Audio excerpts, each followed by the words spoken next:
7 years ago, on the day of the disaster, the city lived its own life. Noticing the red light, the girl turned around. Then the horror called the dungeon breakthrough began, after which monsters began to emerge from their portals, and as a result of the incident, many people died. Trying to escape from the monsters, they zealously called for help. Looking at the bloody photo of his family, the protagonist noted that his parents were also gone then, and that day he lost everything in an instant. The protagonist clenched his teeth tightly while bloody tears flowed from his eyes. He swore that he would definitely become a hunter and tear all the monsters to shreds. 7 years later, the memorial park of the disaster. A guy was sitting on a bench with a travel bag, mentally noting that he was kicked out of the hunter training center. Looking with blue eyes, he asked what kind of hunter he was. A male voice addressed the member Han Sunjun, noting that he wanted to tell him directly. Looking at the brunette in front of him, the man told him not to come to the hunter training center anymore. Frowning, the protagonist asked what was wrong and why he was being kicked out. The tall man ran his hand through his hair and said that he knew that a normal awakened only needed a few months to complete the training at the training center to become a hunter. Looking down at the guy, he noted that however, the problem was that he had been here for 7 years. The brunette looked at him from under his brows with displeasure. The coach frowned and said that since it had come to this, he wanted to be honest, noting that he had no talent at all and, in a word, was just trash. Sunjun listened with shock in his eyes to his words about how if they allowed him to stay here, the image of their center would also become shitty. The other participants gathered behind him, and someone said that when they saw him coming and training every morning, his tenacity was amazing and they even felt sorry for him. His comrade noted that there was no need to feel sorry for him, because he was a fool who did not know his place. Standing aside, the guy listened to his question about how it was even possible that after 7 years of training, his stats had not increased. The brunette sharply squeezed the tin can with the drink. Biting his lower lip, he mentally asked that if we do not even talk about opening unique characteristics and acquiring skills, why did not even the stats increase? Sitting on a bench, the main character heard a question from the side. Did she remember how dad died? A woman with a child was standing aside, who said that he knew and remembered everything.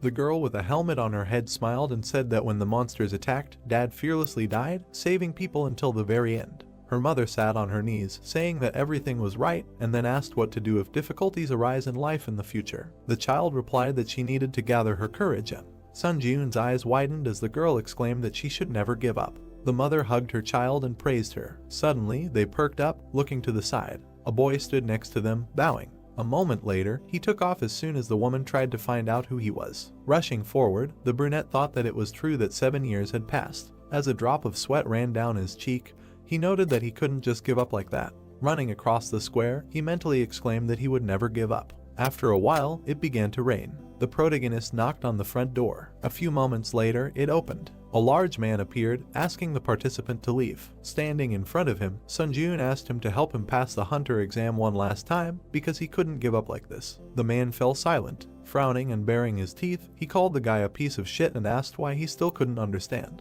The brunette opened his mouth in shock. The curator poked his finger at his shoulder, asking if he had come to forcefully return the money he had wasted, and then asked if he would calm down if he simply returned half of it. The protagonist muttered that it wasn't so. Opening his mouth wide, he shouted that it wasn't about the money at all. Receiving a sharp blow to the face, he began to fall backwards. Sunjun landed on garbage bags and bins. Turning to the door, the man smirked and asked him not to lie at least to him. Looking at the guy, he called him scum. The brunette wilted, sitting in the rain in the garbage bags. Looking down with a gloomy gaze, he thought that if only he had a unique characteristic too. Without getting up from his seat, the protagonist thought that if he had even a little talent, then a small drop fell into the water. A blue sign appeared with the words that the trial tower praised him for his iron will. Sunjun, who found himself in the water, opened his eyes wide, wondering who was praising him. He began to be pulled into a puddle of rainwater. Looking with frightened eyes, the guy indignantly asked what was happening now. A loud scream was heard throughout the area. The curator ran out of the house, ordering him to shut up.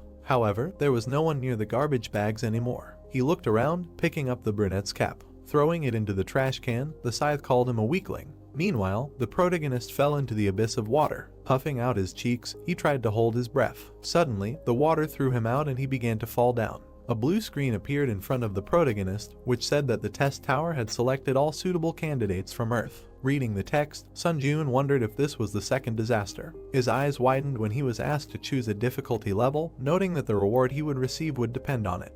Biting his lip, the guy thought that he did not understand what was happening now, but looking at the 3 difficulty levels, he mentally noted that his intuition told him to use this chance. The brunette pressed the button. Suddenly, his cool bright light. The system noted that it hoped that he would receive a satisfactory result from the suffering he received, and then it was said that he would soon go down to the first floor of the test tower. The protagonist looked with surprised eyes. The system noted that all the statuses of taxes and injuries of the candidate were currently being healed, after which the loading of the first floor of the test tower began, for which he needed to prepare. Sun Ji-yoon found himself in the desert. His eyes widened. A notification about issuing a weapon appeared on the blue screen, after which a sword appeared. It pierced the sand in front of the guy. The system noted that the theme of this trial was survival, the reward for which was unlocked unique characteristics. After reading this, the brunette froze in shock. Remembering how he trained in the center, he thought that he would receive what he had worked so hard to obtain for the past 7 years. Smiling like a madman, the protagonist thought that this was just madness. He walked towards the sword. Suddenly, the sand under his feet shook. Falling forward, Sun Ji-yoon loudly asked what was happening right now. Horror froze in his eyes when the system noted that the training trial was about to begin, and the selected difficulty in the Tower of Trials was hard. A huge sand golem appeared above the brunette. Looking up at it, he noted that he could not believe it. The notification said that he needed to survive for a limited time, and his remaining time was 9 minutes 58 seconds. Sun Ji-yoon began to run away from the golem. A blue screen appeared in front of his face. Horror froze on his face. It was noted that the punishment for failing the test was death. Loudly, the boy ran along the sand. Looking back sideways, he wondered if he could really escape from it like this. Looking at the running monster, he thought that it was faster than he thought. Stepping on the sand, the brunette mentally noted that it was because of him that it was impossible to run for 9 minutes without rest with his endurance. The protagonist continued to rush forward. Squeezing the hilt of the sword, he mentally noted that the system even gave him a weapon ordered him to survive, so he did not have a rich choice. Without slowing down, Sun Ji-yoon thought that either he would die here trying to escape or die in battle. Dedication. Looking back, he wondered how he could defeat this creature. Suddenly he remembered the gloomy faces that called him a fool who does not know his place. Opening his mouth, the guy thought that this was enough. It was as if the curator was slapping him with a cone, saying that he was just a worthless person. Gritting his teeth tightly, the protagonist wondered what would happen if he tried to run away now. Jumping to the side, he thought that he could not allow this to happen. The brunette, tightly clutching his sword, thought that he had been trying to become a hunter for 7 years, and when it came to theory, he could say that he knew more about his feat than other hunters. He thought that running away was not an option, and he needed another way. Thinking about the monster that was still rushing after him, the protagonist mentally noted that usually, monsters like him would stop moving if they destroyed the core. Climbing the mountain of sand, he thought that however, the core was usually in hard to reach places. Heading to the top, Sun Ji-yoon thought that if so, he pressed himself into the sand again. Jumping forward, the guy thought he would just make it easy. He did a somersault with his sword catching on the sand. The brunette slowly went down. The golem jumped after him and fell. It started to roll down the slope. The protagonist lowered it to him. Jumping up, he realized that now was the time. Finding himself on the golem, Sun Ji-yoon spun that he could reach it. He smiled smugly. After that, he hit the core on his chest. The sword slightly cut the stone. The guy's mouth opened in shock as the sword was thrown back in his hands. There was a small crack on the core. When the monster smiled, he thought that this core was much stronger than it looked. Gritting his teeth tightly, the brunette cursed with a frightened face. He swung again, thinking that if he could hit again. A huge hand grabbed him. Opening his mouth, the protagonist screamed loudly, thinking that he knew it. The golem brought it close to his face and he began to hear words about how he was worthless, pathetic, and just a fool who did not understand his place. Sun Ji-yoon tightly gripped the hilt of his sword with a bloody hand. Fury flashed in his eyes as he ordered all the voices to be silent. Throwing the sword, he angrily repeated. The blade hit the core. The golem opened its mouth in confusion and the system noted the destruction of his words. A piece of the monster with Siemens began to fall. A notification appeared saying that the remaining time was 7 minutes 8 seconds and that he had completed the training test. The monster began to fall apart. After a while, Sun Ji-yoon ran in a pile of sand. Starting to rise, he wondered if he really did it. He knelt down, trying to figure out if he really saw this sand golem. The guy smiled contentedly, thinking that he really defeated it.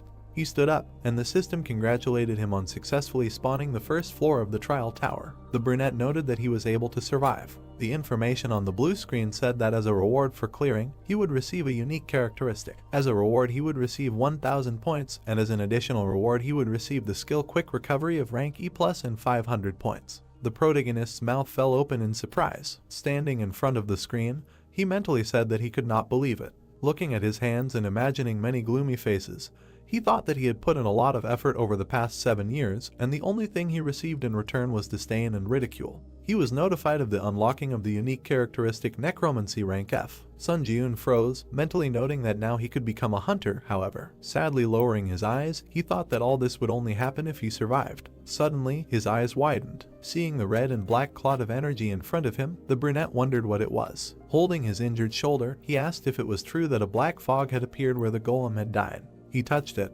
Tablets appeared with words stating that his unique characteristic had been activated, and then he was asked if he wanted to absorb the soul of the sealed golem. Looking with shocked eyes, Sun Ji-eun wondered if this black fog was his unique characteristic. He pressed the button with a positive answer. Shreds of energy began to emerge from the core, heading towards the guy. His eyes widened in surprise. A blue tablet appeared with words stating that he had absorbed the soul of the sand golem, and that his skill had increased by 7%. The guy bent over and froze. He looked at his hands with puzzled eyes. Suddenly, bloody energy began to seep into his chest. He breathed heavily until it sank completely. A notification appeared that the number of souls was a 5th. Imagining the core, the brunette thought that he could feel this soul, and then wondered if this meant that he could store souls if he absorbed them. He closed his eyes, thinking that if he were to use it like this. The system noted that he could increase his stats by absorbing, strength was increased by 3, and endurance by 2. The protagonist began to float above the ground. Opening his mouth in surprise, he thought that he felt like energy was filling his body. He mentally noted that his stats had indeed increased. Remembering how he was kneeling in the training room, Sun Ji-eun thought about how he had not been able to lift them for the past 7 years, and he finally managed to do it. His unique characteristics appeared. It was said that the main effect was to absorb the souls of the dead and use them as you wish, and the additional effects were a permanent increase in stats and the storage and use of souls. The boy smiled mischievously, thinking that if he came back with this skill, he could become a hunter. A portal appeared in front of him, and the system asked him to go to the waiting room. The brunette looked at the portal. Heading towards it, he said that he thought he had no choice but to go there. The portal began to open in a different place. A moment later, the protagonist fell out of it. Lying on the cold floor, he muttered that his wounds were worse than he thought. Suddenly, a green light appeared, and his eyes widened. Standing up, Sun Ji-eun looked at his hands and Sagami, where all his wounds healed and did the body heal after the test. Starting to walk forward, he noticed that in such a spacious room there was only one bed. He lay down on it. Looking at the ceiling, the brunette wondered what he should do now, and was he really able to get out of this tower? He tried to understand why she called him here. Suddenly his eyes widened in surprise. A screen appeared in front of him with the words that the following 5 commands are now available to him: information, smear, community, inventory, trial. The guy stood up, reading that saying the command will lead to its activation. He began to slap himself on the cheeks, saying that for now he was focused on survival. The brunette activated the trial. The system noted that the time until the trial of the second floor is 23 hours 21 minutes. Sitting on the bed, he noted that he still had many trials ahead of him. Then he activated the community. A notification appeared that he entered a community of difficulty. A chat opened in which people asked to explain what was happening here, asking for their stats back, and someone wrote that 2 had not been a hunter before. The main character mentally noted that now he understood what was meant by the community. Frowning, he thought that everyone in the chat was confused, and besides, it seemed like people who weren't hunters were also dragged here. Suddenly, an admin entered the community and locked the chat. Sun Ji-eun perked up. The admin wrote that he had important information to share with those who had passed the tutorial trial. Sitting on the bed, the guy thought that maybe he would tell them how to return and that he found it difficult to remember everything. The admin wrote that he would teach them how to use the points they earned during the tutorial trial. That points were a currency used in the trial tower to buy from the store, and that points could be given out or received from others through the community. The brunette read the messages with fear in his eyes, that they couldn't get even a drop of water in the trial tower without points, and points could only be obtained through trials. Imagining himself dying of thirst and hunger, the protagonist thought that, in other words, he needed to do his best to get used to the rules of the tower. And the fact that he couldn't even get water without points meant that he needed to pass the challenges to earn points to survive.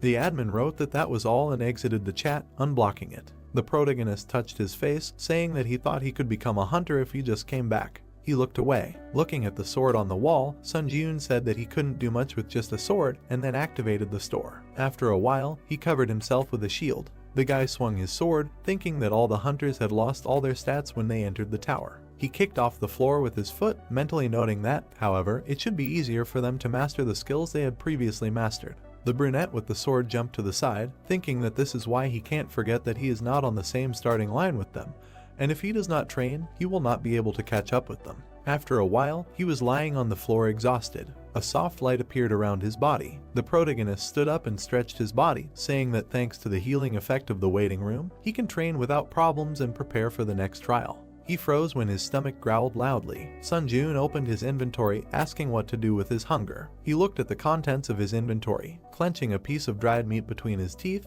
the guy thought that he only had 40 points left after purchasing, and if not for the additional reward, he could not even dream of a shield. The system said that the remaining time until the second trial was 17 minutes and 17 seconds. Looking at the blue screen, the brunette mentally noted that time flew by unnoticed, and even the restless chat fell silent when it was almost time for the second test. Frozen, he wondered if he could survive again. The protagonist frowned, telling himself that he would definitely survive. There were 10 seconds left until the second test. The countdown continued. The waiting time was up. The system asked Sunjun if he was ready for the second floor test, and he answered positively. After that, he began to dive into the portal. A moment later, the guy found himself in the forest, and notifications began to arrive that he had entered the second floor of the hard difficulty test tower. His eyes widened in surprise. The brunette muttered that this time he found himself in the forest. The system noted that the goal of this test was assassination, and that he needed to kill the chieftain of the orc tribe in the allotted time. They showed the chieftain with staffs in his hands, who was directing his army. The protagonist found himself at the edge of a cliff. He saw a small camp below. With his mouth wide open, he asked if the orc tribe was there. Looking closer, Sun Ji-eun saw many green monsters below. With fear in his eyes, he asked if they really wanted him to go to a place teeming with orcs and kill their leader. The sun was shining on the camp. There were 2 guards at the entrance. A guy was watching him from the bushes. Frowning, he thought that in normal dungeons, if the orc tribe had a guard, then he should consider that they also had a huntsman. Looking at the large muscular monster with glowing eyes, he thought that he was not sure that he could defeat even the orc hero, let alone this entire crowd of monsters. Imagining the team of hunters, the brunette mentally noted that in order to defeat the orcs, at least an E-rank hunter would have to form a group, so his chances of winning were close to 0. Looking at him with a gloomy gaze, he wondered what he should do now. The protagonist sank completely to the ground, thinking that first of all, he should retreat and think about a strategy. And then, he smiled, thinking that there was one way he could pass this test. In his hands was a torch. Sitting on the ground, Sun Ji-eun noted that he had collected enough logs. He stared at the fire. Opening a blue screen, the guy stuck the torch in it. It appeared in his inventory. Smiling contentedly, the brunette noted that it really worked. Birds flew over the green forest. Watching the orcs, the protagonist noted that they looked like lazy pigs, but in fact, they were a very conscientious race. Hiding behind a tree trunk, he thought that the huntsman should go hunting in the morning and return by sunset, so there was plenty of time. Imagining the crowd of green warriors, Sun Ji-eun thought that he had only one means to break through the numerical superiority, which was the biggest obstacle to the goal of this trial, and that was fire. He furrowed his brows confidently. The boy watched the entrance to the camp. Sitting by the trunk of a tree, he mentally noted that according to the Hunter Association, the orc sentry did not stand guard all the time, but returned to the village during meals or rest breaks. Rushing forward, he threw the torch. Running through the forest, he threw fire into the trees. After a while, the forest along with the camp began to burst into flames. The orcs began to run with buckets of water, trying to put it out.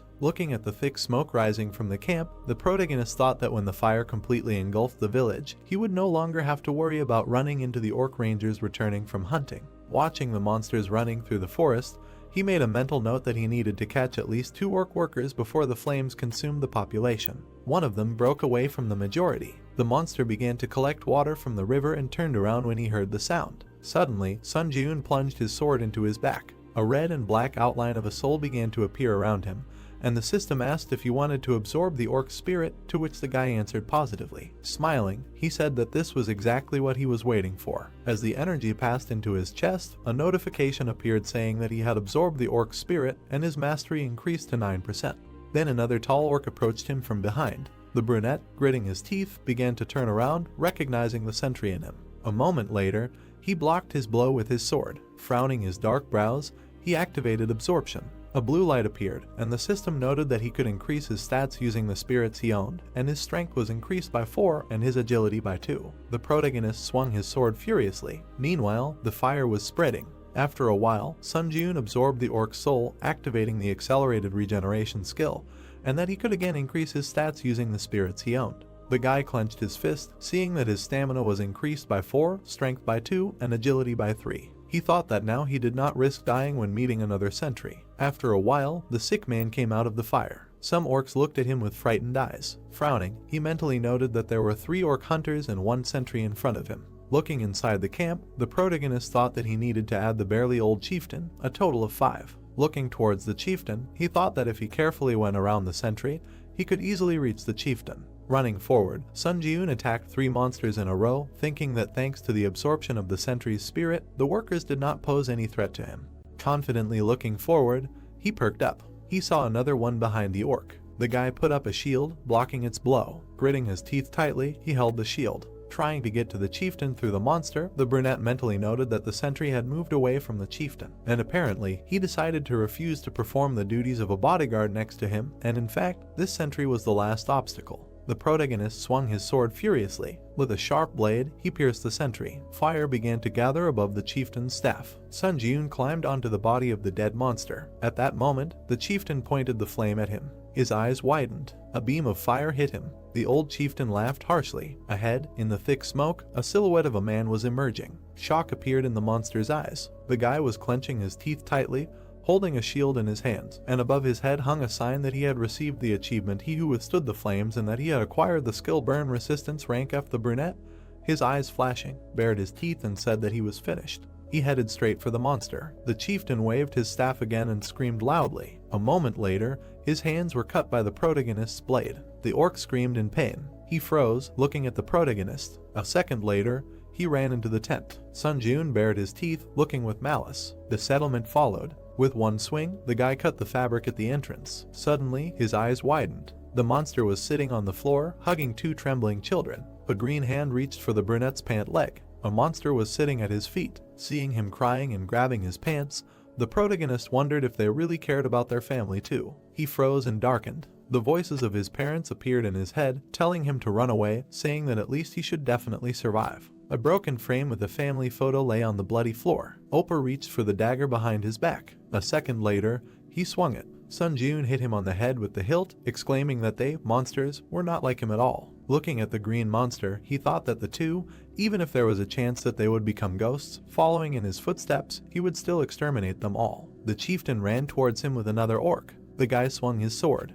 A moment later, the system congratulated him on overcoming the 2nd floor of the test tower. Looking at the battered shield, the brunette noted that it had become unusable, but it was thanks to it that he was able to survive. Opening the blue screens, he said that this time he was again on the verge of failure. The protagonist opened his mouth and said that the number of applicants had been reduced by almost half. His eyes widened. A certain person wrote in the community that he had figured out how to return to Earth by sending a letter with a question. Sun Ji-eun imagined many people walking in the sun in the park. He mentally noted that information was one of the 5 commands used in the test tower. The guy opened the tab with the question and read that he could write a question that the administrator would answer after processing was complete, and that each time he entered a new floor, 1 question ticket would be added. The brunette frowned, thinking that it turned out that he could use the right to send a letter with the question he was interested in here. It was noted that the chat naturally formed an atmosphere for exchanging information obtained during the sending of questions to the administrator.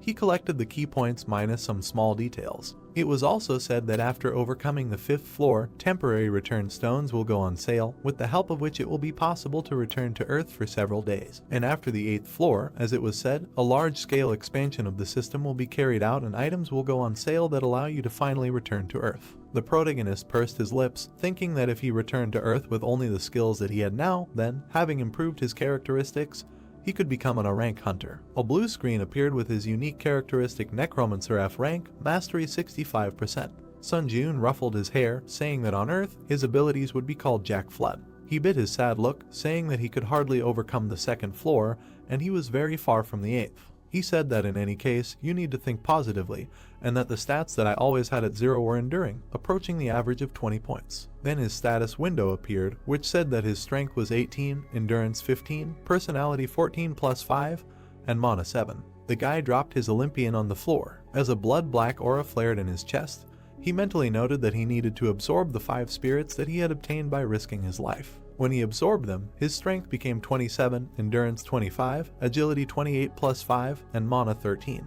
The brunette opened his eyes in shock, thinking that the strength was simply overflowing him. He abruptly ran forward. Starting to run on the ceiling, the main character thought that he was beyond human capabilities, which he could only read about in a book before. He jumped off the stream. A moment later, his face distorted in surprise. A loud crash was heard. The protagonist was lying on the floor, slammed into the wall. Wiping the blood from his nose, he said that due to his rapid growth, his body had not yet gotten used to the new sensations, and then activated the store. Sun Jiun took the dead giant shield for 21 points. Activating the inventory, the guy noted that now was the perfect time to use the rewards from the previous trials. He looked at the E+ rank Black Iron Sword, which added 5 reaction speed, 10 attack speed. He also had a D rank Assassin's Cloak, which reduced sensitivity by 10% and which increased movement speed by 15% for 1 minute when agility is below 50. The brunette put the items on himself. He sighed, thinking that he could get used to this equipment before the next trial. The protagonist rushed forward.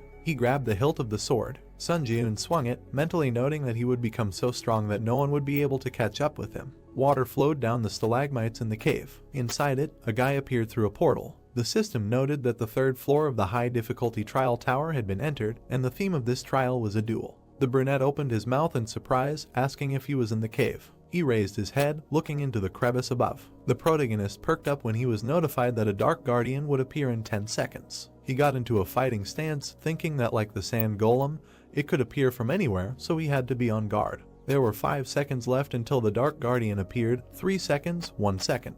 The system notified of the guardian's appearance. A human shadow appeared behind the protagonist. His eyes widened. The shadow guardian attacked him with a weapon. After that, he smiled contentedly. Sun Jiun bared his teeth in anger. The system notification said that he needed to defeat the shadow guard, his double. Gritting his teeth, he turned back. Sun Jiun kicked his opponent. They stood opposite each other. The triplet licked his sharp fangs with a grin, and the guy was breathing heavily. When the accelerated regeneration skill was activated, he mentally noted that if he had not reacted in time, his spine would have been broken. The brunette pursed his lips, thinking about the shadow pose. Equipment clanked in the cave. Looking at the exact same fighting stance of the enemy, the protagonist wondered if this creature was imitating his movements. He ran forward, thinking that he needed to clash with him in battle to test his guess. Sun Jiun abruptly rushed past the enemy. He looked back in confusion. Suddenly, blood splashed to the sides. The guy stopped some distance from the shadow guard. He frowned. The brunette saw how the monster's wound began to heal. He angrily clenched his teeth. The protagonist grinned, noting that he also had a recovery skill. The enemy ran at him. The monster just as unexpectedly rushed past. Sun Jiun put his foot forward, thinking that he was right that this monster was repeating all his attacks. He hit the guard, not allowing himself to be attacked. The guy ran forward, mentally noting that in this case, he could use the weaknesses of his swordsmanship to crush this creature. A fierce fight began between them. The protagonist swung his sword. Suddenly, the tip of the sword appeared in front of his face. The sound of a blow was heard. The opponents jumped in different directions. The brunette opened his mouth in surprise, mentally asking what just happened. The sword flew up in the air. The monster began to powerfully attack him. Sun Jiun clenched his teeth, wondering if he was imagining things, and then wondered if this one had really managed to become so strong in such a short period of time. The monster and the guy jumped back. The monster perplexedly shook itself. Black and blue energy began to blaze from the brunette's body, and the system noted the activation of the exclusive effect of the killer's cloak, which increased movement speed by 15%. The protagonist frowned, thinking that if this fight dragged on, he would be in danger, so he needed to deal with it within 1 minute while the timer was active. The guard bared his teeth and growled. Sun Jiun rushed forward at great speed. He rushed straight at his opponent. A second later, he dodged the blow. Grouping himself, the guy hit the monster again. Then he put his sword to its throat. Then the enemy pierced it. The brunette smiled contentedly, thinking that he had succeeded. The guardian screamed in pain and began to fall backwards. Extending his arm, he cut off the protagonist's arm that held the sword. Sun Jiun looked at the splashes of blood in shock. A moment later, he screamed loudly. Squinting his eyes, the guy told himself to pull himself together since this was not the end. Looking at the monster, a question arose in his mind. The brunette frowned, wondering why he was not moving. He mentally noted that even though that creature had a good healing skill, it still took some time to recover. While his bloody hand with the sword lay to the side, the protagonist thought that he should kill the Dark Guardian right now, but it was unclear how he could do it without a sword. He breathed heavily, seeing that the remaining time of the skill was 11 seconds. Sun Jiun put a shield in front of himself, mentally noting that perhaps he was going to real madness now. Putting his leg back, he rested his foot on the ground, thinking that it would be better to pull off such a crazy trick than to die. The guy rushed forward. His opponent perplexedly shook himself. The brunette approached him. The monster bared his teeth and swung his shoulder. Meanwhile, the protagonist ran at him with a sword. A moment later, he hit him. The monster flew away from him a huge distance. Dust rose in the air. The wounded monster, twisted, lay on the ground. Blood flowed down his face. Sun Jun stood next to him with a shield and swung. Baring his teeth, he wished death to his opponent. A moment later, he hit the monster. His head flew to the side. The system congratulated him on passing the 3rd floor of the testing tower. Then he entered the waiting room of the 4th floor, and all of the guy's wounds were healed. He looked at his hand, which was previously cut off. He touched the wall with it and looked at it. Then the brunette punched him. The wall was covered with huge cracks from the impact. The protagonist smiled widely, noting that this was a flawless healing. A notification appeared saying that the number of souls in his possession was a 5th. Remembering how he sucked in the Dark Guardian, Sun Jun mentally noted that this was the spirit of the double that he had lost his mind in the cave after passing the trial of the 3rd floor. Looking with surprised eyes at the bright light from his chest, the guy thought that the consistency of the spirit was so dense that it could not be compared with the monsters that he had absorbed earlier. A notification appeared saying that the mastery of the unique characteristic necromancy had reached 100%, and the rank of the unique characteristic necromancy was raised by 1 level to E rank. A 3rd additional effect appeared, which, when absorbing the spirit of a skillful person, gave a certain probability that one of the skills imprinted in the soul could be given. After reading about it, the brunette's mouth dropped open in shock, wondering if he could really absorb skills. Thinking back to himself in the orc camp, he mentally noted that just like how he was able to obtain accelerated regeneration only after being on the brink of death several times, skills could never be obtained with a snap of a finger. The protagonist smiled widely, saying that in his entire life, the thought of being given such a mind-blowing unique characteristic had never crossed his mind. And of course, it shouldn't be overlooked that the description said likelihood of acquisition. He said that he thought he just needed to check how lucky he was, that's all. Blue screens appeared in front of him, indicating the entrance to the high difficulty 4th floor community. Sun Jun said that this was his 3rd time returning to the waiting room, so the environment already seemed so familiar to him, as if he was at home. He perplexedly perked up. The chat was bursting with messages that apparently the 4th floor test would not be individual, but a group one. Looking at the screen, the guy wondered if it meant that there would be a joint test and a team of players would be formed. A certain player wrote that he might be exaggerating, but he was sent a response saying that the theme of the next test would be a competition. He asked if this would mean that the players would have to kill each other. The brunette froze in horror. Remembering the pools of blood, he wondered if it meant that in the next test there was a chance that he would have to kill a person. The system noted that the selection of candidates was complete, and that the 4th floor test was beginning, which would last 24 hours, and the condition for successfully passing the joint test was to defeat the Goblin King within the allotted time. The fortress wall of the castle appeared in front of the players. It was noted that the condition for failing the test was the destruction of all the candidates selected for the team or the passage of a certain amount of time, and that the penalty for failure was death. The protagonist moved to the floor. Other players appeared in front of him. They were standing on the ground, on which a pentagram was drawn. Sun Jun pursed his lips, thinking that he was embarrassed, since recently he only crossed paths with monsters. He looked away when a player suggested introducing themselves to each other, since they were now a team.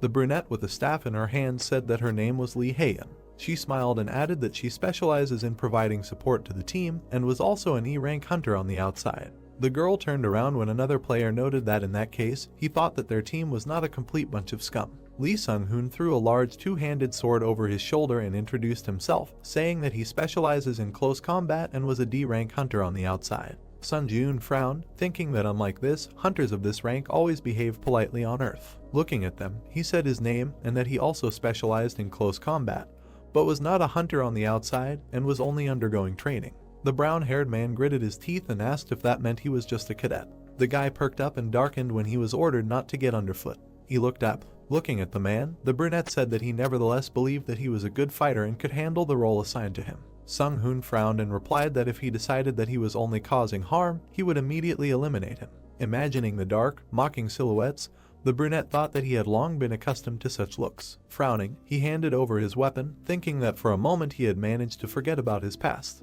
The brown-haired man turned around and looked back, calling out to the cadet and telling him to stay behind and take care of the small mobs. The protagonist mentally noted that not only was he annoying him, but he could also confidently say that his abilities were more than enough to return his words in kind. Looking at the large gates of the fortress, he concluded that the Tower of Trials was all about skills. System notifications began to appear with words about how to cooperate with his team members and complete the trial before the other team, and then they noted the opening of the main gate of the citadel. The gates began to lower. Goblins immediately burst out of them. Sung-hoon took the blow of 3 of them. Covering himself with his sword, he loudly asked how the goblins could move in such a battle formation, and then began to demand Sun Jun to fight. The guy looked at him with a gloomy look. Standing by the corpse of the slain goblin, he noticed that the two mulattoes did not look in his direction.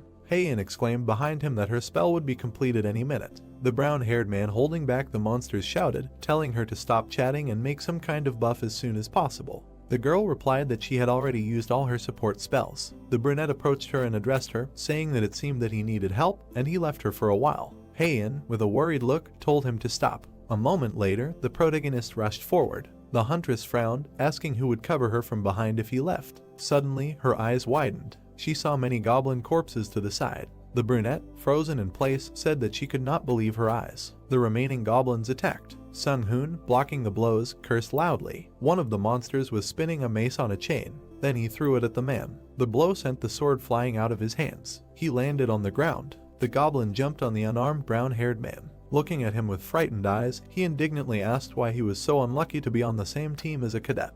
At that moment, the main character attacked the monster. The man froze with surprise in his eyes. The monster perked up, seeing the corpse of his comrade. Sun Jun stood in front of his teammate.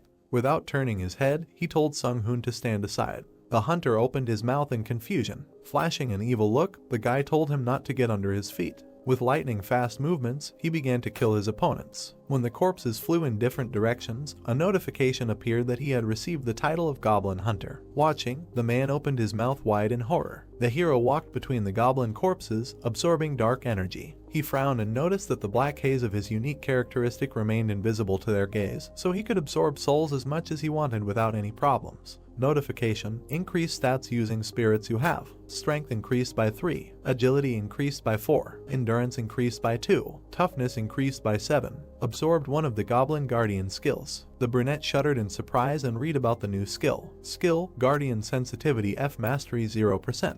Effect: the overall field of view expands, making it easier to notice approaching subjects. Sun Jun's eyes widened and he looked to the side. Now he understood what it was like to see the world from a wider angle. The guy grinned, happy about another jackpot. He came closer to his teammates. Sung Hoon smiled tensely and said that luck was on the cadet's side since he was only up against weak goblins. The man added that, be that as it may, the young man had tried hard. The protagonist and Heian looked at their comrade in silence. The brunette pulled up his hood and said that from now on he would be leading the operation himself, moving in the vanguard. He suggested that this formation would bring the greatest benefit to the team. Sun Jun looked closely at the man and asked if he had any objections. The knight frowned, then looked away and replied that so be it. The hunter asked if there were any other instructions. The hero said that he should simply protect Heian, nothing more was required of him. He turned to the girl with a request to provide support and provide orientation on the terrain. In a word, to do the same as before. The sorceress smiled and agreed to work productively in the remaining time. She extended her glowing hand forward and resumed searching for her target.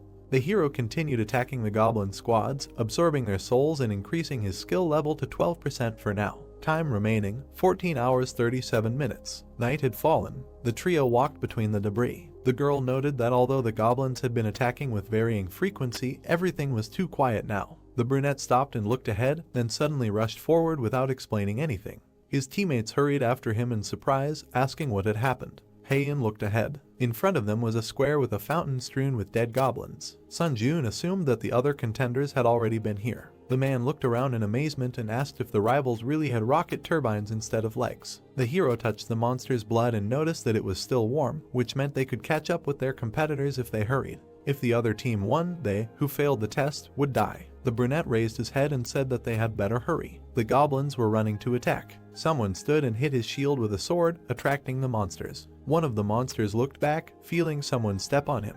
The guy with the blades was sitting on the goblin's shoulders. He grimaced and muttered that he was already sick of hunting goblins. The hunter expressed hope that this was the last fight before going to the boss. The monsters rushed at him. The player jumped up, dodging the attacks. He bared his teeth and his eyes lit up. A few moments later, the guy was already standing among the corpses. The knight and the wizard looked at Lee Xian and praised him for a job well done. The assassin grimaced and complained that he had to do everything alone. He turned to a knight named Li Jinhu and asked if he liked skimming off all the cream. The other man smiled awkwardly and asked him not to say that. Xian snorted and demanded that he go and open the boss room. In front of them was a tall gate with an eye. The assassin looked at his retreating teammate and said that he wanted to finish everything quickly and have a good rest. The guy turned around and promised that he would open the door immediately. The knight turned away and grimaced, thinking that the hunter treated him like a little dog. Notification, condition fulfilled. All members of the challenger team have entered the Goblin King's Spire. The boss battle will not begin until only one of the two teams remains. Jinwoo shuddered when a red wall appeared in front of him. Notification, it will be impossible to escape from the current location at this point. All team members raised their heads. An energy cube covered the entire space around them. Sion frowned and asked what kind of nonsense this was. The wizard twitched and drew the assassin's attention to look away. The protagonist's team was approaching them. Sun Jun looked at his opponents grimly. The opponents looked at each other, and Sion cursed and muttered that he wanted to end it as soon as possible. The protagonist frowned and said that he would fight alone, and asked Heian to provide him with a buff that increased agility, and all the other buffs could be provided to the gladiator. The girl looked closely at her companion and said that she had seen with her own eyes how strong he was, but perhaps humans would be scarier than all of these monsters combined. The opponents looked at them menacingly. Sun Jun turned to his partner and replied that if he felt that he was in danger, he would immediately give a signal. Until then, he would count on her support. The sorceress held her staff out in front of her and said that she would do her best. Agility increased by 2. The agility boost effect lasts for 10 minutes. The hero moved forward, his body surrounded by a glow. The guy thought that he was convinced that he had already surpassed the skill level of the average hunter. In addition, he had just killed more than 30 goblins. Sion took a fighting stance and ordered the team to prepare for battle. Sun Jun rushed to attack, deciding that his current self was strong enough to cope with this test. The guy quickly approached the opponents. The assassin frowned and sweated. He suddenly jumped behind the knight and ordered him to immediately use his shield at full power. Jinwoo frowned and activated his defense. A golden energy field appeared in front of the three. The protagonist swung and hit the shield, cutting it into pieces. The enemy team shielded themselves with their hands from the gust of wind. Sun Jun immediately rushed forward, attacking each of the opponents. Heian and Sung Hoon looked at him in shock. The brunette exchanged glances with the enraged assassin. The guys entered the fight, exchanging blows. Sion gritted his teeth, parrying the blows. The brunette thought that his opponent's skills were clearly inferior to his, but, surprisingly, he easily repelled all the attacks. His eyes flashed and decided that he should act more decisively. The warrior appeared behind the enemy and cut the air with his sword, confident that now the opponent was finished. The assassin parried the attack with his blade. Sun Jun was stunned by his skills. The enemy gritted his teeth, and his eyes burned. The hero guessed that the assassin was able to see the trace of the blade aimed at him. Sion jumped back, but then a shield appeared in front of his face. The guy frowned, realizing that this limited his field of vision. The brunette appeared from under the shield and pierced the enemy in the chest. Sion coughed and was indignant. What bad luck. Notification, congratulations, you have completed the special task. Bonuses will be added to the reward for completing the 4th floor. The teammates approached the hero. The girl noticed that his hands were shaking. She looked at him worriedly and asked if everything was okay. The guy's face looked detached, but he answered that everything was fine. Heian looked closely at her comrade, guessing that he was in shock because of the murder he had just committed. It seemed to her that the hero was a strong and cold-blooded person. Sun Jun turned to them and asked if they were ready to go to the boss right now. The partners confidently agreed. Blood spurted from the Goblin King's mouth. The brunette pierced him with his sword, jumping from behind. Notification, the test target, the Goblin King, has been destroyed. The boy jumped to the floor and the body of a monster fell behind him. Sung Hoon looked at the hero in shock and thought that he must be a monster. Notification, congratulations, you have passed the 4th floor of the trial tower. As a reward for breaking through, all stats have been increased by 4. As a bonus reward, the skill instant acceleration was received. Teleported to the waiting room. The gladiator turned around and said that he would leave them first. The hero stood in front of the sorceress. He said that he hoped that she would return safely. The girl looked at him carefully and said that her words may have been out of place, but the boy only did what he had to do. The bodies of the defeated players lay behind them. Heian added that someone had to kill the enemy team anyway. If the hero had refused, she would have joined the fight.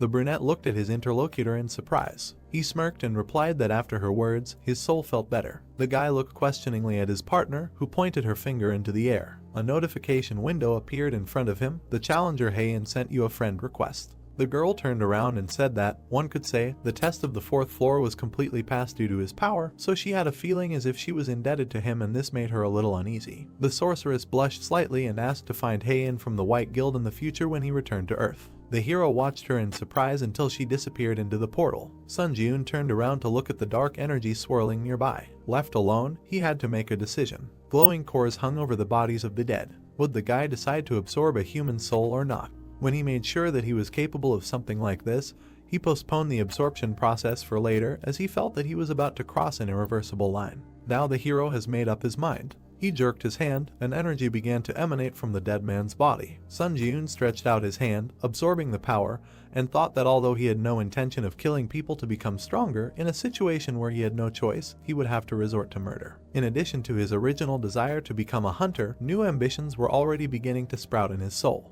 The trial tower had given him a chance, and he would take full advantage of it. The hero wants to continue climbing to the top of the trial tower. The brunette passed through the portal and entered the waiting room of the 5th floor. Notification: system expansion begins. A ranking system for applicants has been created, and the results of the trials are being summarized. The guy looked at the system window in surprise. The window required entering a nickname. Sun Ji-yoon thoughtfully touched his chin and then entered the word. Your nickname has been changed from Sun Ji-yoon to Hunter. The results of the 4th floor trial are being summarized. 1. Kim Seung-hoon. 2. Lee In-hoon. 3. What's an alias change? 4. Hee Sun-ah. 5. Artisan of the brain. 6. Overpowered sword. Everything was in plain sight. The guy tapped the screen to check if he was somewhere on this list. The hero's eyes widened, finding himself in 16th place. His 4th floor challenge breakthrough time: 11 hours, 14 minutes and 51 seconds. 4th floor challenge breakthrough process: SS+. 4th floor challenge clearance result: B+. 4th floor challenge overall summary: A. The brunette looked at the notification and noted that his ranking was much higher than he thought.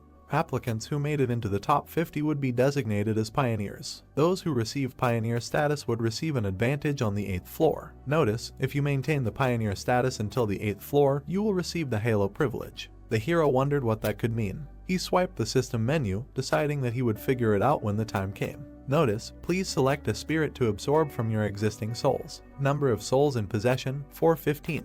Dark energy swirled in the hero's chest. Increase stats using the spirits you have. Now he felt that he had finally crossed the boundaries of human capabilities. The boy clenched his fist, feeling a new strength. Purchase of the homecoming stone. You can now leave the trial tower for 3 days and return to your original location. Sun Ji-yoon took the weapon and squeezed the artifact to see if it could move along with his equipment. Absorbing the homecoming stone, destination: Earth. The brunette smiled and thought that he was finally returning to Earth. The challenger Sun Ji-yoon confirmed his intention to return.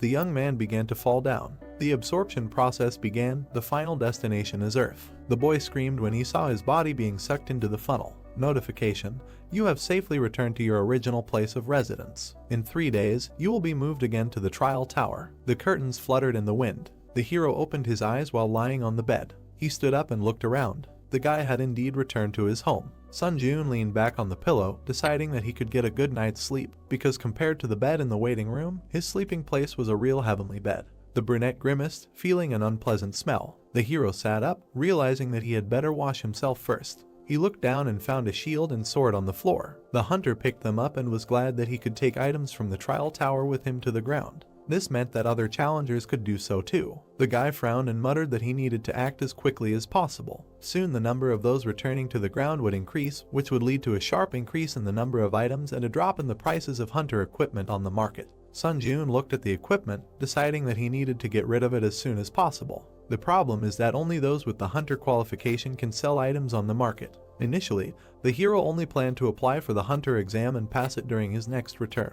He looked at his phone and muttered that he had a lot more to do than he thought. The cadets were training on the training field. The supervisor watched them from above. The man turned around when he heard the phone ring. He picked up the phone and introduced himself as Hwang Manhwa, an instructor at the White Lotus Training Center. The hero gave his name and asked if he remembered it. The interlocutor bowed his head in annoyance and replied that he remembered. He added that the guy could apply for a refund online. Manhwa was surprised to hear that the young man did not ask for a refund of the tuition fee he had paid.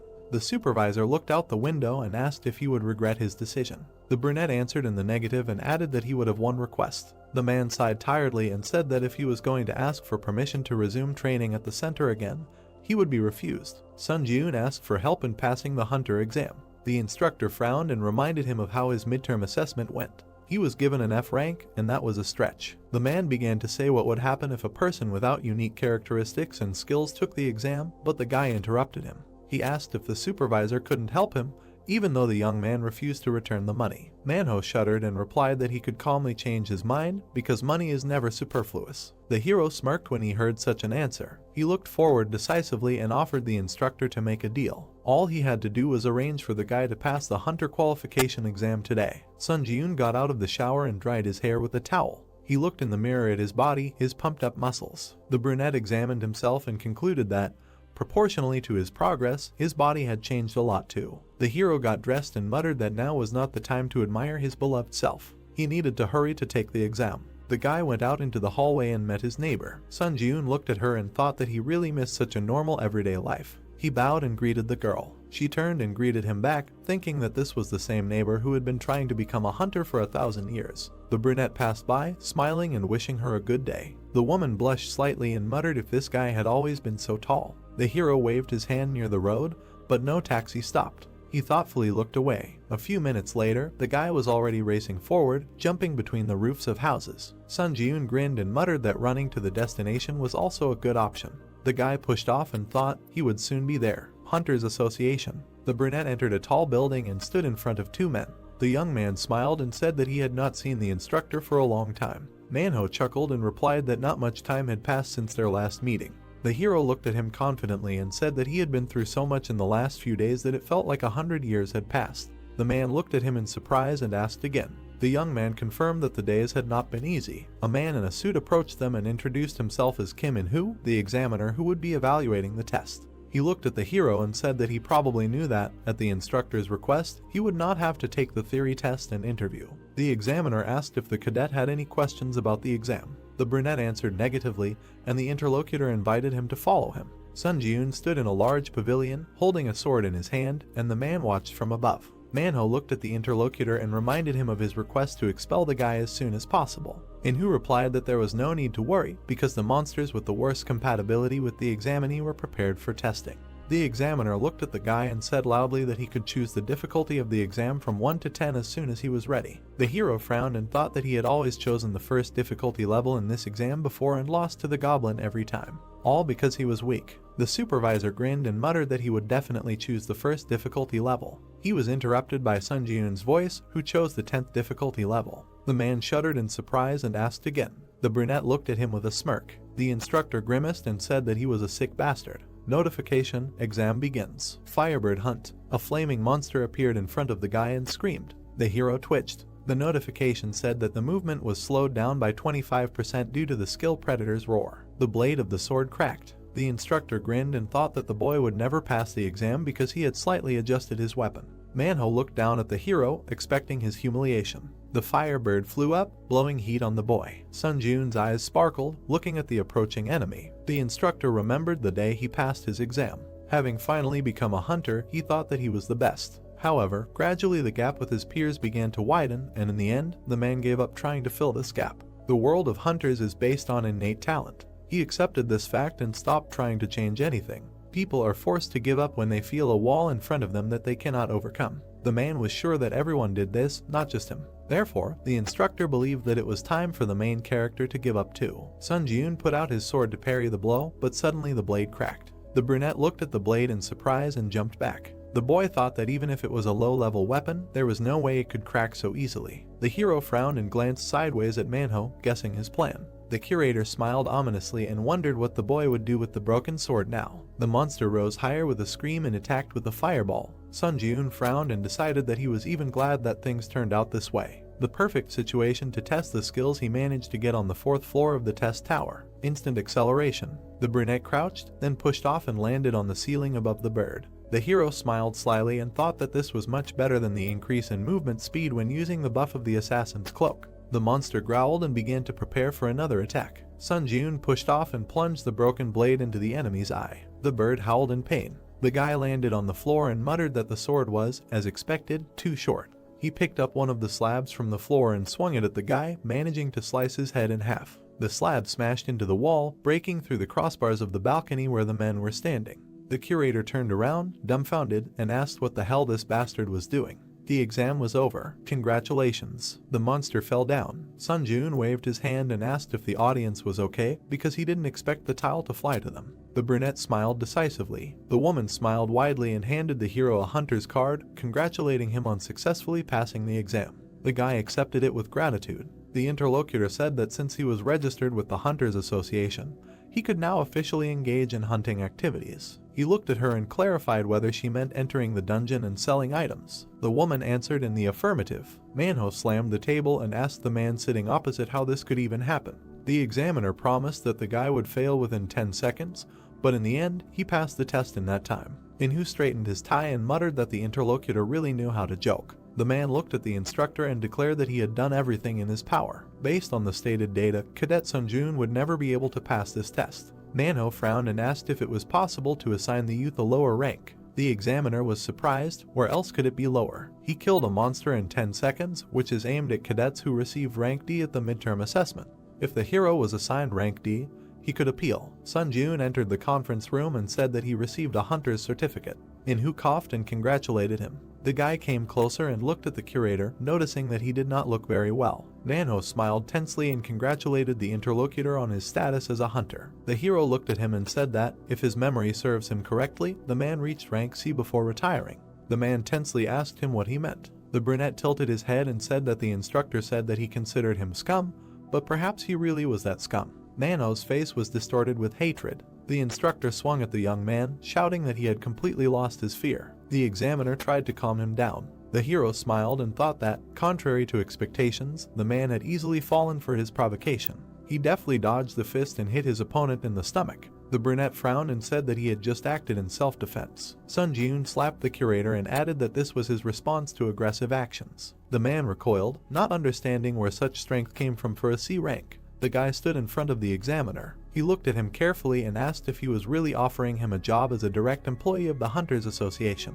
Enro answered in the affirmative and added that his salary would be 1 billion won, and a larger amount could be discussed. The man said that the hero would only benefit if he accepted his offer. Sunjun looked at the card and muttered that such an amount was a good start. Enro smiled and said that he had simply seen his potential. The guy said that it seemed that the difficulty level of the exam was adjusted arbitrarily. The interlocutor shuddered and sweated. The brunette turned around and said that he would not make a big deal out of it, but it was not in his rules to make a deal with someone he did not trust at all. The hero threw the examiner's business card and left. 2 days later, on TV, the host reported that there were rumors that a mysterious phenomenon called the Trial Tower had been observed among hunters lately. The hero closed his laptop and muttered that everyone finally knew about the Trial Tower. He took the chest and the stone and held the phone in his other hand. Sunjun said that he got rid of the equipment at a very good price. After all, these 3 days were spent very productively. It seems that your time on Earth is coming to an end. Notification: in a few seconds, you will be transferred to the Trial Tower. The brunette looked at the system window and said that he would do it with pleasure. Time is up.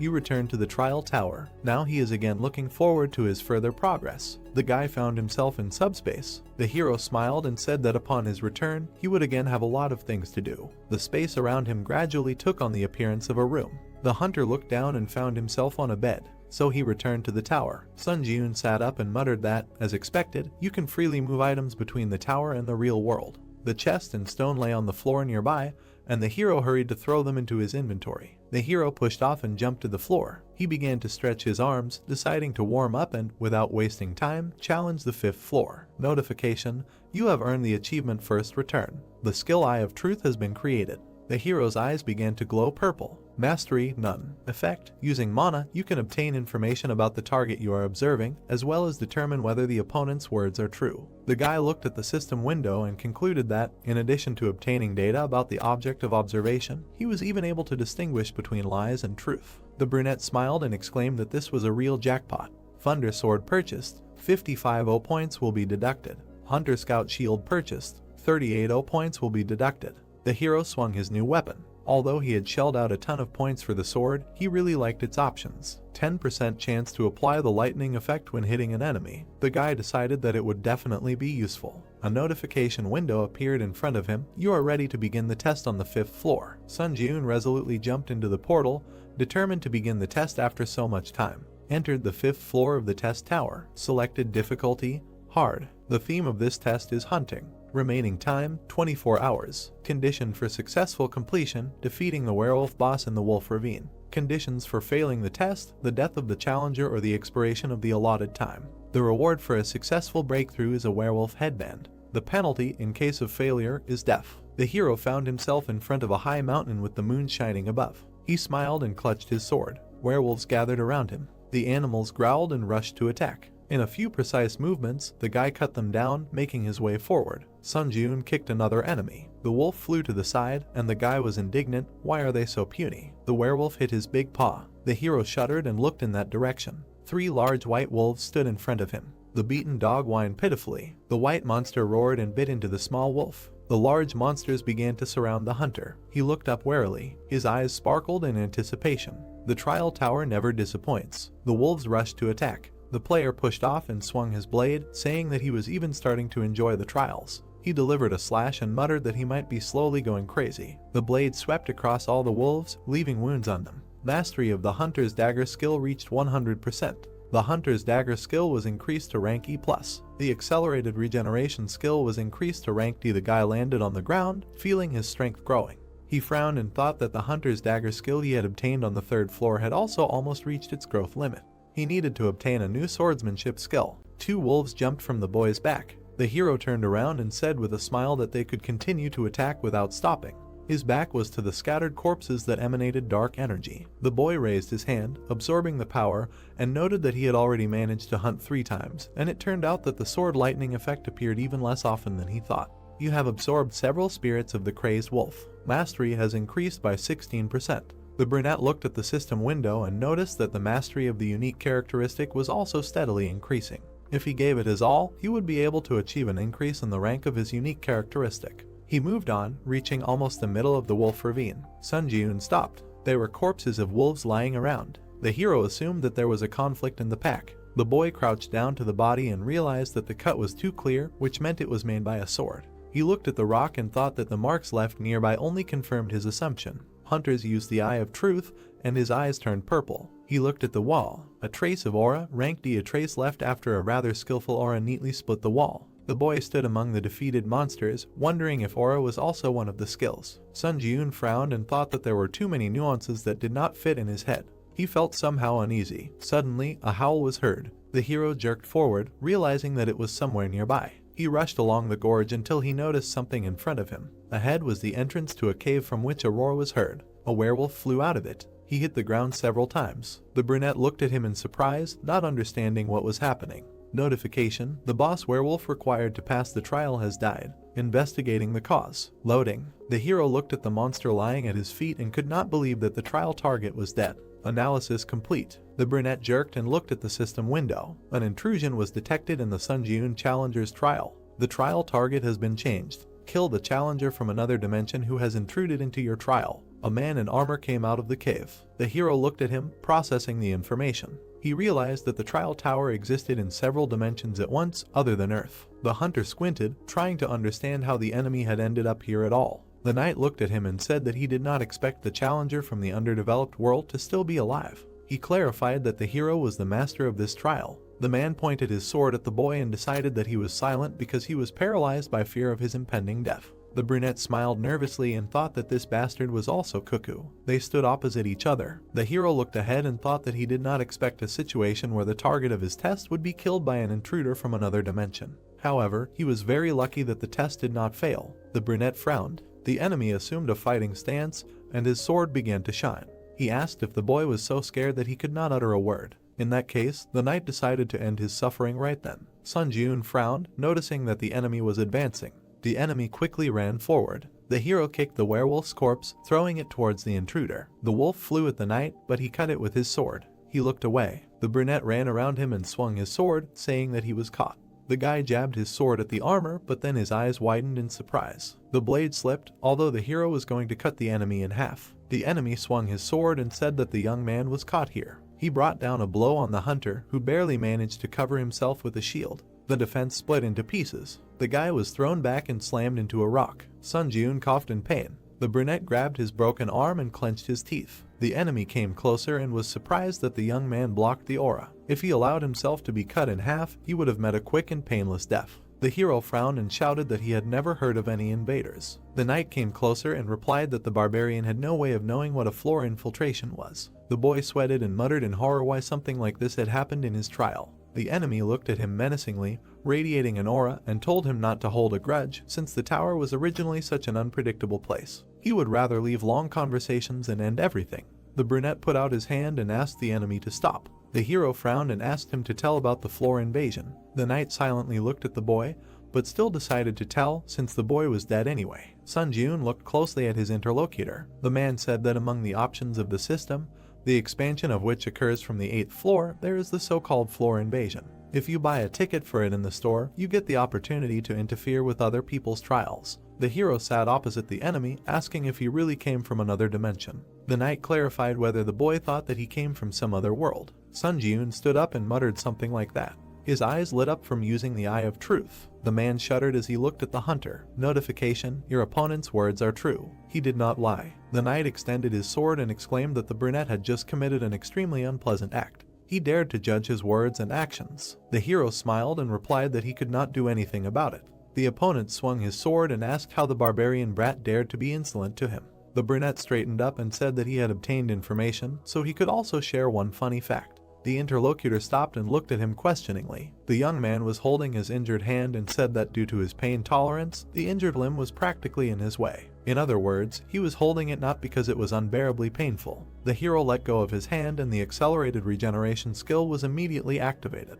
The boy healed himself and said that he thought the enemy would only share information if the boy looked pathetic. The knight's eyes widened in surprise. He swung his sword and asked if the hunter was testing his healing skills. The man added that if his strength was only what he had demonstrated earlier, then he would not escape death. Sun Jun threw the sword from the ground and smiled. The boy grabbed the handle and said that his strength continued to grow rapidly. Notification: increase stats using the spirits you have. Strength increased by 2, agility increased by 3, endurance increased by 3, mana increased by 5, durability increased by 7. Blue energy emanated from the hero. The enemy shuddered and was surprised that the boy had a unique characteristic in addition to the healing skill. The exclusive effect of the assassin's cloak is activated. Movement speed plus 15%. Remaining time, 59 seconds. The brunette crouched, pushing off the ground and, with a flash of his eyes, used instant acceleration. The man stared in shock at the challenger from the 5th floor, who for some reason had so many skills. The hero rushed to attack. The opponents began to exchange blows. The knight recoiled and muttered that it was only the 5th floor, so why did the hunter have such outrageous stats? He touched the sword, accumulating aura, and called the young man a damn barbarian. The brunette frowned, noticing the attack. He dodged, and the sword pierced the rock. The opponent turned and swung the blade towards the young man, cutting the stone. The hero was surprised and jumped. Aura is a high-level skill, so such a blow can cause serious damage. However, the guy was definitely ahead of his opponent in terms of stats, so he easily manages to avoid critical hits. Sun Jun frowned and thought that the real problem was that armor. The man grabbed the sword with both hands. His equipment was high level, and it couldn't be destroyed by the protagonist's current abilities. The youth jumped up, continuing to strike from different directions. If he continued to strike again and again, there would be a chance. With another swing, the blade of the sword sparked. An electric discharge pierced the enemy. He grunted in pain, trying to understand what it was. Notice: Thunder Sword. 10th chance to apply the lightning effect when hitting the enemy. The brunette smiled and muttered that this was what he needed. The knight fell on his back. The hero approached the enemy. He looked at him carefully and thought that if the armor had a lightning rod function, it would have been more troublesome, but fortunately, his risk was worth it. The man grunted and his body trembled. He looked at the boy and said that he should have won in the first place. The intruder muttered that he was just a challenger from the 5th floor, so how could that be possible? Where did he get so many skills? Sun Jun squeezed the handle of his blade and said that the other man was very stupid if he relied entirely on his one high-level skill and armor. He swung his sword and said that it was time to meet his end. The man extended his hand and exclaimed that he could give him answers to all his questions. The brunette frowned and said that there was no need for that. The hero pierced the enemy with his sword. Blood spurted. The knight's hand trembled and went limp. The hunter straightened up and thought that it was getting easier and easier to kill each time. He stepped back and swung the blade. If the boy felt awkward piercing someone else's flesh, it would have been a much more serious problem. Notification: congratulations, you have passed the 5th floor of the testing tower. A purple aura emanated from the invader's body. The brunette shuddered and extended his hand, hastening to use absorption. You have absorbed the spirit of the challenger Kata Drax. Mastery increased to 15%. The boy looked tensely at the energy in his hand and noticed that he almost missed the opportunity to absorb his soul. It turns out that if you die in another dimension, you simply dissipate like a mirage. The hero stood in the ravine, not understanding why the reward message did not arrive. Notification: the difficulty level and the reward do not match. The reward content has been completely revised. The young man turned his head in surprise. As a reward for breaking through, the skill 3 absolutes was received. As a bonus reward, you received 75 points. As an additional bonus reward, you received 35 points. The hero was happy that instead of the promised C rank reward, he received an A rank. The invading knight must have been strong enough for the system to consider the difficulty of the completed trial to be much higher than originally stated. Sun Jun smiled and said that he still couldn't believe that he had managed to hit such a jackpot. Entered the waiting room of the 6th floor. You have been healed of all debuffs and injuries. Information about the challenger Sun Jun will be displayed on the trial summary board. The guy walked through the portal and, taking off his equipment, put it in his inventory. One way or another, he encountered an invasion from another dimension. The hero sat down on the floor and thought that the trial tower really could catch you off guard. The hunter tried to save as many tickets as possible for sending questions to the 8th floor. The guy frowned. The system window indicated that the current number of tickets was 5. The hero began to type, deciding that it was time to ask about the floor invasion and whether it was possible to find out about it in advance. Your question has been sent. The brunette winced when he received the reply. He looked at the email in surprise, which had arrived so quickly. It read as follows. Floor infiltration is a system that allows you to enter the trials of a challenger with whom you have a gap of no more than 10 floors. However, you can only invade personal trials, and special and combined trials cannot be invaded. It is a system that expands from the 8th floor and is currently unavailable. The guy frowned and concluded that it was like breaking a ladder for someone climbing. He wanted to scroll down, but a notification appeared that this information was not available on the current floor. Since the request was only half fulfilled, the ticket to send a question would not be used. Sun Jun stared at the system window in shock and realized that the ticket to send a question was not all powerful either. He swiped the screen and thought that he was glad he had saved the ticket.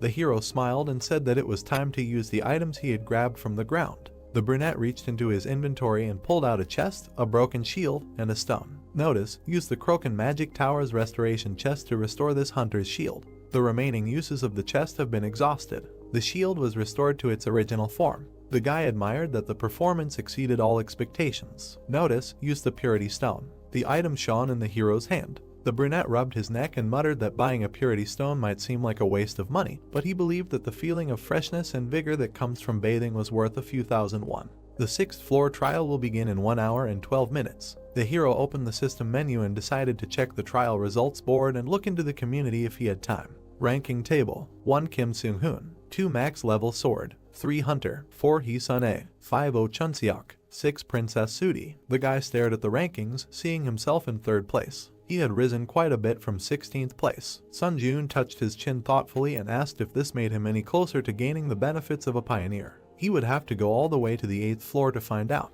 Entering the community. Difficulty: high. Players were trading skills that were useful for killing and robbing each other. Someone was indignant that they were animals, not people, since they only thought about someone's death. An argument broke out over this. The chat turned into a field of chaotic madness. The hero stared at the messages, trying to understand what had happened. The mental resistance skills that were being actively traded now have the attractive effect of reducing some mental shock, but at the same time they are a double-edged sword. Even if you use the skill to let go of your heartache every time, it won't change the essence of the problem. Sun Jun frowned when he saw the message. Dear all, did you know that the bastard who suddenly leaked the information about the 4th floor trials changed his name to Princess Sudi? It was the same challenger who spoiled the atmosphere in the 4th floor community chat. The hero remembered that he felt like he was deliberately inciting everyone to fight each other. Sun Jun frowned and asked if it would be the same this time. The guy swiped the screen and muttered that he should remember this person's nickname well. The system asked if he was ready to begin the trial on the 6th floor. The portal opened.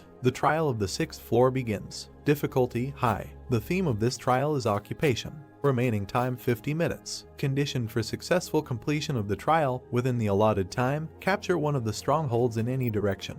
Condition for failing the trial: the death of the challenger or the expiration of the allotted time. The reward for a successful breakthrough is a random chest. The penalty in case of failure: death. The hero looked ahead, passing through the portal. In front of him was a sea with small platforms fixed to it. The selection of challengers is complete. Work together with your teammates to pass the trial. Sun Jun looked at the portal and, frowning, asked why his teammates were taking so long to appear. A spear flew out of the passage. The guy grabbed it with his hand and pulled it forward. Holding the weapon, the guy appeared. He looked at the brunette with fear and fell to the floor. The hero approached him and said that attacking his own team is unacceptable. The player frowned and said that if the guy entered the community, he should already know what's what. Murder is the easiest way to get achievements. The brunette looked at him in surprise. He squeezed his weapon and asked if the main thing for them was to earn as many achievements as possible, no matter at whose expense. The interlocutor bared his teeth and exclaimed that the hero's hypocrisy was beyond all bounds. He suggested looking around before playing the role of a conscientious and honest person.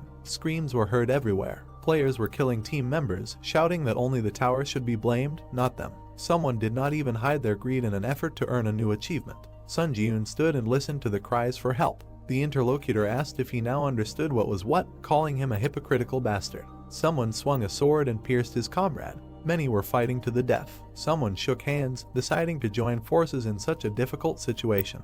The girl and the plump guy looked around at those around them. He smiled, glad that he met a person who thought the same as him. She noted that many were committing disgusting betrayal. The interlocutor nodded and said that they should come to their senses. The girl, smiling, plunged the blade into his chest and agreed that they needed to assess the situation with a sober mind. She grinned ominously and smirked that the guy, without really understanding, was shaking his opponent's hand without a drop of doubt. Notification: you have earned the Vile Killer achievement. Durability increased by 1. The young man fell backwards in front of her. The protagonist looked in her direction, and his supposed partner, smirking, said that he, too, was eager to get achievements. He suggested that the brunette stop acting like a saint. The hero silently looked away. The interlocutor grabbed the blade, deciding that his opponent was distracted. He cursed and rushed into the attack, aiming for the eye. Sun Ji-eun did not even flinch. The guy quickly appeared behind the player and pierced him with that very spear. The enemy coughed and desperately wondered what kind of lightning-fast movement that was. Notification: you have earned the traitor achievement. Strength increased by 1.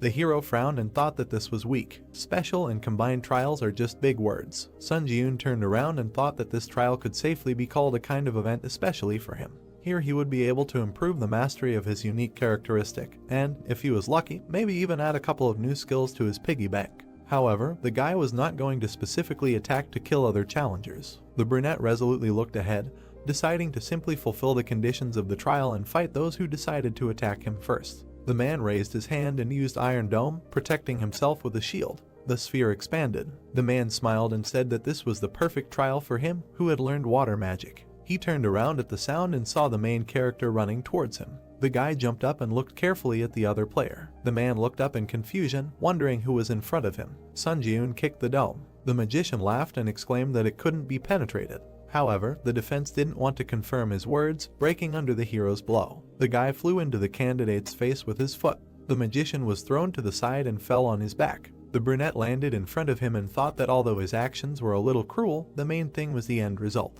The other candidates glanced at Sun Ji-eun in fear, assuming that he was a ranker who looked like a monster and ran in other directions. The hero sat down on the platform and thought that with his actions he could instill fear in his opponents. The other players ran away from him. To be honest, even though he wanted to earn achievements, he didn't want to make unnecessary kills. Notification: stronghold captured. The capture will be interrupted if someone from the other team enters your territory. Don't let the opponent capture your stronghold. Remaining time: 9 minutes 59 seconds. The brunette crossed his legs and concluded that he only needed to hold out for 10 minutes. He put his hands on his knees and thought that the high-ranked challengers who had immediately confirmed their participation in the next trial without using hearthstones on the 5th floor should already be outside the 6th floor. Most of the people around him were low-ranked challengers, so maybe breaking through the trial would be easier than he thought. The trial on the 6th floor makes you think about a lot of things. Mistrust of others. This is the reality of a low-ranked challenger. The darkness and gloom that the trial tower has nurtured. The guy frowned and thought that the fake sympathy was the real hypocrisy. Even if he managed to distract the opponents by switching their attention to another stronghold, eventually someone would die. Notification: an enemy has entered your stronghold, capture has been suspended.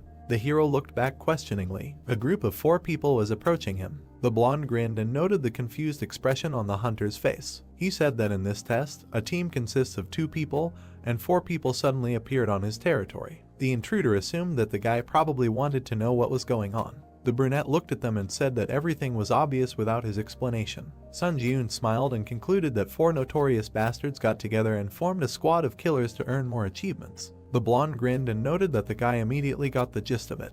The challenger added that his sentence would now be carried out. The man bared his teeth and kindly offered the hero to go to the next world. The 2 knights moved to attack. The young man grabbed the sword and assumed a fighting stance. The enemy wizard folded his arms and used heart fusion. The hero shuddered in surprise. By using the unique attribute heart fusion, The challenger Sun Jun now shares the pain of the challenger Kim Jin-han.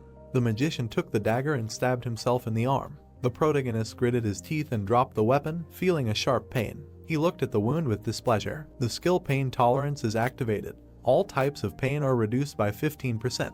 The bald man with a shield approached the guy and poured seawater on him. The brunette cautiously covered himself. Notification: you have touched the water of the 6th trial floor. Strength decreased by 10. Dexterity decreased by 10. Endurance decreased by 10. Penalty duration 2 minutes 59 seconds. The boy opened his mouth and noted that, apparently, there was a penalty for contact with water. The opponents were approaching to attack. Both knights swung, striking. The hero thought that this was a terrible deal. Would be for an ordinary player. Sun Jun smiled excitedly. The swordsman swung his blade, but the boy deftly dodged. He raised his hand and said that the strategy of depriving the enemy of a weapon and reducing his stats, admittedly, is pretty good. But they made one fatal mistake. The player looked at the approaching hand in fear. The hunter grabbed the swordsman by the head and stabbed him into the floor, declaring that they chose the wrong opponent. The trio froze in shock. Notification: you have earned the achievement one-hit kill. The skill Contempt for the Weak has been created.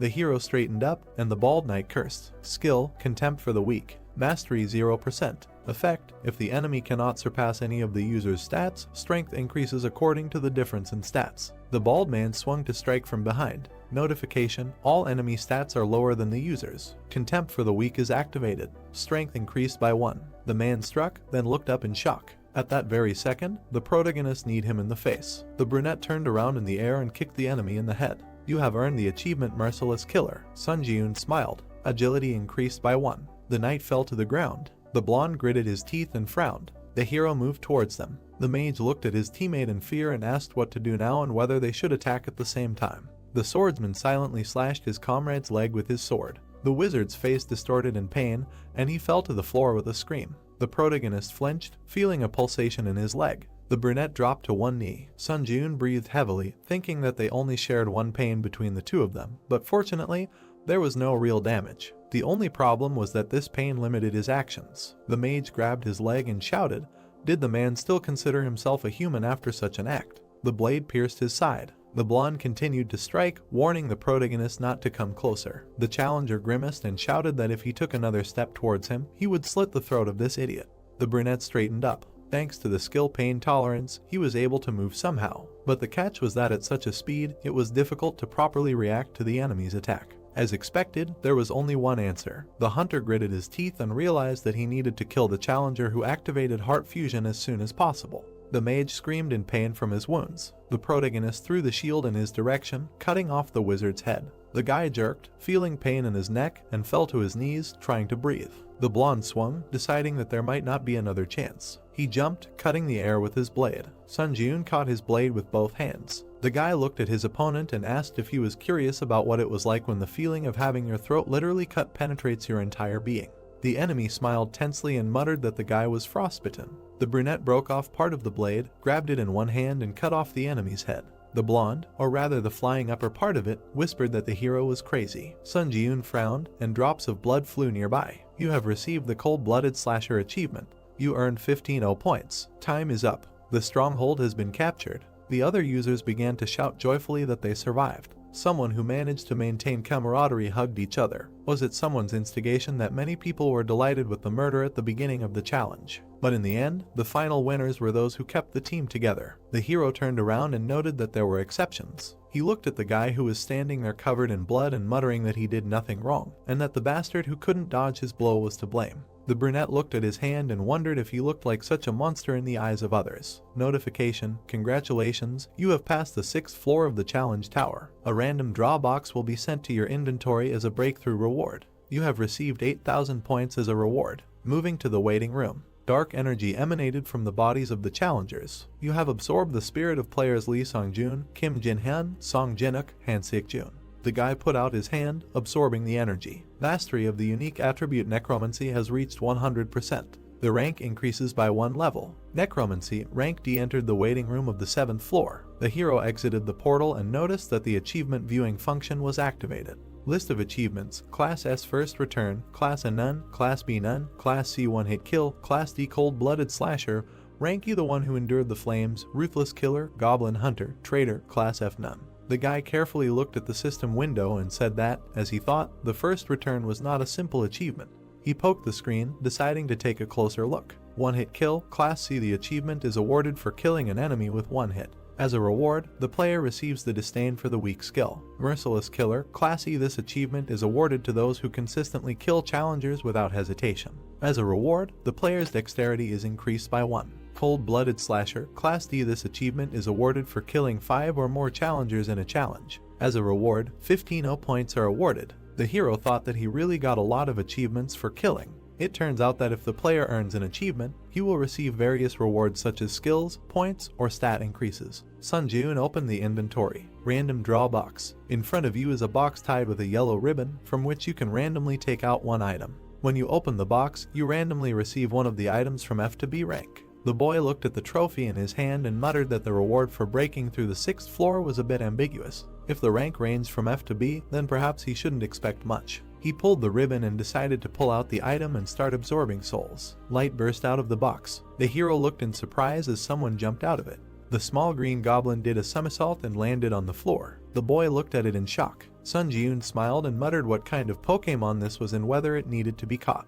The creature frowned, looking at the hero. Sun Ji-yoon dashed forward, stretching his hand out in front of him. The little animal dodged his palm at the last moment. The boy continued running forward, trying to catch his target. He pushed off the floor with explosive force. In his last attempt, he managed to grab the little animal. The hero smiled and shouted happily. The captured beast opened its mouth wide and screamed. Then it forcefully squeezed the boy's forearm with its teeth. Pain struck the boy's body, causing tears to appear in his eyes. The little beast jumped to the side. It frowned angrily and bared its fangs. The boy went into a furious frenzy and said that the enemy was quite cute, so he tried to be gentle with him. Jumping up, he said that now the little beast could expect no mercy. The boy made several dashes, but his target jumped very high. The hero looked up and thought. A moment later, the beast noticed that the boy had risen to his height. After somersaulting in the air, the boy looked at his target. He frowned and swung his right hand. His fist was approaching the little beast at high speed. The boy struck the beast's head with incredible force,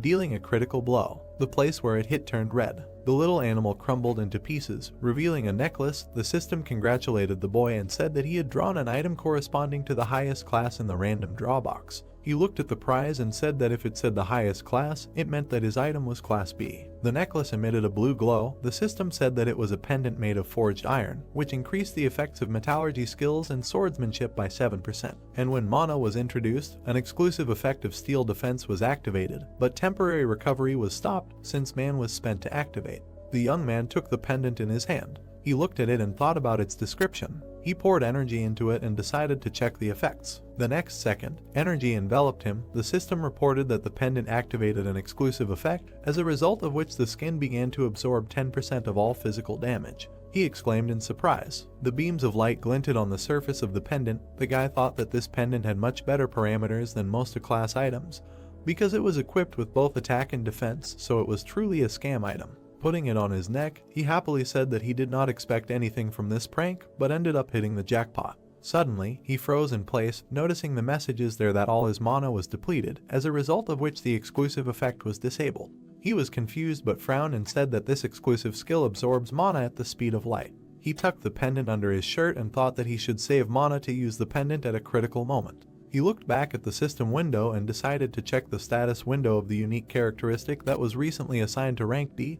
The system asked him if he was ready to begin the trial on the 7th floor. The heroes looked up, not understanding what this was and whether there was usually a waiting period before the next challenge was issued. Standing in the middle of the room, he said that if it was possible to start the challenge a little faster, he didn't see anything wrong with it, and he wondered if the others' waiting time had disappeared. The system reported entering a community whose difficulty was high. The tower ghost asked if they knew that the waiting time had disappeared. Reading other people's comments, he decided that as he thought, everyone could now immediately begin the challenge. He pointed his finger at the system window and thought that no one cared about the waiting time having disappeared. After all, no one was particularly interested in the advantage of being the first mover, and the atmosphere in the community was one of desperately wanting to return home. He lowered his head and wondered if this was because most of them were low-ranking hunters. Looking closely at the comments, he thought that compared to the 6th floor, the manner of communication had changed a lot. He imagined the evil faces of people and thought that all these maniacs have now become quiet, and the next one is a personal test, so,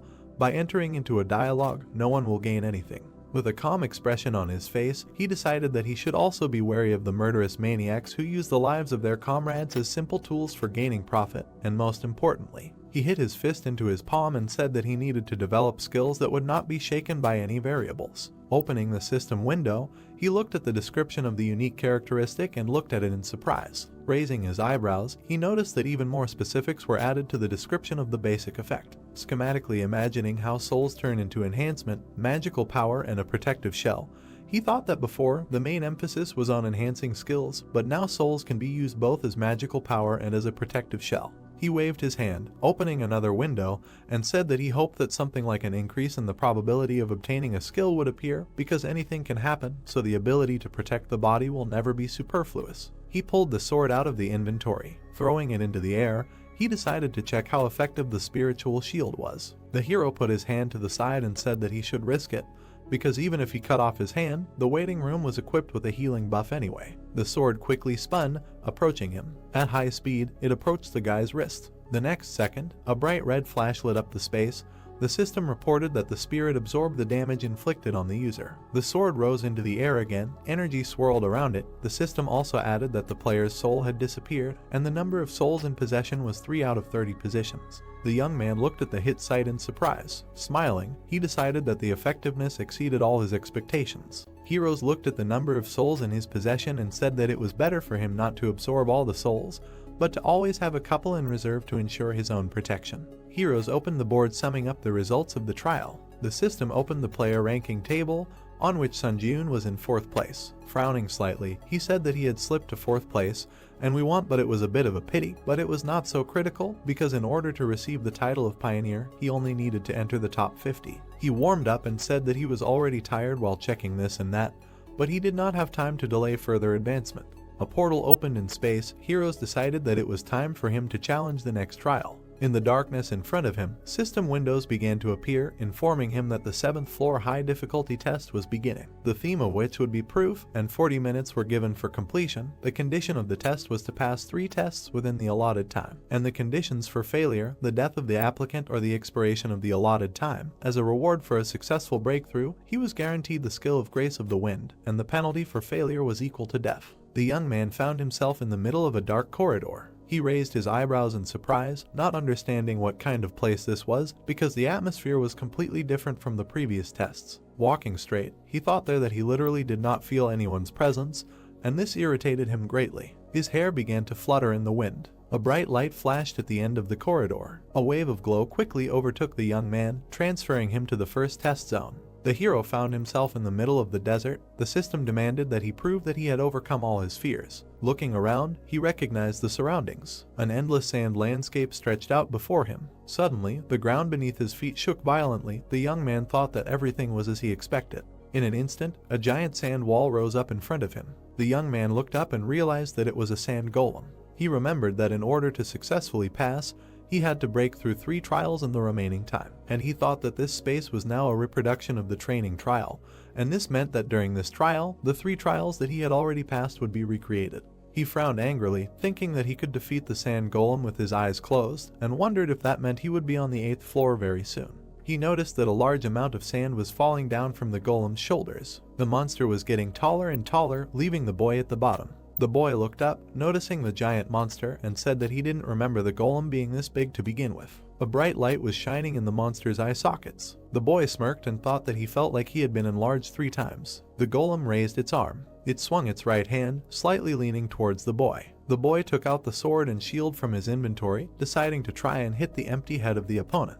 He rushed straight towards the golem's strike. Deviating from the trajectory, it ran up the arm. The hero frowned confidently. He quickly climbed up the sand, straight towards the monster's head. Finally, he made a dash and jumped away from the enemy's head. He thought that this was all very strange while he was upside down. Nu looked down at the golem and thought that the sand golem's weak point was the core, but he couldn't find it anywhere, and perhaps the more massive the golem, the deeper the core was hidden in its body. Shin quickly turned around and looked at him. The hero frowned tensely. The next second, the monster's hand was quickly approaching him. The golem grabbed him in mid-air. Sand continued to fall from his hand. Suddenly, a blue light appeared from his palm. The sand exploded, freeing the youth. The boy looked up and said that since he couldn't deal with the enemy in one blow, he should just cut him into pieces. He rushed into battle, delivering sweeping blows to the golem's body. He landed and slid across the sand. Sun Jiun looked at the wounds inflicted. He smirked slightly and thought that, as expected, he was just cutting him over and over again, and he needed that you did not find and destroy the core. The monster raised his hands and screamed loudly. The boy said that with his tactics he only attracted his anger. The monster sank to the ground, resting his feet on it.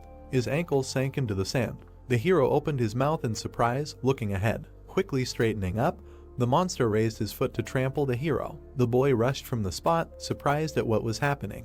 He looked back in fear and said that dodging the blow is not a problem, but if that sand wave falls. The monster's foot quickly approached the sand. The boy quickly ran away from the resulting sand wave. He lost his balance when the shock wave caught up with him. A huge sand explosion thundered in the middle of the desert. Dust and sand began to settle. A golem appeared from behind the curtain. The young man was half buried in the sand. He smiled evilly and said that he was furious. Rising from the ground, he looked at the golem. The young man held his sword in front of him. The golem walked towards him, holding his hands in front of him. The young man began to emit streams of aura using 3 absolutes. The system opened the description of the skill. The hero flew past the golem at incredible speed, cutting off its arm. The monster looked back at the lost limb in surprise. Landing, the guy dealt a few more blows. He cut off its arm with just one attack. He immediately remembered the Dark Knight and thought that when he encountered the so-called floor implantation, he was very angry. Smiling, he also added that now he should probably thank that knight for intruding on that trial.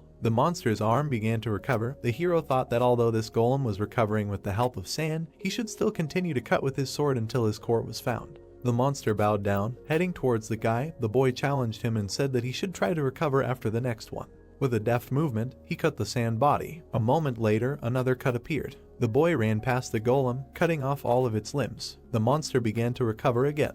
The tired guy frowned and insulted him, after which he wondered later where his core was. Suddenly, he raised his eyebrows in surprise. Standing in front of the golem, the boy calmly asked when he managed to become such a cutie. The golem suddenly fell into a stupor. He blushed embarrassedly, hearing for the first time that he was cute. The young man noticed that the golem had shrunk and thought that the resource called sand, which the golem's body was made of, could not be extracted from the environment indefinitely, which is why it had apparently shrunk so much. He looked down and thought of something. A mad smile appeared on his face. He grabbed the sword and asked the golem if it wanted to lose some more weight. The monster opened its mouth and let out a loud roar. Vidya didn't particularly like the continuation. The opponents headed towards each other. The young man turned in the air, approaching the fist. He did a roundhouse kick, destroying the monster's right arm. The hero clenched his teeth hard, quickly moving forward. He rushed past the monster at incredible speed, cutting it into several pieces. The golem's fragments fell onto the sand. He moved his head and wheezed quietly. Having shrunk even more, he restored his body. The golem growled and looked up. The boy frowned slightly when he found the core. He looked at the crystal on the monster's back and thought that the body was covered in a thick layer of sand, so it was extremely difficult to reach forward, and added that he thought about 10 minutes had passed, and there were only 40 minutes to complete the 7th floor trial, and it would probably be better to speed up. Suddenly, he noticed a blow approaching quickly. At the last moment, the boy dodged its trajectory. He continued to dodge the golem's attacks, saying that after the crash diet, he had become much more agile. He rushed behind the monster and said that although he wanted to play with it longer, he did not have time for this. A moment later, the boy pierced the monster's core. The golem opened its mouth and let out a scream. The core shattered into several pieces. The guy frowned. The system reported that he had proven that he had overcome his fear, and the first test had been successfully completed. The golem's body began to crumble to the ground. A bright flash appeared in the air. The young man looked around in surprise, noticing the disappearance of the surrounding space. Frowning, he thought that this was excellent. He stretched out his hand and pulled the golem's spirit along with him. The flow of the soul was attracted to his palm. The young man tried not to let go. A notification appeared above the guy's palm that the absorption had failed. He frowned in confusion and said that the increase in skill had also flown down the drain. The system reported entering the second test zone. The guy found himself in the middle of a burning location. A monster's corpse was lying next to him. The system demanded proof that he had become wiser. He frowned deeply, recognizing the surroundings. An orc village was burning outside and their corpses lay everywhere, that the previous tests were happening again. He lifted the curtain and went outside. The next second, he raised his eyebrows in surprise. The young man noticed that the orc was bowing down in front of his dead comrade. And watching what was happening, he thought that these were orc rangers, and that during the test on the 2nd floor, he destroyed the orc village, so now the subsequent events were unfolding in front of him. Monster touched the artery on the neck of his dead comrade. He sternly looked up at the young man. The orc shook with anger and let out a dull squeak. His eyes were bloodshot. He rose to his feet and let out a loud roar. The young man realized that he was going berserk again, a phenomenon often observed in monsters overcome by anger. He lowered his hands and added that an orc in a berserk state is no longer a hot monster like Irango, so he was very unlucky. The orcs rushed to attack with a battle cry. They were quickly approaching the young man. He frowned sternly and said that they, monsters, should not show the pain of losing a family member. The system reported the activation of the instant acceleration skill and the triple absolute skill. The hero jumped up with explosive force and said that they should not do this, at least in front of him. The orc fell to his knees. The commander of this squad was kneeling in front of the youth, quietly squeaking. The monster was breathing heavily, keeping its head down. Its comrades were lying everywhere next to it. The boy looked at him with disdain and asked the monster there if it felt disgusting, because he was standing there and just watching his family die, unable to do anything. The monster went berserk again. He rose to his feet and swung his right hand. The hero dodged his attack. Energy flashed in his pupils. With a quick dash, the boy decapitated his opponent. He exhaled heavily. The system reported that he had proven that he had become wiser, thus completing the second test. Looking back, the boy thought that this time he could not hesitate. He extended his hand and began to collect souls. He was pulled into the portal again. The system reported the successful absorption of all the orc spirits, as a result of which the mastery was increased by 6% and the number of souls rose to 19 units. The hero clenched his fist with a smile. The system issued a notification that the mastery of the hunter's dagger skill had reached 100%, so the skill had increased to the next rank. Also, the instant acceleration skill had risen one sub-rank higher. The system notified him of entering the third test zone, where he must prove that he had overcome his doubts. The guy looked ahead and said that this time his brain would definitely be blown away. He found himself on a long path in the middle of the water. Greatly surprised, he realized that this was the battle platform of the 6th floor. She looked back and said that since the previous zones were reconstructions of the 1st and 2nd floors, he thought there would be a double from the 3rd floor. He remembered the previous test and said that he was not surprised if such an ignorant test was labeled as wisdom, and he was really going if he hoped to see at least some common sense in the test tower. The young man opened his inventory and took a life potion from there. With a slight movement, he opened the bottle. The guy tipped the bottle over and drank the contents. The potion worked instantly, healing him. He looked at the bottle in his hand. Throwing it into the ocean, he said that he was littering a little in the test tower. A moment later, a giant wave rose behind him. Powerful splashes of water threw up the concrete slabs of the path. The heroes frowned in surprise and said that he only threw a tiny bottle. The system reported the activation of the killer's cloak, increasing movement speed by 15 points. He rushed away from the approaching danger. The boy frowned and thought that the tests that had been played so far were repeating the existing rules, which meant that in order to pass this test, he needed to find and occupy the red tile of the stronghold. The water waves rose up, creating different shapes. The boy also added that until he found the tile, he should not touch this water under any circumstances. Running further and further, he decided that his speed was higher because the wave could not catch up with him. Frowning in surprise, he decided that this was great, because he had to move in the same direction. A powerful splash of water threw the tile under the boy's feet. Falling down, he touched the water, as a result of which his strength, agility, endurance were reduced by 10 points, and the duration of the penalty was equal to 2 minutes and 59 seconds. The water continued to throw up concrete slabs. The guy thought that he even had an idea that the tiles would remain in the same order. Being in the air, he added that it was a kind of hope that there was at least some common sense in the testing tower. He gritted his teeth and used instant acceleration. Leaning against the slab, he made a powerful jerk. With quick movements, he bounced off the next 2 slabs. The guy gritted his teeth and said that he never expected that he could die in such a place. He continued to push off the slabs on his way, running further and further. Noticing a red pad, he headed towards it. Looking at his target, he thought it was the red slab of the stronghold. The guy gritted his teeth and thought that soon, finally, this annoying test would end. The introductory surface swirled into a whirlpool. Several streams of liquid rose into the air at once in order to hinder him. The water spun like a corkscrew and flew over him. The boy said that now the testing tower decided to go completely crazy. He made 2 jerks and headed towards the red plate. Smiling slightly, he realized that there was very little left. The spinning liquid was quickly heading after him.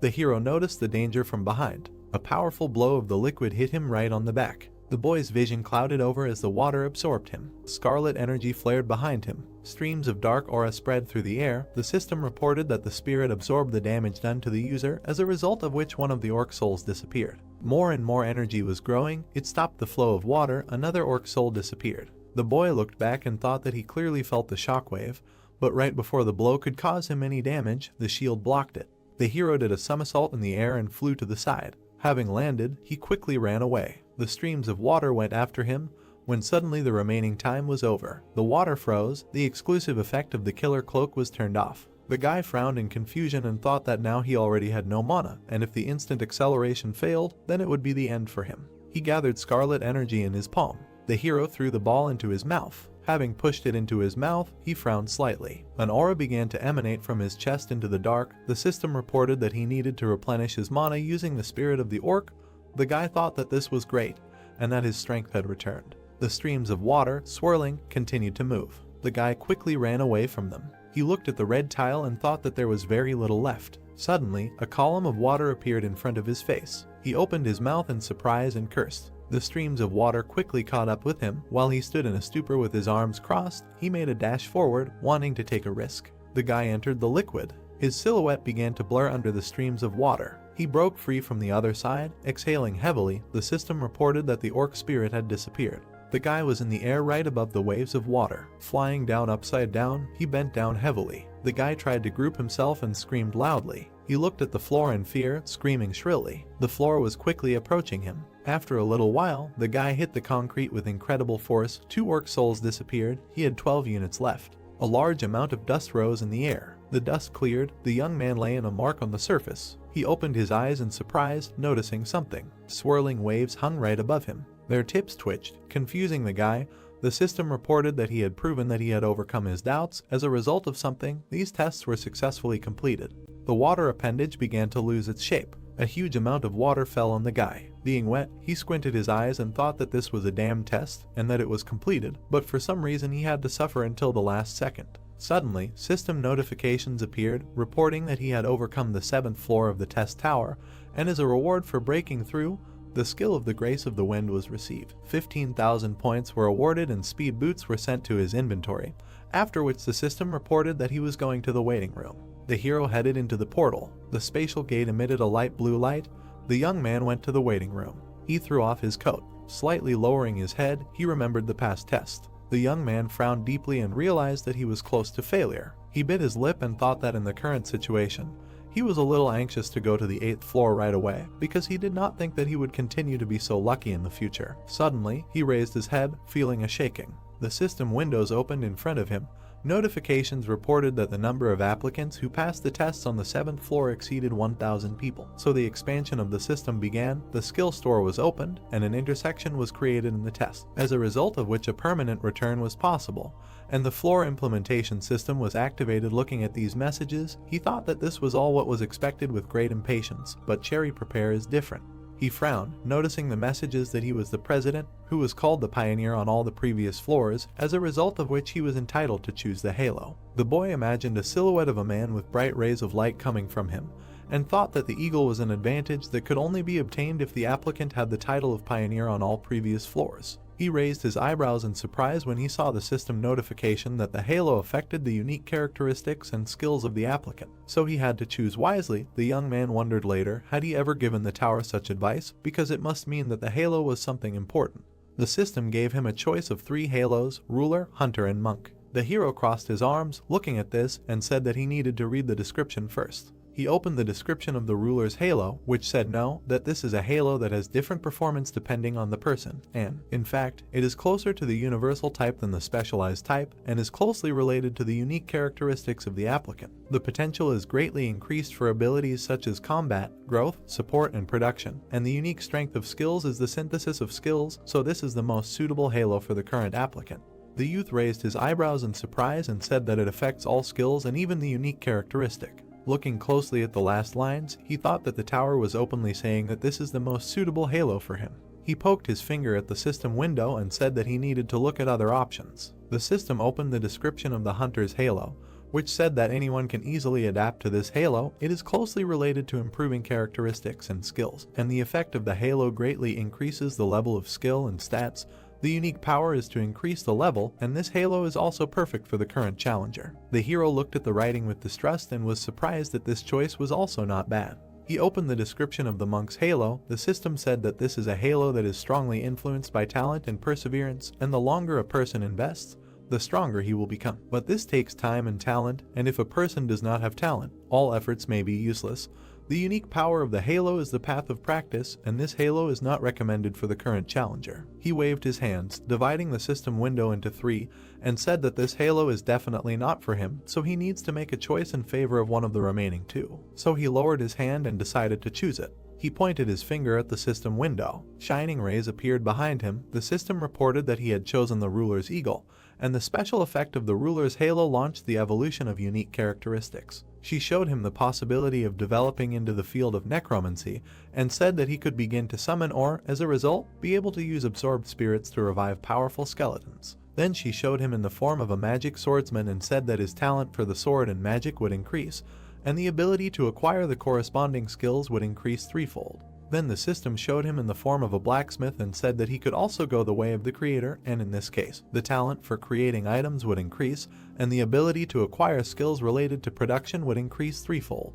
The young man looked at these options in surprise. He touched his finger to the system window. They say that he has nothing to even think about. He looked closely at the system windows, reporting that the summoner attribute had been added to the unique characteristics of necromancy. Due to this, some effects were modified, and new detailed effects were added. Then the unique ability of skill synthesis was created. The dark energy swirled and began to gather into the youth. The system opened the status window. The hero stepped onto the floor, happy with the end. He looked down as the energy continued to gather in his chest, and thought that the eagle was finally created. The hero poked his finger at the system window, opening the description of the unique ability, skill synthesis, the effect of which allows you to select 2 desired skills and combine them. And if the skill levels differ during the use of the effect, the skill of the higher rank becomes the center of the synthesis. Sun Jun opened his mouth in surprise and thought that by combining useless skills, you can create something new. The thought flashed through his mind that this was really a jackpot. The system asked him to look at the list of skills and select the material to create the synthesis from the skills currently available. The hero looked at the list of his abilities and thought about what to combine. He touched his chin and began to search for skills that he does not use. The hero chose the skill of contempt for the weak and continue the battle. The system asked him if he wanted to continue. The young man pressed the button and decided to continue. The synthesis window of the bright lit up. The system reported the completion of the synthesis of skills. A bright light illuminated the boy's face. The skill of forced breakthrough was created. The young man looked at the description of the skill in surprise.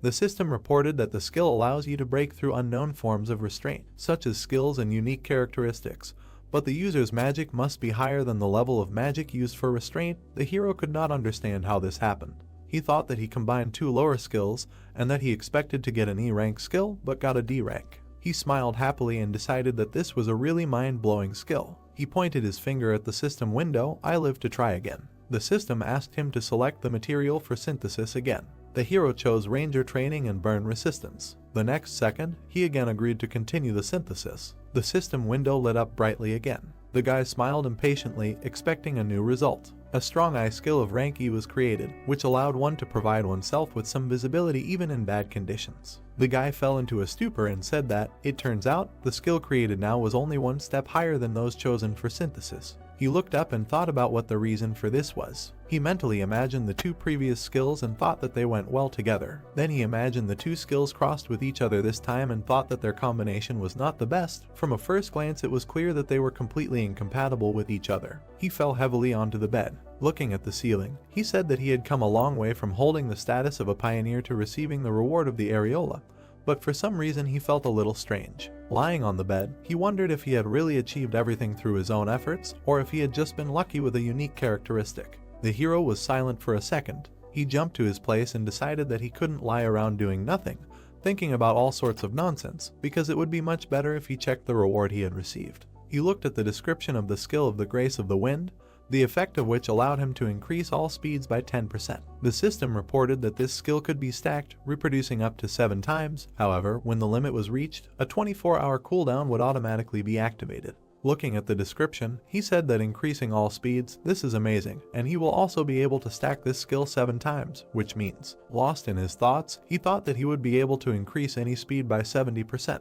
The hero imagined himself running forward at incredible speed. The young man imagined a bright glow and thought that this skill does not consume mana at all. Sitting on the bed, he said with a smile that the Grace of the Wind is essentially a skill that has no downsides. He opened the inventory and looked at the boots. He put on new shoes. The guy looked at the new thing with a smile. The system reported that these are speed boots that increase attack speed by 3% and movement speed by 5%. The young man said that all the rewards on the 7th floor are related to speed, and he is incredibly happy with this arrangement. Suddenly, the system reported that the skill store was entered and that it displays a list of skills available for purchase. Sun Ji-yoon looked at the list and said that, contrary to his expectations, the quality of the store leaves much to be desired, after which he thought that in addition to this, the prices are also incredibly high. He shook his head and was indignant at being asked to pay 8,000 for an instant boost. He pressed the buy button and said that he needed a skill related to magic. The hero imagined coins falling while looking at the messages that he had purchased the magic circuit skill, as a result of which 15,000 points were debited from his account,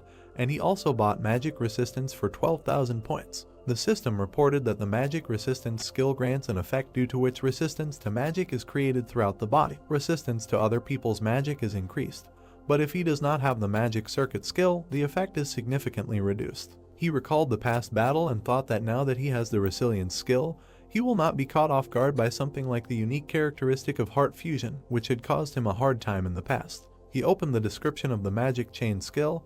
His body began to release mana. The magic chain was engraved on his body. The guy gritted his teeth, feeling the heat throughout his body. He began to glow brighter and brighter, emitting powerful streams. The sheet swayed strongly in the air. After a while, it sagged. The guy lowered his legs to the floor. Getting up from the bed, he said that he felt a strong lightness. He took a few steps forward. Sun Ji-yoon stopped in the middle of the room. He lowered his gaze. The youth raised his leg, which was covered in mana. A moment later, he slammed it onto the ground, creating a powerful shockwave. Without taking his eyes off what was happening, he was very surprised. The floor under his foot was shattered. The guy thought that the mana used randomly formed a chain and strengthened his physical abilities. He smiled, clenched his fist, and was glad that he made a good purchase. The hero opened the system window. The system reported that he could use the spirit of the deceased to resurrect the dead nearby, and that at the time of resurrection, the level of the dead would be proportional to the quality and quantity of souls absorbed. The youth said that he was curious about this new ability to summon the dead. He waved off the notification and said that it would be better for him to familiarize himself with it in practice. He placed his hands on his waist and exhaled heavily. He pressed his lips together and considered what decision he should make.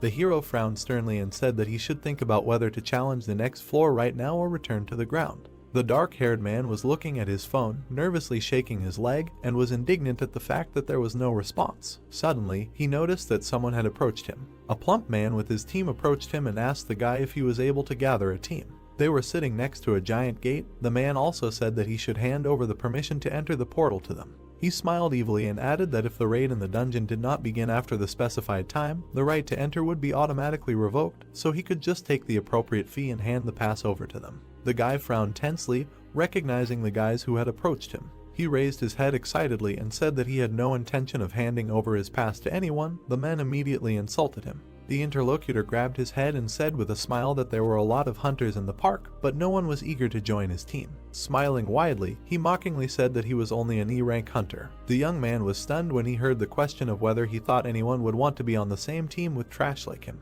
The man, along with his team, looked at the guy ominously. The surrounding people discussed how he was being too cheeky, but telling the honest truth. Suddenly, everyone froze in place when someone asked if the team was still recruiting. Sun Ji-yoon walked through the crowd. He held out his ID and introduced himself. Frowning, the guy asked if this was enough to join the team. The saddened man stood up from the bench and said that he completely satisfied all the requirements. The evil man put his hand on his shoulder and asked if he didn't see the line of people waiting or if he didn't understand what was going on at all. The boy let out a sigh and smiled. The man got angry when he heard the words that if he was unhappy with something, he should also apply for the Chiaowan team. The man was very indignant about this. Suddenly, the guy became completely serious and threateningly told the man to remove his hand from his shoulder before it was broken. The guy immediately released his aura, surprising everyone around him. The man turned pale and immediately removed his hand from his shoulder. He frowned in surprise, wondering what kind of energy this was and if he was really a C-rank hunter like himself. The man's allies admired this energy with a smile, thinking that it was released by their captain. The man smiled nervously and thought that this was not his doing. He put his hand to his mouth, awkwardly saying that since there were representatives from the Hunters Association around, he would tolerate such a prank this time. As he walked away, he said that the boy was just lucky. Xiaolwen grabbed his head and wondered why everything was going wrong from the start. He looked up at the boy in surprise. The boy called him by name. The boys were standing opposite each other. The hero said that judging by the situation, he felt like he wouldn't be able to find anyone else to join his team, so they shouldn't drag it out and just enter the portal. Xiaolwen pointed at himself and the boy with a shocked face and asked if he wanted to go in a two-man team. The boys entered. Xiaolwen grabbed the sword and quickly looked back, saying that they actually entered. The hero looked back at him and said that he didn't need to worry about anything so much since he could deal with most of the D-rank monsters. The other man looked at him in surprise. He raised his hand, looked at the boy and asked if the boy had said before that it was his first time in a dungeon. The boy confirmed this and thought that in essence, the trial tower and dungeons were the same thing. The man frowned and said that at first glance his words might seem tactless to him, but their lives were at stake, so he should listen to him carefully. The boy looked at him silently while the man asked him who he thought had the highest mortality rate in the dungeon, an E-rank hunter or a C-rank hunter. The man frowned and said that at first glance it might seem like the E-rank hunter would be the one most likely to die, but in reality, C-rank hunters had a higher mortality rate. He imagined two fighters and said that E-rank hunters were extremely cautious because they knew they were weak, while hunters of a higher rank were overconfident in their strength. He then imagined the spears killing the second hunter and said that the fatality rate was extremely high for that rank. The man then imagined them getting into an accident in a car and said that the same could be said about driving, since the more confident the driver was, the higher the chance of getting into an accident. He lowered his head and said that a place called a dungeon was much more dangerous than the boy thought. He raised his hand and added that since the boy had risked entering the dungeon without a tank and a healer, he became even more worried about this overconfidence. The hero replied that there was logic in those words. The man looked at his face and added that although he was an E-rank hunter, he had a lot of experience visiting dungeons, so he could take on the role of leader of this group. Sun Jun frowned slightly and thought that he also wanted to be the leader. The man bowed after hearing the agreement and thanked the boy for understanding, then said that he was doing this for everyone's safety, so he hoped his offer did not spoil anyone's mood. Words echoed throughout the cave that they needed to continue on their way. The young man decided to trust him. Suddenly, a lizardman appeared in front of them. The man tensely clenched his teeth and said that these monsters are known for skillfully using various types of weapons, so they were unlucky that he was their opponent. He took the lizardman with both hands and said that for starters, he would draw all the attention of this creature to himself, and the hero would attack him immediately on signal as soon as the lizard opened its back. He watched what was happening, thinking that he needed to see how an experienced hunter would deal with such a situation. He opened his mouth and rushed into battle. The man frowned tensely and ran towards him. Suddenly, they stopped a few meters away from each other. The man began to swing the blade in different directions. He continued to strike the air. The guy suddenly realized what was happening. Watching the captain, he thought that they were now measuring strength. He frowned and added that a temporary return to Earth takes only 3 days, and now he has to lose precious time because of some insignificant lizard. The man suddenly looked back at him. The guy stepped forward and apologized.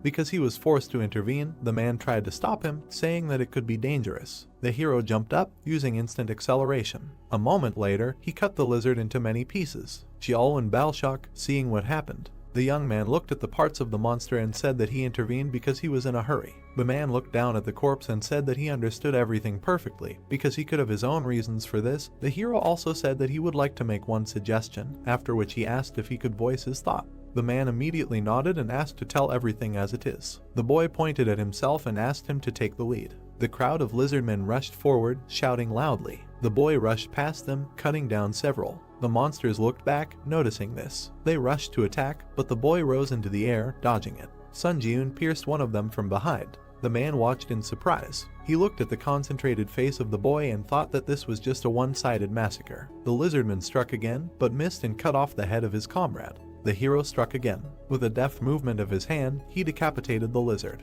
The man watched everything with his mouth open, thinking that he probably got to witness the battle of a super rookie who would shake up the hunting industry in the future. The hero plunged his blade into the body of one of the lizards. He took out a green D-rank mana crystal. He threw it into the man's bag with the others. Xiaolwen looked back and said that other than acting as a porter, he was of no use and then apologized for that. One of the lizards approached the guy from behind at incredible speed while he was discussing with the man how much profit each would get.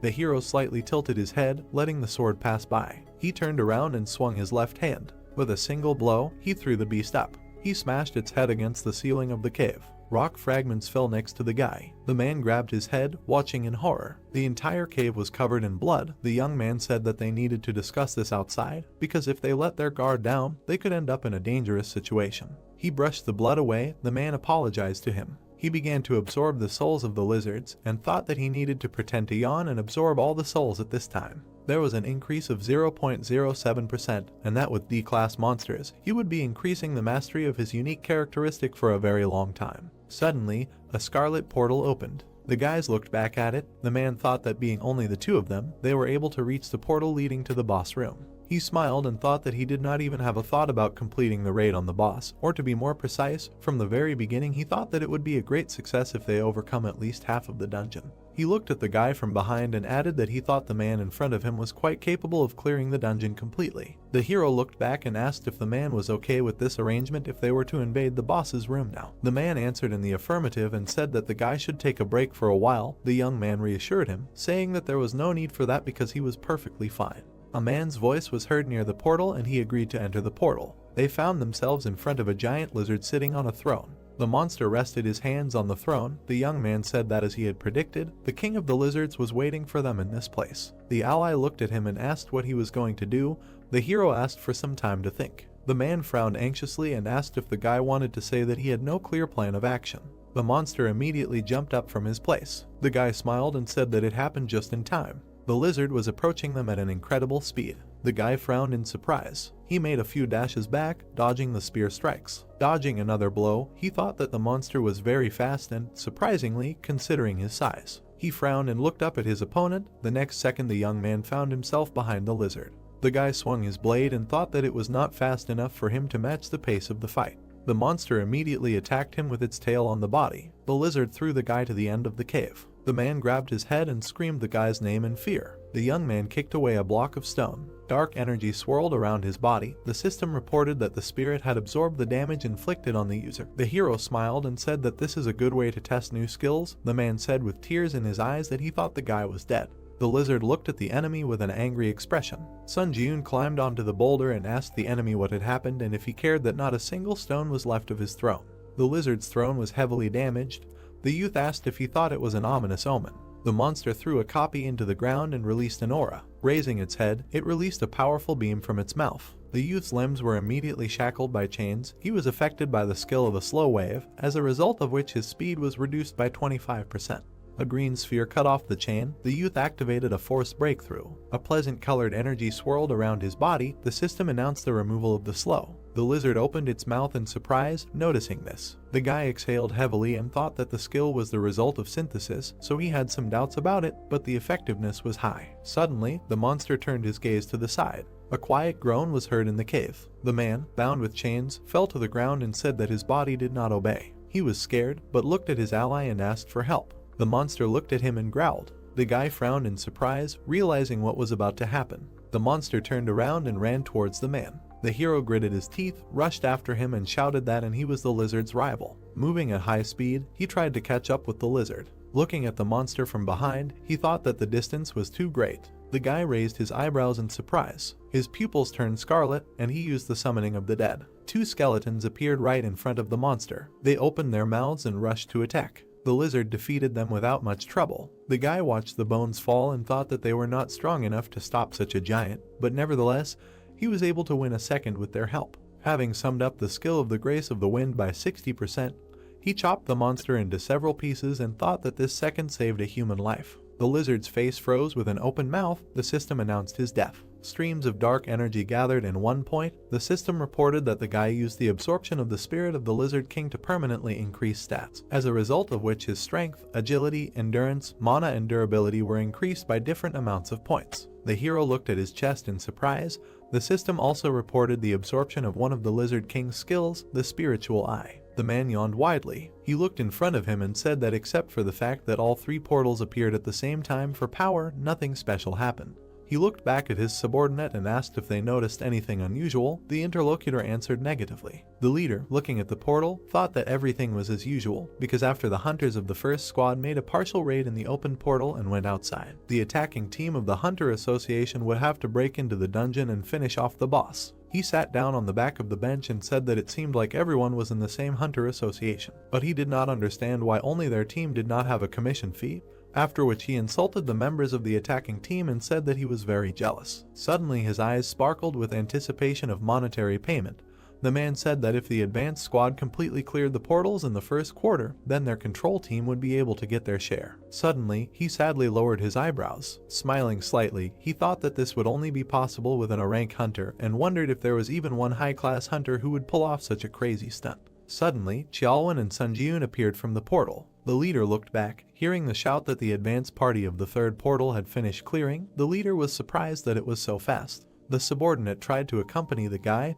The leader was surprised that they went to raid the dungeon with only the two of them, meaning that this group couldn't even get halfway there. Suddenly, he raised his eyebrows in surprise, noticing something. The portal behind them began to disappear. He opened his mouth in shock, thinking that the portal that had become colorless meant that. The man smiled widely and finished his thought by saying that the boss's room had been completely cleared. Stumbling, he ran towards the guy. The man, breathing heavily, asked the young man if they had really cleared the dungeon completely. The hero asked him who he was to ask such questions. The interlocutor adjusted his suit and said with a smile that he forgot to introduce himself, after which he gave his name and said that he was the leader of the portal control group from the Hunters Association, who had arrived in this place to monitor the portals that had suddenly appeared in this park. Xiaolwen intervened in the conversation and asked if they had arrived later, that they wanted to buy the rights to occupy the portal. The man confirmed this and said that he wanted to make an offer to the two of them to sell. He raised his eyebrows in surprise when he heard the words that Xiaolwen was not the one who had the right to make decisions in this matter. The leader was very surprised when he was told that the young man had captured this dungeon alone.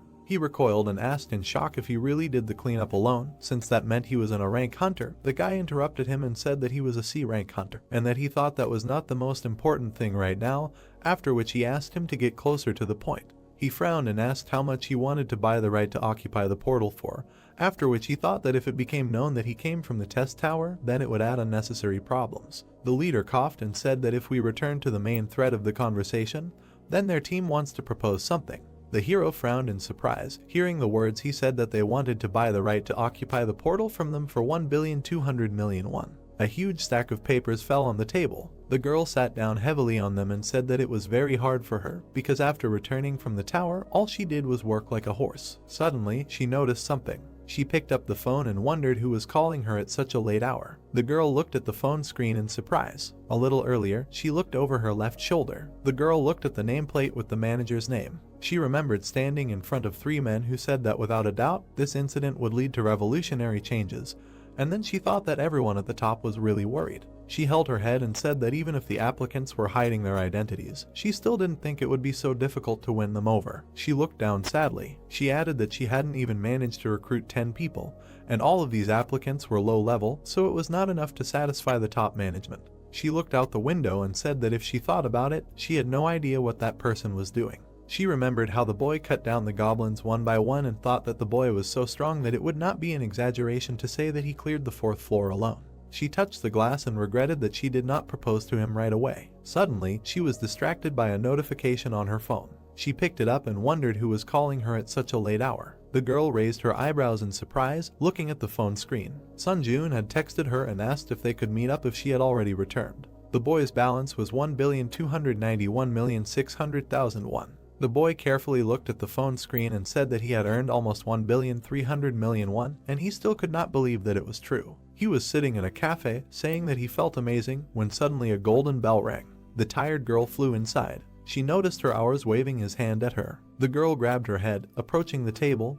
The guy thought that she ran with all her might and said that she did not have to hurry so much. Sitting opposite him, she said that he did not even answer her message. The guy blushed, hearing the words that she waited for his answer for a very long time. He sweated nervously and apologized, after which he said that he never read it because he was in a hurry. Smiling, she pointed at him with her fingers and said that then he should treat her to a cup of coffee and cheesecake. The hero replied that she could order whatever she wanted. A little while later, a cup of coffee appeared on the table. The guys sat opposite each other. The girl asked if the guy was going to climb to the top floors of the test tower. The hero replied that he was going to continue his climb in the tower. To be honest, he contacted her because he had a request. He looked her in the eye and said that he needed to join a guild so that he could attack a dungeon during his short return from the trial tower, but he had some conditions. He imagined various hunters and said that the first condition was the right to refuse a summons to the guild. He then imagined the trial tower and added that the second condition was not to interfere with his personal affairs related to the tower, and the third was permission to use the guild's dungeons at any time. The young man also asked if there was a guild that would be willing to satisfy all of these conditions. The young man frowned slightly and wondered if the atmosphere was strange and if he had overdone it. He suddenly flinched when he heard his name. The girl tilted her head and said that the conditions he proposed were absolutely impossible to fulfill, since from the guild's point of view, they did not get anything. She touched his hand, interrupting his words about how he had probably asked for too much. She stood up at her place and looked him in the eyes. Their fingers intertwined. The girl said that he could join her guild. He raised his eyebrows in surprise, hearing the words that she would make these impossible conditions feasible. The young man was lying on the roof of the bus, recalling the past conversation. His hair was fluttering in the wind. The young man said that from raiding the dungeon to selling the right to occupy, and plus joining the guild, yesterday he lived an extremely productive day. Looking up at the sky, he said that anyway, to join the ranks of the guild, there was one task left to complete. He suddenly plunged into the memories of the past conversation. The girl said that he should clear a C-rank dungeon alone, because he should demonstrate his abilities, so that it would be easier for her to convince the higher management, because the privilege of free use of the guild dungeons is not available to everyone. The boy looked into her eyes and thought that her words meant that not everyone could bathe in cream using the White Guild dungeon.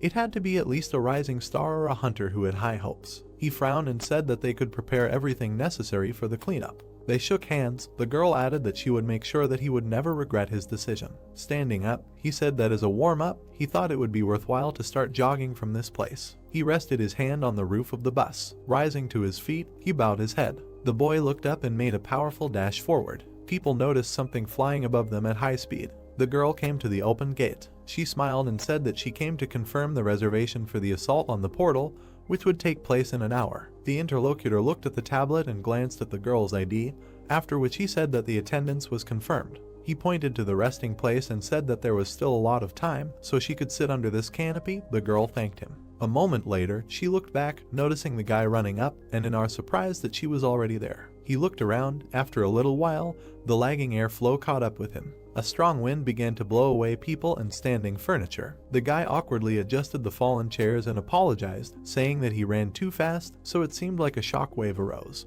The girl smiled awkwardly and thought about whether he wanted to say that the wind rose simply because of fast running, after which he said that he came quite early. The young man looked at the gate, while the girl wondered what kind of person he was there. She pointed to the portal and said that she had already passed all the checks, so he could let her know when he was ready. The boy replied that he could start the raid right now, because he didn't care. They entered the portal and found themselves in the middle of a wheat field. The guys looked around. The boy was surprised that they were in a field. He turned to the girl and said that if she was in danger, she should immediately let him know this. She replied that she would be completely fine. She touched her chest and presented her necklace, after which she said that she was wearing an artifact that was given to her by the guild because it was an item that had a shield function and a weak invisibility effect. Heian looked at it and said that if she attracted the attention of monsters, she would help him to some extent, so she would try to stay as far away from the battlefield as possible. The hero walked forward, telling her that now he could fight without worrying about anything. He was enveloped in dark energy. The spiritual eye skill was activated. The young man remembered that this was the skill that he received from the Lizard King. He noticed 3 objects approaching. Frowning tensely, he thought that he felt the presence of enemies invisible to the eyes, and added that this is what gives him the spiritual eye. The opponents quickly approached him through the wheat field. The young man watched as they approached very closely. He rose into the air, dodging 3 lizard-like monsters. The monster opened its mouth, looking at him. The girl frowned in surprise, seeing the poisonous fisherman. She took a step forward and shouted at the boy to be careful, because this violated the rules of the dungeon. The young man made several dashes, destroying each of the opponents. The monsters' bodies fell next to him. The girl's mouth opened in surprise, thinking about what she had just seen, because it was some kind of madness. She smiled happily and noted that she had always known that she had made the right choice. The young man continued to fight the monsters running out of the portal. He cut one of them, making a dash to the second. His sword began to emit golden energy. The hero looked away and thought that the appearance of the lightning effect was so rare that he had completely forgotten about its existence. One of the monsters was quickly approaching him from behind.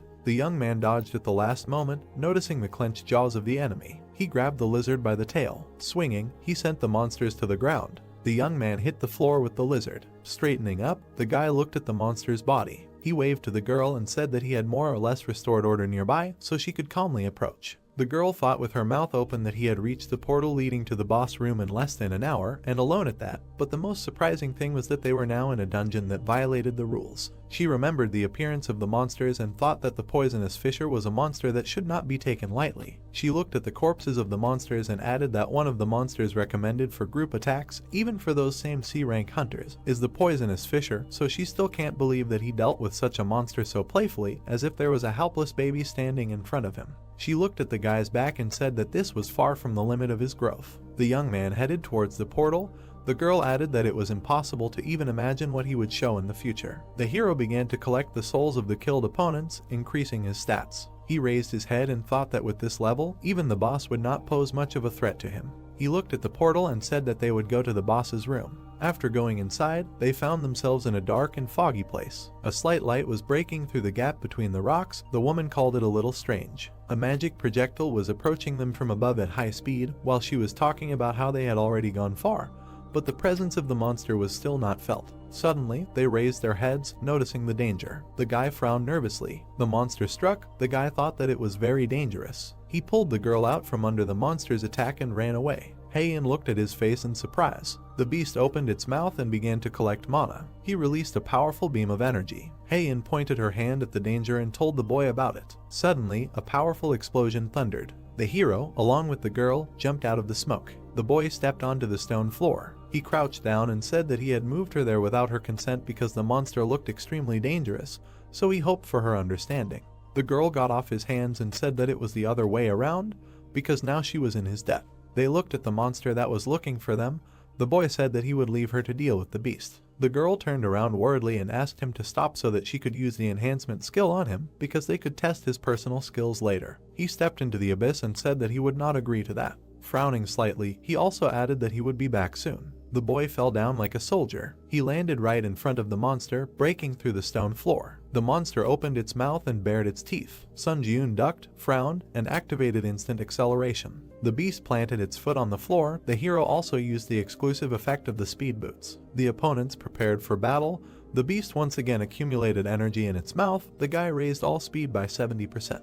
He jumped up from his place and went on the attack. Having run past the monster's face, he did not even look back. The beast turned its head after him. The young man used 3 absolutes and began to strike, cutting the flesh of the beast. Severed body parts began to fall to the ground next to it. The girl watched what was happening from the root of a tree. The system announced the victory over the dungeon boss and said that in 3 hours the dungeon would collapse. The girl smiled and laughed nervously. Looking at the guy, she said that now she was completely confused about who was the monster in this place. They headed towards the Scarlet Portal. The guys went out into the field. The girl said that she never expected that he, being a C-rank hunter, would clear the dungeon so quickly. She folded her hands behind her back and added that he had passed the tests and could now use the White Guild's dungeon, because their guild was not so stupid as to miss out on a talent like him. The hero replied that he was pleased to hear that. The woman turned around and said that she would digress a little from the main topic of the conversation. She presented 3 levels of difficulty and said that when he was summoned to the tower in a trial, the difficulty he initially chose did not matter much, because even at low difficulty, those who showed good progress in passing the trials would face increasingly difficult tasks as the number of trials increased. She schematically presented the exchange of difficulty between high and low levels, after which she added that there was also a reverse process, because even at high difficulty, if the result was lame, the applicant could gradually slide down to low difficulty. She looked to the side and said that based on this principle, the fact that he had achieved such an impressive growth could only mean one thing: his difficulty level in climbing to the top of the tower. The 3 past trials flashed through the boy's memories. The girl finished the sentence by saying that his level was deadly among the top 50 participants on the summary board. She lowered her head and said that therefore she hoped that he would try to be a little more careful. The hero was very surprised to hear her say that she would like to accompany him for as long as possible or to mature his amazing growth with her own eyes. Sun Jiun was sitting on the roof of a building in the middle of the night. He took a bite of an apple, smiling widely. He said that for the past 3 days, he had really been spinning like a squirrel in a wheel. In 5 minutes he would be transferred to the trial tower. He raised his head and thought with a smile that thanks to this, both his stats and his self-confidence had grown. After his reflection, time and glass, a spatial tunnel opened in the sky. The young man began to return to the tower. He smiled widely and thought that he was returning again. Having appeared in his room, he decided to begin his test. The guy poked his finger at the system window, confirming the start. The system opened a dialog box and asked which test intersection point he wanted to choose: tactics, combat, or capture. The young man raised his eyebrows in surprise and thought that if he thought about it, he had seen a mention of creating an intersection point. He chose combat and added that if he wanted to increase the effectiveness of necromancy, then he should go into battle. The system reported that all personal tests of the applicant were focused on combat, and after choosing a point, it could not be changed. Standing in the middle of the room, he noted that he had not intended to change it, and now he no longer needed to choose anything. The system reported that the applicant had the qualification of a pioneer. The young man raised his eyebrows in surprise. He silently looked at the message that the administrator's private chat was about to open, and the search for an administrator specializing in combat introduction was currently in progress. After a short while, the system completed the search. The boy's body was engulfed in system energy. It reported that a consultation with the Steel Blood Lord, the manager of the combat intersection point, had begun. The hero was transported to a snowy field full of lonely swords. Looking up, he wondered where he was. The system reported that he had entered the Steel Blood world. The system message notified that the search was complete. Consultation with the Steel Blood Lord, the manager of the combat intersection point, is beginning. Sun Jiun looked surprised, after which he landed on the field among the swords. Raising his head, the hero wondered where he was. The message notified that he had entered the Steel Blood world. Many blades were stuck in front of him. The pupil changed after using the Eye of Truth. The system message notified that the skill was activated. The Iron Blood World. Ranking unknown. A space created specifically for her, the administrator of the Iron Blood Lord, a place where uninvited guests cannot look in. The hero smiled and thought, such a place also exists. Sun Jiun began to walk forward, reading that the administrator of the Iron Blood Lord was unhappy with someone making inquiries. Looking closely at this message, he thought, does this mean that administrators can communicate their intentions through direct messages? One of the swords nearby burst into flames, after which he went forward. The system message notified that the administrator Lord Ironblood said to stop wasting time and asked to follow the sword. Sun Jiun looked at this in surprise, so he continued to follow the blade, after which he left this field. Steam came out of his mouth when he breathed. He found himself at the entrance of the house. Coming closer, he opened the door slightly. Looking inside, the hero saw something in front of him. Administrator Lord Ironblood was looking at him. Inside, there was a girl who told him that he had finally come, and she greeted the pioneer. She looked at the hero with a smile, saying that she was the administrator who was assigned to conduct a consultation with him. That same Lord Ironblood. She sat with her legs crossed. Sun Jiun looked at her carefully, thinking that in appearance she looked like a foreign beauty. But he saw her bright aura, realizing that in fact, in front of him was the creature that controls the trial tower. Suddenly, the girl appeared in front of his face, after which she reached for the bottle on the shelf, saying that she was curious about what this monster looked like, and she would say that it was pretty good. The hero thought in surprise, when did she manage to get here? He was staring at her non-stop. The hostess of the house went to the fireplace. Sun Jiun asked if she knew him, and she answered of course. The trial on the 4th floor was quite impressive. The drink was filling the glass when the guy asked if she had been watching his trials all this time, to which the girl said that she only knew about what happened from the data of the final report, because it is impossible to watch the trials of candidates below the 8th floor. Sun Jiun's eyes grew bigger from surprise. He thought about the fact that she is an administrator but cannot watch the trial. While stirring the contents of the glass, the girl also said that judging by his expression, she thought he had misunderstood something. Administrators are not omnipotent beings like the gods, and they do not control the tower at all. The blonde took a sip from the glass, saying that he should not be too nervous in her presence. Sun Jiun silently looked at the interlocutor, who also said that as long as she obeyed the tower, she could not harm him. But, glancing at him, the girl decided to close this topic and said that this personal consultation was an advantage he had earned. If he had any questions, he should not hesitate to ask. Sun Jiun frowned. He thought that he definitely did not feel any hostility. There was a blizzard outside. The hero asked if she could explain what this personal consultation was, and the interlocutor said that, as mentioned earlier, a personal consultation was an advantage that a pioneer would receive. Sun Jiun recalled the armored enemy, saying that on the 5th floor, he almost died at the hands of a challenger from another dimension. Why did he come to him? Looking at her glass, the girl said with a smile that there was no special reason. Looking at the interlocutor again, she also said that it was because when entering a certain floor in another world, an intruder could not only steal the reward for the challenge of that floor, but also gain more favorable advantages. The fireplace was burning brightly in the room.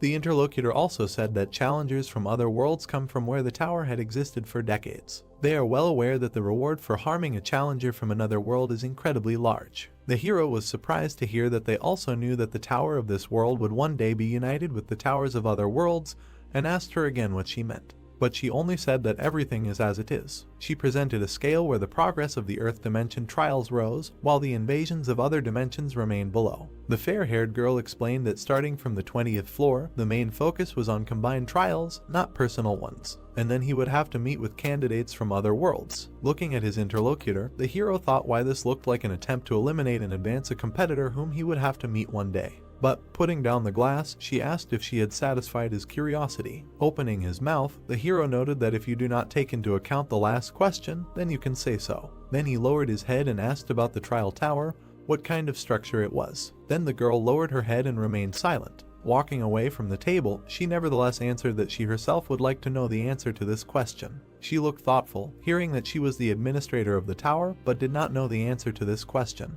Her own silhouette was visible in her eyes. The girl said that originally, the so-called administrators were just like him. The applicants who died after passing the 40th floor were given the right to be reborn as administrators. She had once climbed the tower to see the end. However, she could not reach the top of the tower. No, she remembered herself covered in blood, saying that it would be more correct to say that all the administrators died before reaching the end. That was how she became an administrator. Sun Ji-eun clenched his fist and asked if she wanted to say that the administrators were just former applicants. He looked at the floor, saying that he hoped that she knew something about the top of the tower after all. Hearing this, the girl frowned and looked at him. Then she grabbed him and lifted him off the floor. Holding him with one hand, she said that the words about the top of the tower were not something that could be said so frivolously and carelessly. Sun Ji-eun looked confused and just kept silent, but she noticed with a smile that he was not particularly puzzled and asked again if he was scared. In response, the hero simply lowered his head, saying that it was because she herself said that a personal consultation was his advantage. In addition, he did not feel hostility from her, after which, his fingers dug into the wall, and the next moment, he broke it and found himself on the street. At that moment, a blade appeared in his hand, and he said that he did not intend to let her harm him so easily. The girl was very surprised. Meanwhile, snow was falling on the roof of the house. She began to go outside with a smile, saying that she had been living for many years, and for the first time she saw the one who destroyed the administrator's residence. But his actions convinced her. The hero only looked at the interlocutor with incomprehension. Then the girl looked closely at Sun Ji-eun, calling his name. But he was confused when he heard that she was offering him a patronage contract. A new system message appeared about entering the waiting room on the 8th floor, after which the hero found himself on the bed. He was still surprised, after which he stood up and opened the window of the exclusive store. A screen appeared in front of him, which wrote the skill category, strength category, item category, contracts Lord of Iron Blood. He was surprised, telling himself that he really made a contract with the administrator. The girl with blonde hair held a scroll in her hand, saying that she could not pass up a candidate who was both talented and brave. The system message asked if he wanted to sign a patronage contract. The hero clicked yes, and the contract was concluded. An exclusive contractor store will be opened, where special points will be available to him. As a special benefit provided by the contractor, all stats will be increased by 1. With a wide smile, the girl said that it was fun, and said goodbye until we meet again soon. A finger pressed the strength button, opening the strength category in the exclusive contractor store. A new screen showed the strength category. List power purity of mind, power steel soul, power king of winter. Looking at the screen, the hero thought that there is also a level of this category of the store. Is there a difference between just power and the unique power obtained on the 8th floor? There were page switches at the bottom, and the hero decided to check them. But a new message appeared that he does not have sufficient rights to view the current list of powers. He can view the list of powers in the waiting room on the 10th floor. Looking at the screen, the hero wondered what happens. At the moment, only these 3 powers are available to him. Information about the power of purity of mind appeared in a new window. Price 1000 SP. Description: in any situation, there will be the ability to think rationally. Status anomalies such as anger and confusion are halved during the fight, and combat immersion increases. Power steel soul. Price 6500 SP. Description: this is the soul that some lords were born with, who are said to have neither blood nor tears. Increases the mastery of all weapons by 2.32 times. All newly learned combat skills start with 10% mastery. The power of the King of Winter. Price 800 SP. Description: this is the power that the rulers of the North often receive. In cold conditions, stats are temporarily increased.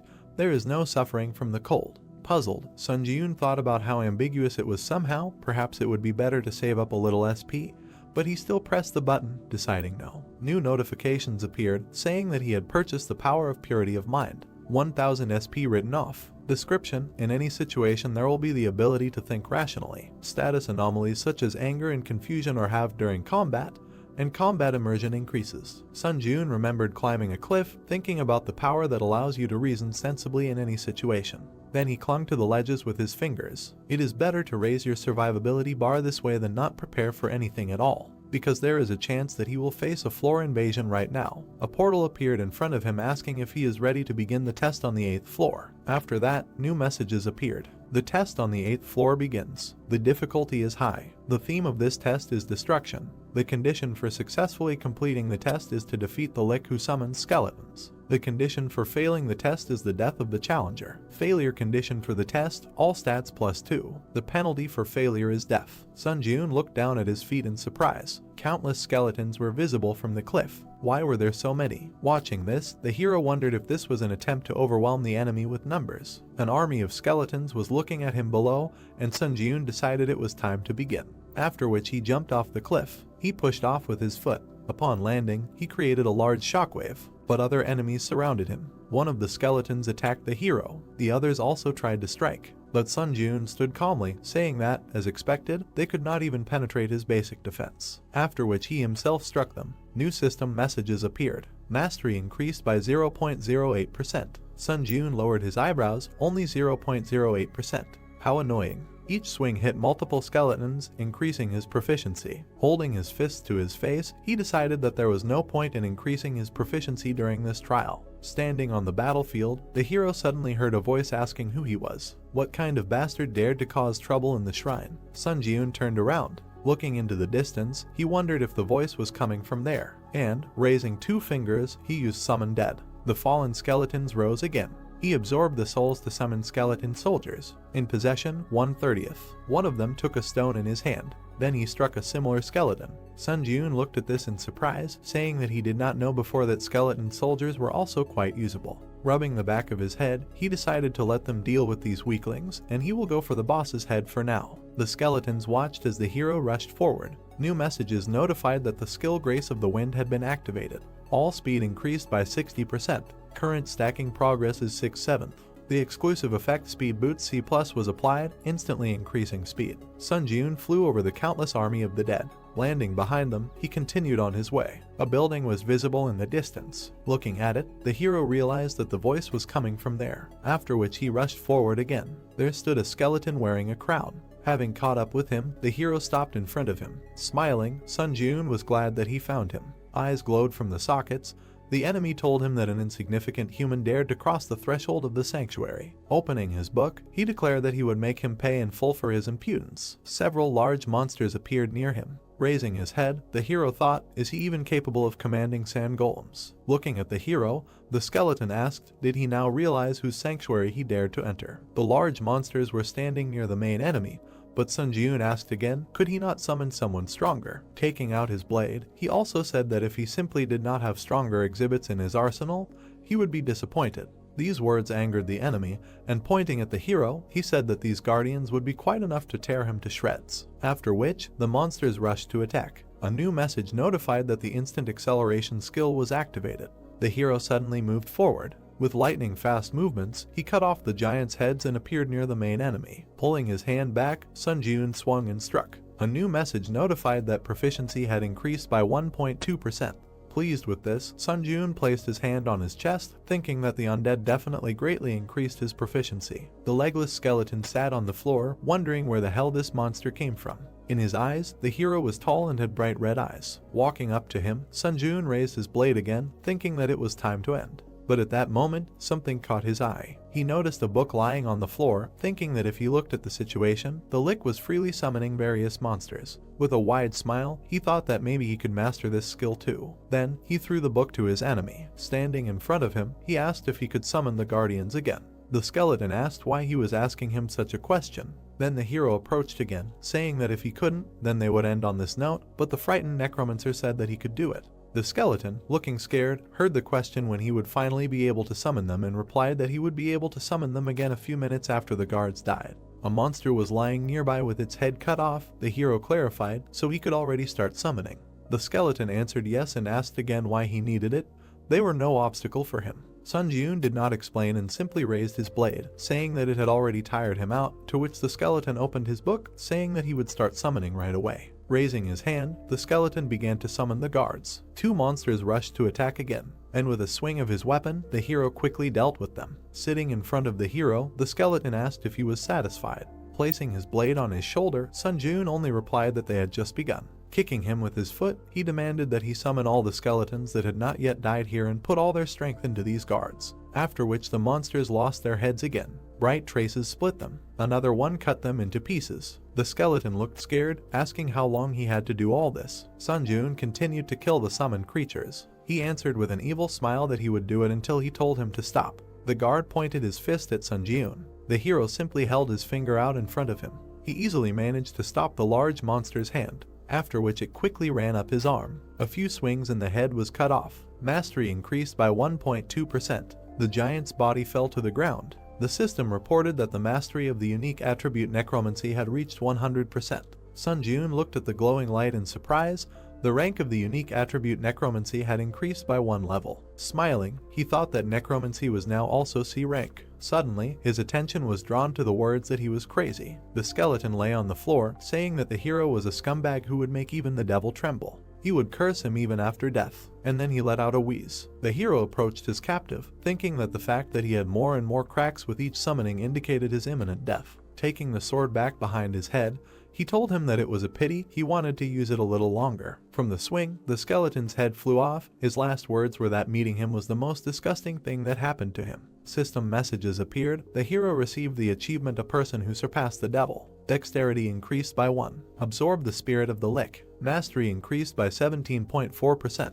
At this moment, the hero extended his hand, absorbing the red energy. More messages appeared. Passed the 8th floor of the Tower of Trials. As a breakthrough reward, all stats increased by 2. Received 30,000 points as a breakthrough reward. Received 700 SP as a breakthrough reward. Received 300 SP as an additional breakthrough reward. A blue portal appeared, moving to the waiting room. New messages notified, entering the waiting room of the 9th floor. The system expansion begins. Admins will be able to observe the trials. The restrictions on answering questions have been removed. It becomes possible to purchase C-rank skills in the skill store. The status window opened. Strength 67, Agility 66, Tenacity 63, Endurance 66, Mana 53. Unique characteristic Necromancy C, Unique Power Skill Synthesis, Power Purity of Mind C. The hero stood in front of the screens. One of them had a description of the unique characteristic. Necromancy C Mastery 0%. Basic effect is the ability to absorb the souls of the dead to strengthen and supplement either stats or mana. Additional effects 3. When absorbing the spirit of the deceased, there is a 20% chance that one of the skills imprinted in the soul will be acquired. Additional effect 4 is the ability to use the souls of the dead to protect the body. However, at this time, the amount of energy consumed by the protective shell will be proportional to the strength of the blow. Additional effect 5 Skill absorption of the soul of the dead, the ability to completely inherit its mastery. Sun Jun smiled and pointed out that skill absorption itself is cheating, so now you don't have to level up the skill mastery from scratch. The screen said that when absorbing the spirit of the dead, there is a 20% chance that one of the skills imprinted in the soul will be acquired, and he realized that the probability of skill absorption was open. Swiping the screens, the hero reasoned that the trial of the 8th floor ended quite smoothly, but there is no guarantee that the trial of the 9th floor will be the same. He should clearly prepare thoroughly for the next trial on the 9th floor. Afterwards, he examined his blade, deciding that he thought the sword could still be used, but the problem was in the shield and skills. The blue screen showed the following description: Skill, Hunter's Dagger O Mastery Max. Description: a practical technique created by hunters for effective hunting. The effect when using a dagger is that the cutting power of the weapon increases by 1.5 times and knowledge of dagger techniques increases. Looking at this, our hero thought that since he had brought the skill to the maximum, he had reached the point where he needed a replacement sword skill. After that, new windows opened and the skill store was entered. Displays a list of skills available for purchase. Sun Jun ran his finger across the screen. Scrolling through the contents, he realized that his hopes were not justified. There was nothing worthwhile here. After which, frowning, he said that if there was no skill, then he would have to create it. Gold coins rained down when he bought the basic fencing E skill. 25,000 points would be deducted from his account. A new window reported the skill Basic Swordsmanship E Mastery 0%. Description: General Swordsmanship, containing the basic techniques of all swordsmanship. Effect: increases basic knowledge of all swordsmanship and increases cutting power by 1.5 times when using swords. However, this increase in cutting power does not overlap with other effects of weapon techniques. A basic swordsmanship skill that increases the ability of swords, he thought. Manipulating the blue screens, the hero thought that if he was going to increase the rank of the hunter's dagger through skill synthesis, he should predict the combination compatibility as best as possible. Among the current skills he has, the most compatible is basic swordsmanship, right. On the screen was an image of the hunter's dagger and basic swordsmanship skills. He selected 2 skills. New system notifications reported that the ranks of the synthesis materials do not match each other. The synthesis of the new skill will be carried out around the dagger skill. Hunter, there is currently a 75% chance that a higher level skill will be synthesized. As he wished to continue, the hero pressed his finger on the screen. A bright message appeared and a notification that skill synthesis was complete. A new skill was created. A bright light illuminated Sunjun, and the skill Demon Slayer C was created. The skill icon and description appeared. Skill Demon Slayer C Mastery 0%. Description: a hunting swordsmanship art designed to kill demons. The main effect increases the basic knowledge of all types of fencing and increases the cutting power by 3 times when using swords. However, the increase in cutting power does not stack with the effects of other weapon techniques. An additional effect: when fighting non-humans, your attack speed is doubled. Looking at this, the hero thought that this adds attack speed when fighting non-human creatures. It seems that this skill is simply made for hunting monsters. He smiled, because, as expected, skill synthesis is a good ability. There were several ability cards in his hand, and he thought about trying to synthesize the remaining skills. Continuing to tap the screen, Sunjun said that he checked the skill compatibility and the probability of synthesis. Several new windows appeared. Accelerated regeneration plus resistance to the laws of nature gave iron blood regeneration. Iron blood regeneration and pain tolerance gave ash blood. At this moment, the glow became brighter. The hero looked in surprise. A new description of the ash blood skill appeared on the screen. Description: the main racial trait with which a mutant vampire is born. The user's recovery effect increases proportionally to the user's durability. Regeneration increases 3-fold when dealing physical damage. Depending on the damage dealt, up to 40% of pain is blocked. His eyes grew bigger in surprise. Sunjun thought that a 3-fold acceleration of regeneration is already cheating in itself, and the skill also blocks pain. After which he took the weapon in his hands, saying that since the waiting room was equipped with healing, he would not be able to properly test this skill. Also thinking, however, 120 points were not a burden to him at all now. After which the messages appeared again saying that the waiting room's regeneration effect was removed. 50 points would be deducted from the account. Fatigue would accumulate, and he would not recover from physical damage. The guy raised the sword above his head, thinking that since all the spirits had been absorbed, the shield would not activate in any way. The swing left a bright trace. He decided to start the test. Drops of blood flew to the sides, but his hand looked whole. He injured himself again and again, but after raising his hand, it was unharmed. Looking at the green glow, he realized that this was an amazing ability. Even being outside the waiting room, he essentially seemed to be under eternal healing. Adjusting his sleeve, he also thought that in addition to this level of regeneration, he also had a spiritual shield. To be honest, he no longer needed this tin can called a shield. Facing the wall, he still realized that he had to use it until it broke. Then he opened the community tab. Scrolling through the screen, Sunjun said that it seemed that there was nothing worthy of his attention. Then a portal opened in front of him. The time spent in the waiting room was coming to an end, so there was no point in dragging it out. New system messages appeared. The entrance to the 9th floor of the trial tower was completed. The difficulty is high. The theme of this trial is fighting. The remaining time is 1 day. The condition for successfully completing the trial is to kill all the monsters in the arena within the allotted time. The condition for failing the trial is the death of the challenger or the expiration of the allotted time. The reward for successfully breaking through the skill animal instinct. The penalty in case of failure is death. But then a warning appeared. The window said that the challenger Sunjun's trial on the 9th floor is currently unsafe. Confirmed floor infiltration of the Muram World Challenger. Confirmed theft of the trial target by the Muram World Challenger. The hero appeared in front of another person. He frowned upon seeing him. The person stood on top of the defeated monster, saying that the hero had finally arrived. The trial target was changed. The man in white said that he was the commander of the Muram Union, Sunhak. A new window informed him that he needed to be killed. The gray-haired man stood with his head down. A challenger from another system. The hero silently looked at his opponent when he asked his name. Looking at the man in front of him, Sunjun asked why he was asking his name out of the blue. The man replied that he had already revealed his name and position. Frowning, the hero said that the man had not invaded his floor with good intentions, so what was the point of introducing himself? To which Sunhak, without opening his eyes, replied that there was some etiquette between swordsmen, but his thoughts were clearly limited.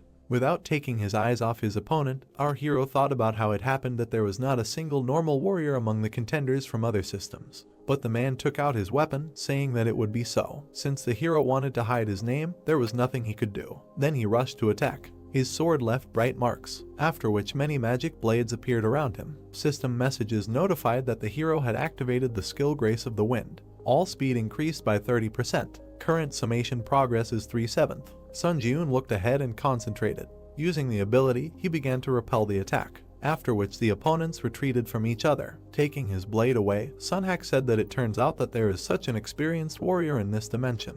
Our hero looked at him and heard an apology for looking down on him, after which Sun Jiun just exhaled. The old man was surprised when he heard him stop being hypocritical. Thick smoke gathered around them, and Sun Jiun said that he was here to kill him and steal his reward. He came here with such an intention, after which Sun Jiun's eyes turned red and he asked why he had to act polite. Sunhak stared at the protagonist, saying that perhaps because they were from different worlds, they could not understand each other, after which the old man raised his weapon and dispersed the smoke around him. His blade glowed, causing a storm. The man only said, "Let the earth rest in peace," a swordsman whose name he does not know. A message appeared, notifying that due to the unique characteristic sword light, he was blinded for 5 seconds. The hero was confused when he saw this, after which he stood in the darkness, thinking that he could not see anything. A new window notified that the magic resistance skill was activated. Sun Jiun held the sword at arm's length. A sound was heard behind him. The spiritual eye skill was activated. Suddenly, the enemy's blade approached the back of the hero's head.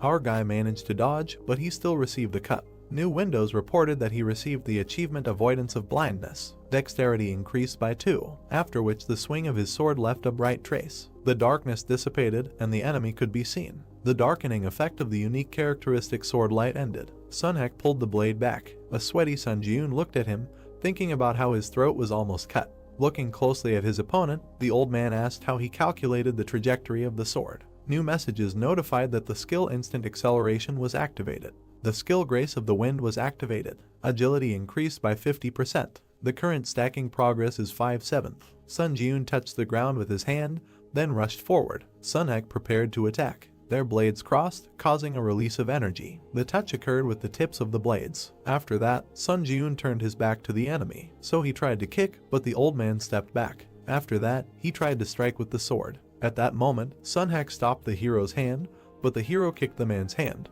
It turned out that they blocked each other's weapons. Frowning, Sunhak noted that he saw that he was using some strange techniques. Looking at the enemy, the hero thought that despite his incredible height, their characteristics were essentially on the same level. Suddenly, the ground opened up beneath them. The man's eyes lit up, and he said that he would be serious from now on. The swing of his sword left a bright trace. Due to the unique characteristic of the sword light, Sun Jiun was blinded for 5 seconds. He found himself in the darkness again. The blue windows reported that the magic resistance skill was activated. The duration of vision loss was reduced to 2.5 seconds. The spiritual eye skill was activated. Bright traces were heading towards him from the darkness. Pulling the sword back, the hero thought that the speed of his strikes had increased. One of the traces passed very close. The system notified that the exclusive effect of the forged iron pendant, Steel Defense, was activated. The protective layer absorbs 10% of all physical damage. He was able to block another blow, but he still lost his arm. The pain resistance skill was activated. Looking at the wound, the hero thought about whether the steel defense was not enough to block his blow. Another notification that the darkening effect of the unique characteristic sword light has ended. Sunhak was opposite, swinging his blade. Rocks flew from under the hero's feet. Retreating, he turned around. Having destroyed one of the rocks, he threw it at the enemy, but the man noticed it. A swing of his blade split it in half. The hero moved, holding the severed limb in his teeth. This is how he managed to get behind the enemy. He turned around and noticed Sun Jiun. Already at this moment, the hero managed to restore the limb. Looking away, Sunhak said that regarding his recent techniques, he had already thought that he was a good martial artist, but all his techniques were simply borrowed from somewhere. Clenching his restored hand into a fist, the guy replied that the unique characteristic he used was also an ability obtained from the tower. Afterwards, new messages appeared. The skill Grace of the Wind has been activated. All speed has increased by 70%. The current stacking progress is 7/7. While using the ability, Sun Jiun asked the enemy with a smile, does he criticize others, but does not notice any sins in himself. He held the blade in front of himself, answering that he was using his tricks again. As a swordsman, relying on borrowed techniques is highly unacceptable, but our hero had already rushed to attack. He tried to strike, but the old man managed to block it.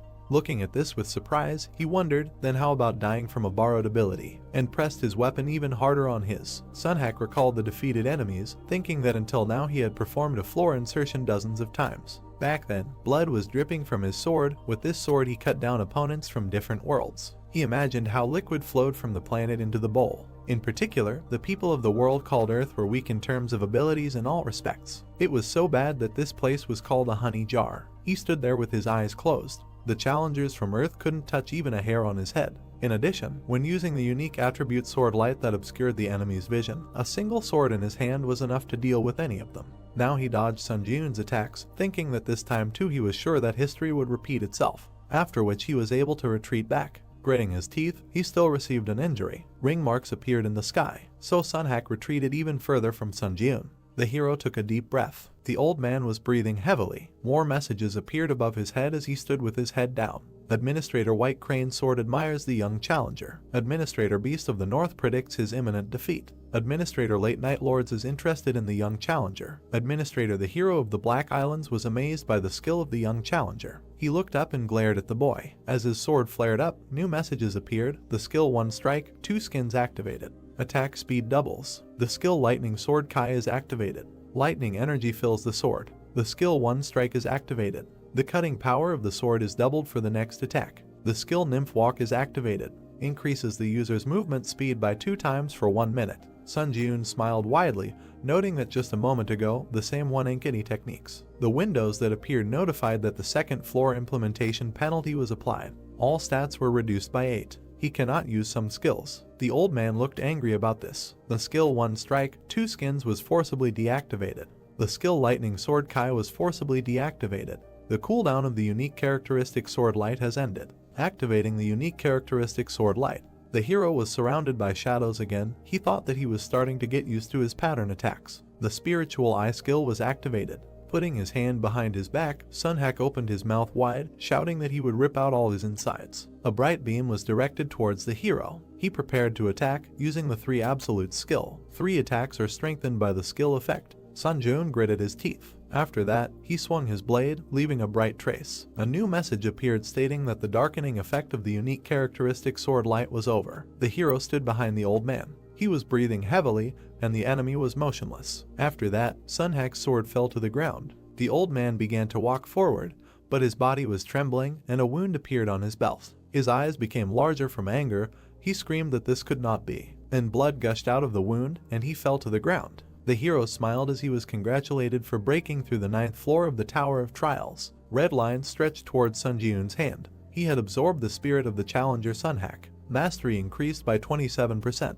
The hero looked at his hand, noting the increase in stats. Afterwards, new system messages appeared about breaking through the 9th floor of the Tower of Trials. The difficulty level and reward did not match. The reward content was completely revised. He thought that there was definitely something like this last time too. I wonder what kind of reward he would get this time. New messages notified that the revision was complete. Rewards would be issued sequentially. The skill 6th Sense C+ was created as a breakthrough reward. 30,000 points were received as a breakthrough reward. He received 1,000 SP as a bonus reward. Moved to the waiting room. Looking at the screen in front of him, the hero thought that the rank was much higher than the skill Beast Instinct, which was originally a reward. Afterwards, he headed to the portal, saying that he would look at the details in the waiting room. Before entering it, he saw new messages that Administrator White Crane Sword was impressed by his battle. Administrator Beast of the North was delighted by his battle. Administrator Late Night Devourer was watching his actions with interest. Administrator Hero of the Black Islands applauded his combat instinct. Sun Jiun looked at them in surprise. There were more messages that the system expansion was starting and administrators would be able to watch the tests.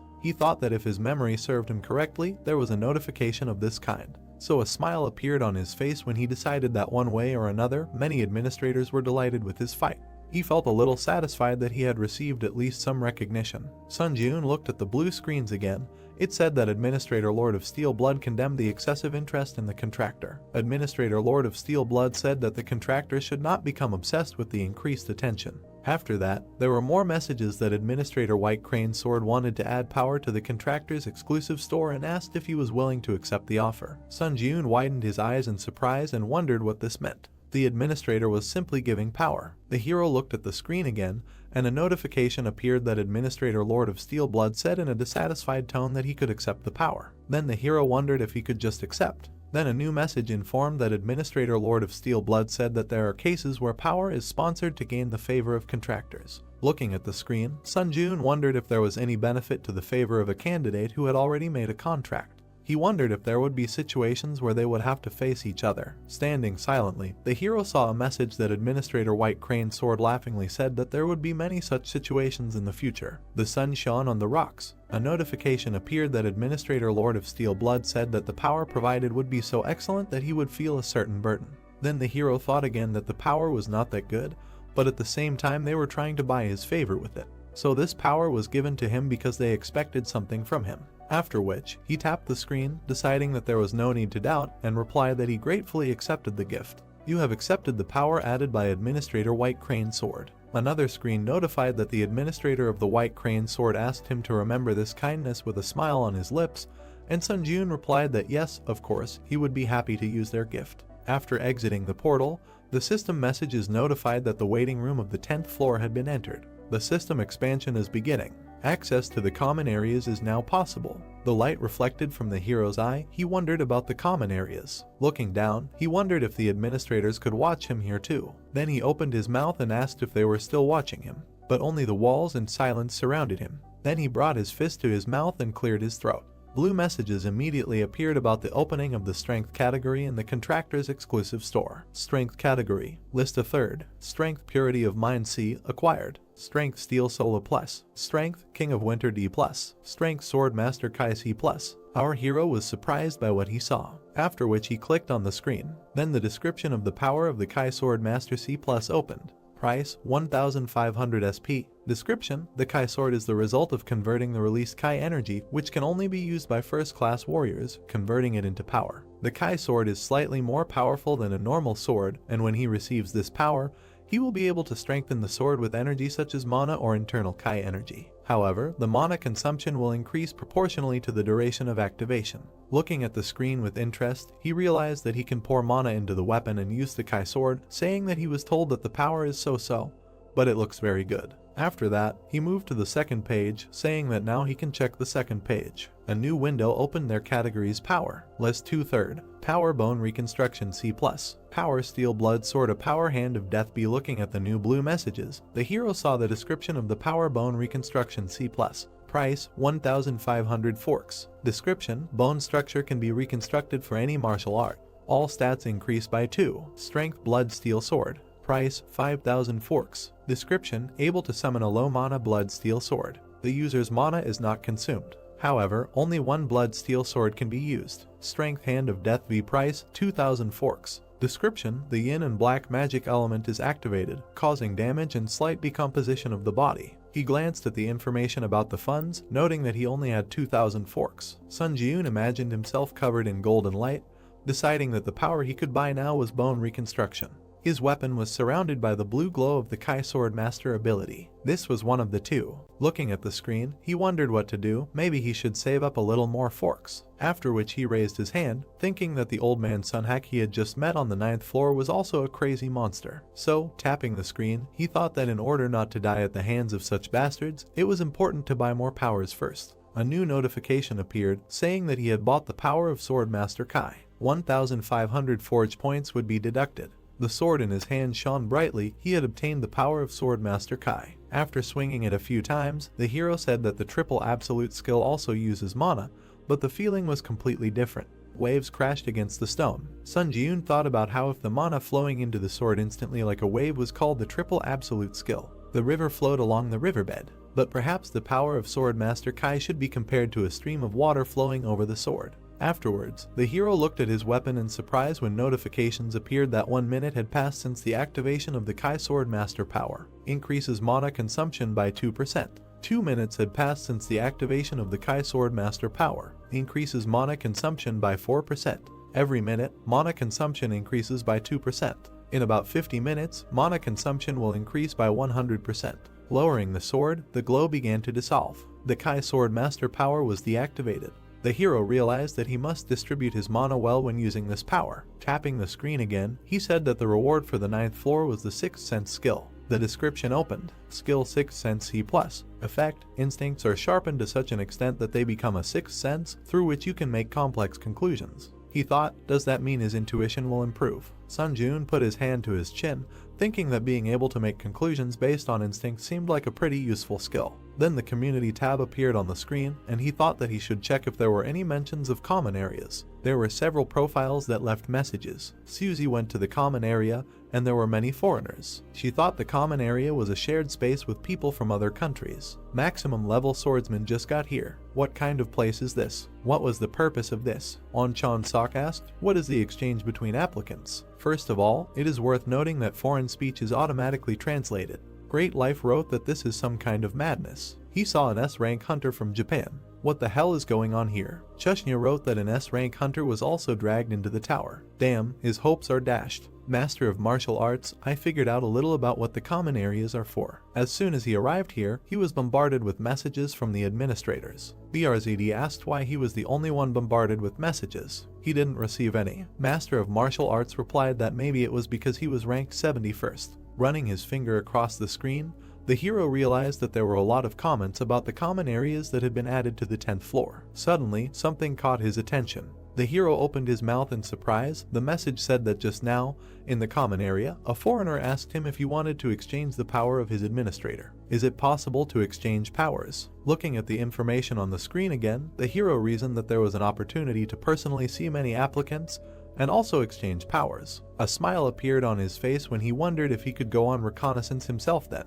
A new message appeared about moving to the common area on the 10th floor. A view of the open space opened up in front of the guy with green eyes. Delighted by this, he realized that this was the common area. Looking forward with excitement, he thought about how he even used the question ticket to learn as much as he could about this place, so he was going to make the most of it before heading back. Someone was watching him as he walked along the forest path. Several people were standing in the forest. One of them said that the bastard seemed to be a hunter from Korea. His comrade supported him, saying that this was a Korean O-rank hunter. He remembered seeing his profile. A smile appeared on the bandit's face when he said that he was a strong hunter and he was constantly worried about how his behavior always left much to be desired. Then his eyes filled with a red light from the words, "It was okay to kill outside the common area, right?" Meanwhile, the boy was walking calmly along the forest. Suddenly, red shadows lowered him to the ground, and there were messages that the mana consumption rate increased by 100% due to the effect of the unique characteristic weakening light.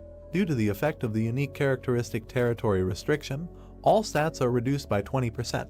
Under the effect of the unique characteristic Eye of Terror, part of his body is paralyzed. The boy tried to move his finger, then he turned his head behind him. A group of bandits had gathered there, and he asked what they were doing. Their leader licked his blade, telling the boy that the victim was one of the strongest Korean hunters, but he had no idea what was happening now. Gritting his teeth, he cursed and thought about how they were not on a trial, but they were even here robbing. Unable to move in front of them, he heard them stop. The purple-haired girl waved her hand and asked them if they were sure they could handle the consequences. If they didn't stop right now, she would turn on the community function to report their actions to others. The bandit leader was confused. Standing up, he still agreed. Then he smiled evilly and said that if she took off her clothes, he would think about it. Putting the blade on her back, he also said that if she dropped all her items, then so be it. Maybe he would have mercy and leave one of them alive. The girl blushed with indignation and asked what this meant. Then the bandit extended his hand, asking if she could help him. But he turned around, hearing something. Sun Jiun was passing by them. Looking at him, the bandit asked, "Who the hell is that bastard?" Sun Jiun was standing with his back to them when they called out to him. The hero only turned his head. Then he took off his hood and asked again if he had been told that. Standing next to the prisoner, the bandit said yes. Afterwards, all the criminals had sinister smiles when he asked the question, "You are also Korean, right?" After which the bandits used their abilities on the hero. He calmly looked at the approaching shadows, and, opening his mouth, he simply noted that he wanted to quietly pass by. Stretching his hand in front of him, he was surrounded by a glow. Notifications appeared that the force breakthrough skill was activated. The magic resistance skill was activated. The effect of increasing mana consumption by 100% was cancelled. The decrease in all stats by 20% was cancelled. Paralyzing effects applied to body parts are removed. This shocked the bandit. Opening a blue screen, Sun Jiun took out a blade. Then he took it aside, saying that he was not the one who started it. The instant acceleration skill was activated. Sun Jun rushed at the enemies. They were shocked by such speed. The hero quickly struck. One of the bandits used an ice shield. Others were bleeding from their wounds. With a satisfied smile, the hero pulled his fist back and struck the barrier. The girl and the boy were shocked. The bandit fell to the ground. Sun Jun destroyed the barrier with one blow. The bandit stretched out his hand and screamed that he was wrong. But Sun Jun struck him in the neck when he asked for mercy. New messages appeared on the red background saying that he had absorbed the player's spirit.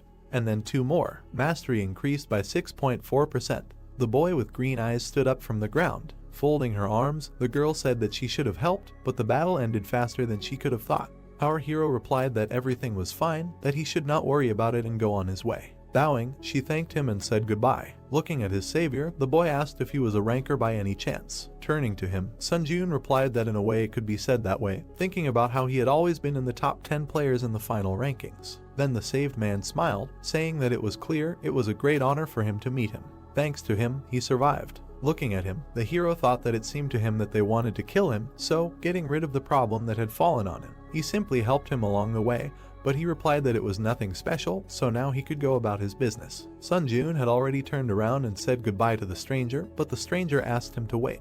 The hero looked over his shoulder. The guy pointed at the dead bandits, asking him to leave the corpses of those applicants with him. Sun Jun looked at his interlocutor in confusion and asked why. The man happily smiled and replied that if he gave him those corpses, as well as for saving his life, he would pay him by giving him power. Sun Jun looked interested. Gluttony, a dark light came out from his hand. The corpses of the bandits were sucked into his hand. Wiping his forehead, the guy said that it was not bad. Smiling again, the interlocutor said that, so, as promised, he would give him power. A new message appeared that the hero accepted the power added by the administrator. Sun Jun looked at the monitor with a smile, reading that the power steel wings was added to the power category of the exclusive contractor store, and thought that he did not expect to get another power. Visualizing the magical wings on his back, the administrator said that this is a power that allows you to create wings on your back with the ability to levitate. If he buys this power with So, he will be able to use it right away. Sun Jun smiled happily and thanked the interlocutor, thinking that as soon as he returns to the waiting room, he will immediately try this power in action. But then several new messages appeared in front of the hero, saying that the administrator of the White Crane Sword was saying not to bother the applicant who had been noticed by him. Administrator Gourmet, is he outraged that business ethics are not observed to such an extent? Administrator Steelblood is unhappy with the one hanging around his contractors. Administrator Black Devil is watching the fight between these three with interest. He did not understand what the administrators had started among themselves. Looking at this, the hero thought that seeing how the competition between the administrators flares up, one can confidently say that they clearly want to get something from the applicants. Well, he will just get to the bottom of the truth step by step. The two guys continued on their way through the forest. Turning to his companion, the administrator said that the common area is divided into an arena, an auction zone, and a game zone. And in addition to these well-known facts, he can share much more interesting information. The hero looked at him as he continued to explain that the other dimensional worlds that had been revealed so far through the floor embedding process were Ares, Murim, and Kellyan, so they could only encounter these three dimensions when it came to floor embedding. He imagined a warrior kneeling before another. The challengers from the Ares world placed great importance on chivalry. The samurai held his sword. The Murim challengers were similar to them, but a little more aggressive. Sun Jun narrowed his eyes and thought about what it meant that the Black Knight was from the Ares world and Sunhak was from Murim. He also introduced the representatives of the other races, saying that he had heard that Kellyan was a world of races such as elves, fairies, and beastmen. Looking at his interlocutor, Sun Jun noted that he was well informed. The administrator smiled, replying that he had found out about everything in advance, using his right to ask questions. Stopping in front of the city gate, the guy in the green jacket was glad that they had finally reached the common area. He extended his hand to the hero, saying that although he was not a ranker, let the hero take his business card. Taking it in his hands, Sun Jun noted that he was the leader of the candidate control team from the Hunters Association, to which the interlocutor clarified that if Sun Jun had any questions, he could contact him at any time. Another candidate passed through the gate and messages appeared that the common area had been entered. All abnormal statuses were removed, and battles between candidates became impossible. The guy slyly rubbed his hands, saying that now he needed to slowly move towards the auction zone, to which Sun Jun replied that he also just happened to have a place where he should definitely visit. Looking into the hero's eyes, the interlocutor asked where he intended to go. With a confident smile, the hero answered that he was going to the arena. A welcome message appeared about arriving at the arena. Sun Jun walked among the blue chairs. Indignant people stood in front of the screens, not understanding why they lost again. Looking at them, the hero thought, is this the arena? More like a gambling house. New messages appeared that the administrator Black Devil is pleased, saying that this reminds him of the old days. Administrator Lord of Steel Blood with undisguised hatred says that the arena is the same everywhere. Administrator White Crane Sword is very excited because of the heat that has settled in the arena. Looking at the empty seat, the hero wondered if he just needs to sit in one of these chairs. Then he comfortably sat in one of them. He looked thoughtful when new messages appeared that the arena system was activated. Need to use the screen to choose a bet or a duel. Then he pressed the help button. New posts have explained that the arena is divided into two systems, betting and dueling. If you choose to bet, you can place points on other contenders' duels. When placing bets, points can be gained or lost depending on whether the contender you bet on wins or loses. Looking at the screen, the hero wondered what it means. Did the people whose conversation he overheard place a bet? After that, more messages appeared. If a duel was selected, he could fight other contenders to get a reward. When the duel is confirmed, the final ranking and each other's real names are revealed. The duel will only take place if the reward is a skill, item, strength, etc. The duel is only held between opponents who have the same level of rewards. After the duel is confirmed, it is possible to fight the opponent in the Coliseum. When one of the duel participants surrenders, the duel ends and everyone returns to their original place. Sun Ji-yoon realized that if the duel status is confirmed, the participants in the duel will automatically move to the Coliseum. He imagined various weapons, potions, skills, and strength, and decided that the reward for the duel was the core of the arena. He pressed the screen with a smile, deciding to see if there was a reward that he liked. The other contenders looked at the gaming place with delight. The girl asked if the Witch of Hellfire Catherine was there. Someone asked again, the same famous huntress from America. The red-haired girl ran her finger across the monitor. Looking at the screen, she said that no one was sending a request for a duel. This was because she had too many victories. On the screen were Catherine's statistics: server USA, final rating 6, number of victories 17, number of defeats 0. She said that it would be better if these duel statistics did not exist at all, then she could challenge other opponents more often. A message appeared saying that the administrator of the Lord of Fire laughingly said that these were mere trifles. Continuing to look at the screen, Catherine concluded that it seemed like only cowards had gathered here. After which she was about to get up from her chair, saying that she needed to stop wasting time and leave the arena. Suddenly, something caught her eye. A new message notified that a duel request had arrived. Sunjeon, South Korea server, final rating 3. Reward for victory, Demon Slayer skill. Number of victories, 0. Number of defeats, 0. The hero's name was visible on the screen. The girl was surprised that he had just entered the arena and immediately chose it. A satisfied smile appeared on her face. New windows reported that the duel was confirmed. The transfer to the Coliseum is in progress. The white arena was illuminated by the bright sun. Catherine noted with a smile that she liked his fighting spirit. But before choosing, she should first observe the opponent. Sun Ji-yoon frowned silently. The girl was surrounded by flames. The system window reported that Sun Ji-yoon was against Catherine. The duel begins. The girl was surrounded by flames, telling the hero to consider it a good experience. Raising his hand, a fireball appeared above it. The birth of firepower was activated. The hero calmly watched what was happening. Sparks flew in different directions, after which the ball flew at Sun Ji-yoon. The hero took a step to the side. He continued to retreat. The fireball was very close. A fiery trail remained from his hand. Catherine said that he was finished. The master of the Kai sword power was activated. The swing left a blue trail on the fireball, after which it split into two halves. So the fire was left behind Sun Ji-yoon. Catherine was shocked. Smoke was spreading across the entire arena. The girl looked at her opponent with displeasure when he repeated her words about the experience. Putting out his blade, he said that he would also provide one. A light breeze stirred the bamboo leaves. There was a water source near the gray building. The girl sipped tea from a miniature cup. A blue whirlpool appeared in front of the long-haired blonde. An image of Sun Ji-yoon's challenger appeared in its center. The girl sitting in front of the image said that she didn't expect him to already have control over the released Kai energy. She scratched the bird sitting on her shoulder with her finger, saying that she made a great move when she sponsored such a wonderful power. In the future, she would need to gain the favor of this candidate faster than the other administrators. Looking at the bird that took off, she thought that perhaps this candidate could fulfill her long-standing wish that she could not fulfill. The wind blew Sun Ji-yoon's hair. An explosion ball appeared in front of him. The system reported that the instant acceleration skill was activated. The hero jumped up, escaping from the fireballs. The fireballs flew behind him, leaving flaming traces. He moved, cutting the fireballs with sword strikes. With his back to the flames, the guy swung his sword. The fabric of his cloak was burning. Sun Ji-yoon turned around and cursed in his mind upon seeing this. He landed on the arena,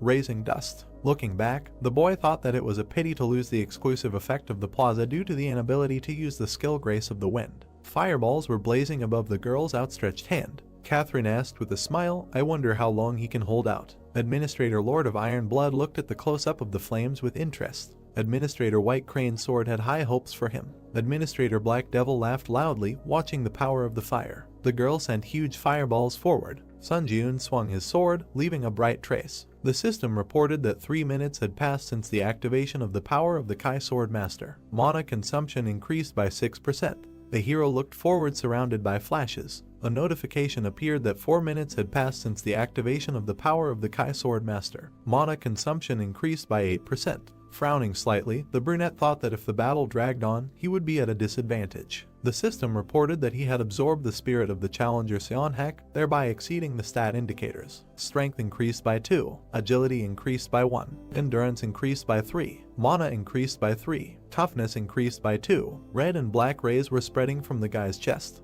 A notification appeared that one of the skills that the challenger Seonhak possessed had been absorbed. He received the skill Lightning Sword Kai, B skill Lightning Sword Kai, proficiency 0%. Description: genuine skill of the Lightning Gate. The main effect when using the released Kai energy, lightning discharges are formed at the tip of the sword, thereby the Kai energy gains the properties of lightning. However, the effect cannot be used when Kai energy is unavailable. Additional effect: when the skill is not activated, the basic statistics of Kai energy are greatly increased, which allows you to perform a slash. Sun Jiun carefully read and thought, Lightning Sword Kai allows you to perform a slash. Does this mean that he can launch Kai energy over long distances? Catherine's palm was ablaze with fire. She said that it seems that he thinks that he has time to be distracted by other things. The guy looked at her carefully. Many fire arrows appeared above his head. They quickly flew down. Sun Jiun ran, dodging their attacks. The guy ran right under 2 fiery flashes, and then with a sharp blow of the sword, he cut them. The system reported that the skill Ash Blood was activated. A blue glow appeared on the hero's fingers. He extended his hand with a sword to the side, thinking that he did not know if he would succeed the first time. The sword in his hand glowed blue. He decided that he needed to practice. A notification about the activation of the power of the Sword Master Kai appeared. The skill Lightning Sword Kai was activated. Bright blue rays flew forward. The girl chuckled when one of the balls was cut by the rays. She looked forward in amazement, summoning a shield. A fire shield surrounded her, protecting her from the Kai energy. Catherine gritted her teeth from the tension and thought that he immediately counterattacked. Suddenly, the hero appeared behind her. The red-haired girl closed her eyes, saying that he really was incredibly strong. She lost. The system reported that the challenger Catherine surrendered. He won. As a reward for winning, he receives the skill Storm C+. The duel is over. The teleportation to the general area of the arena on the 10th floor is performed. Sun Jiun, surprised, materialized in a red chair. Looking forward, he said that he decided to participate in the duel to practice his sword skills, but the opponent was quite strong. As a result, his robe burned. Pointing his finger at the blue screen, he said that he should remember the name Catherine. The description of the skill Storm appeared on the screen. No mastery. The main effect is activated when attacking with a piercing sword and increases the attack speed by 3 times for piercing strikes. An additional effect when activating the skill is a 30% chance that the wind property will be applied to the piercing blow, and the movement speed will increase significantly. Seeing this, the brunette said in disappointment that he thought it was some kind of fencing art, but it was about the skill of piercing blows. An information window appeared in front of him, which said the server was South Korea, the final rating was 3, the number of victories was 1, the number of losses was 0. He thought, just 1 victory. He needs to start growing actively. The system reported confirmation of the duel. The hero is moving to the Colosseum. The hero saw a semicircular gray structure of the arena. Sun Jiun versus Owaki Yuji. The duel begins. The opponents stood opposite each other. The hero thought that he was ranked 11th on the Japanese server. The long-haired man with a spear said that he was ranked 3rd on the Korean server, so he was really looking forward to their duel. But the one who appeared before him looked like a beggar, nothing to even look at. The guy's lips stretched into a smile. Owaki sullenly asked why he was laughing. In response, he heard that he found it funny that they had the same thoughts. Veins bulged from anger on the Japanese man's face. He swung his spear, shouting insults. Sun Jiun dodged his blow. Looking at the blade in front of him, he thought that this was all that the 11th ranked player in the Japanese server could do. The boy smiled, thinking that he must have become too strong. If this level seemed like child's play to him. The long-haired man fell, spitting out blood. The system reported that the challenger Owaki had taken serious damage. Sun Jiun had won. The brunette smiled contentedly, saying that this was a cornucopia of skills. He struck the man in the green coat with his sword. The system reported victory. The man screamed as he flew back. The hero had won. Sun Jiun gripped the sword resolutely. He had won. The system reported that he had obtained the Duel Master achievement. Strength increased by 2. Mist swirled among the mountains in the central lands of Murim. A man was meditating in front of a bamboo grove. His eyes were closed. Then he opened them and asked the one who had come up to him, "What?" The one sitting on the stone asked again.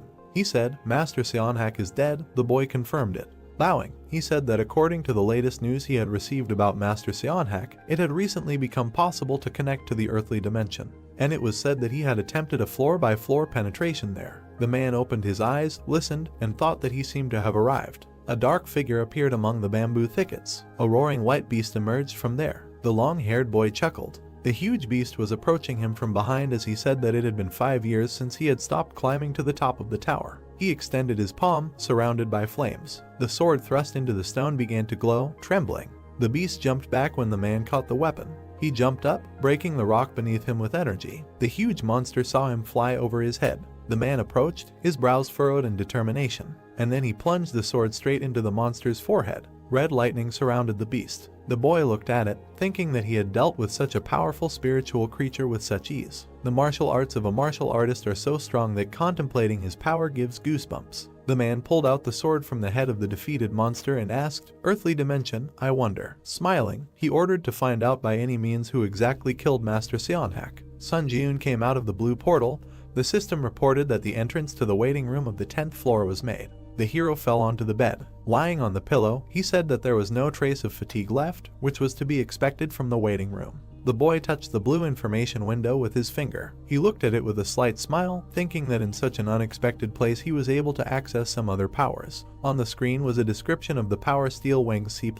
Price 15.0. The power that allows you to create steel wings with mana. They are able to provide high flight speed. To keep the wings active, you need to constantly fill them with mana. When there is not enough mana to maintain them, the wings will automatically disappear. The hero imagined himself hovering with pink wings on his back and thought that the power with which you can fly. Just thinking about it fills his heart with happiness. The screen said exclusive contract store, so 500. The guy thought that, but he can't buy it right now because he doesn't have enough. So Sun Ji-eun sat surrounded by blue information windows and said that he would now begin synthesis. The screen said that the unique power of skill synthesis was activated. Skill synthesis is complete.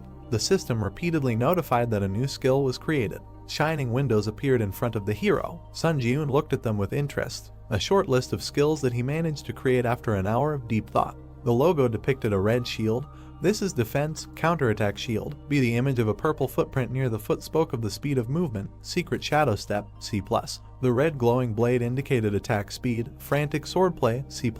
The palm was surrounded by a red glow. The hero thought that there was even a B rank shield skill among them. The system reported that the counterattack shield was activated. A glowing red defense appeared in front of the guy's palm. He looked at the shield with impress. The 10th floor of the test tower has been entered. The difficulty is high. The theme of this test is cooperation. The remaining time is 3 hours. The condition for successfully completing the test is to prevent the resurrection of the Lord devouring the darkness within the allotted time. The condition for failing the test is the death of all team members or the allotted time has expired. The reward for a successful breakthrough is a skill enhancement potion, B+. The penalty for failure is death. Portals appeared at the entrance to the cave. Team members are distributed according to their final ranking. The assignment of team members is complete. A man in an iron mask came out of the portal. This is first place in the final Seunghoon ranking. The pink-haired youth, second place in the final rankings of Chunseok. From the next portal appeared Sun Ji-eun, third place in the final rankings. From the next portal appeared the blonde man in a red suit, Sooty, sixth place in the world rankings. The system announced a 30-minute grace period.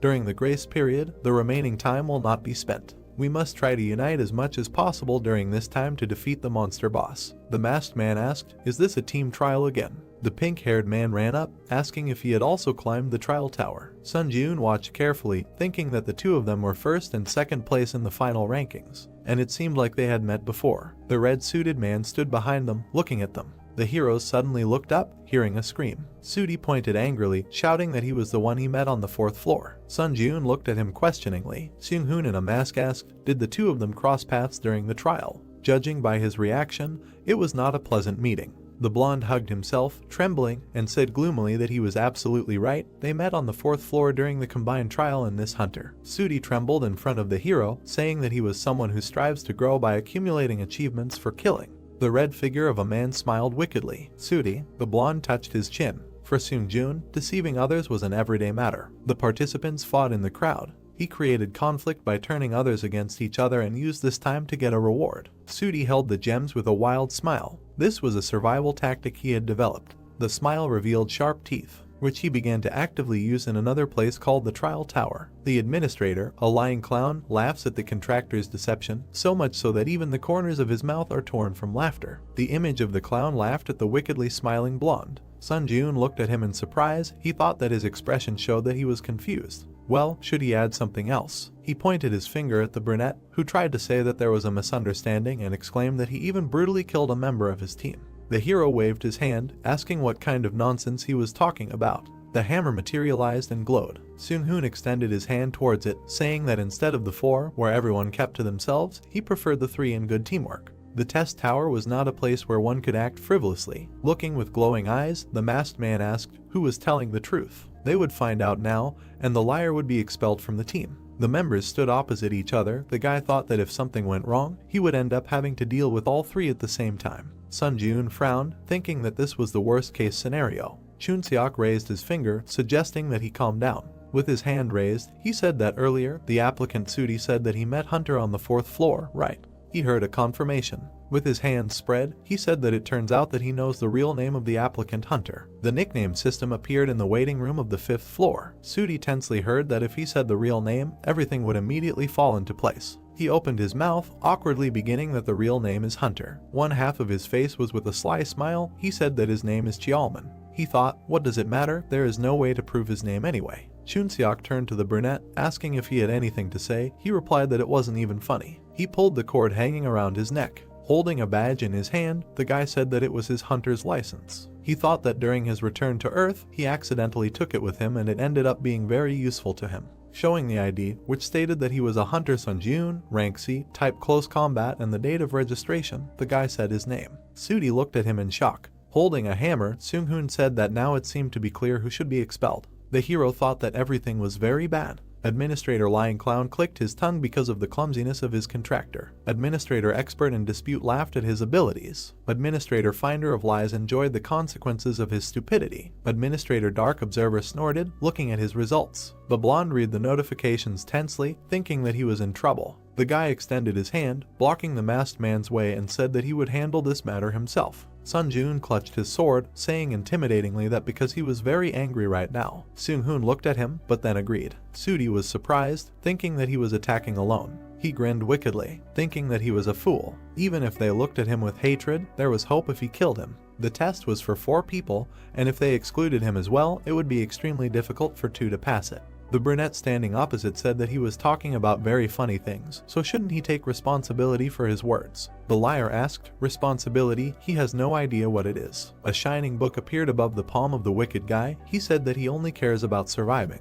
Putting forward his hand with a shining seal, he said that he was not the only one with power. The system reported that the stems of the swamp spirit were entwined around his legs. Green vines were entwined around the hero's legs. The notification said that the magic resistance skill was activated. The stems of the swamp spirit were completely destroyed. Surrounded by a green glow, Sun-joon approached the enemy. He decisively swung his sword. Extending his hand with a barrier, Sudi said that he was annoying. He also had a magic resistance skill in his arsenal. A bright beam of attack collided with a magic shield. The ground broke from the impact. Seung-hoon said that he should move away.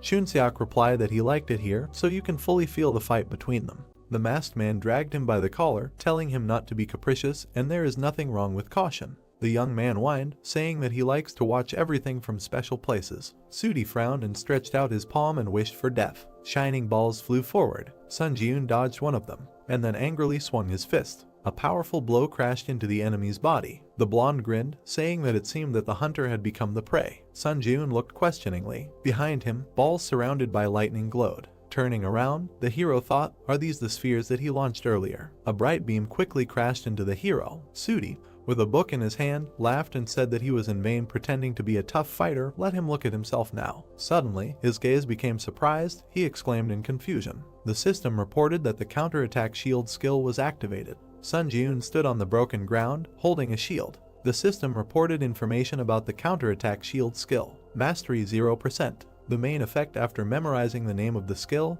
he can summon a red shield created from mana. The additional effect absorbs 25% of the damage received by the shield and then immediately releases it. The hero resolutely held the red magic defense, asking why he was so surprised. Everything was just beginning. Sooty's dissatisfied eyes glowed yellow.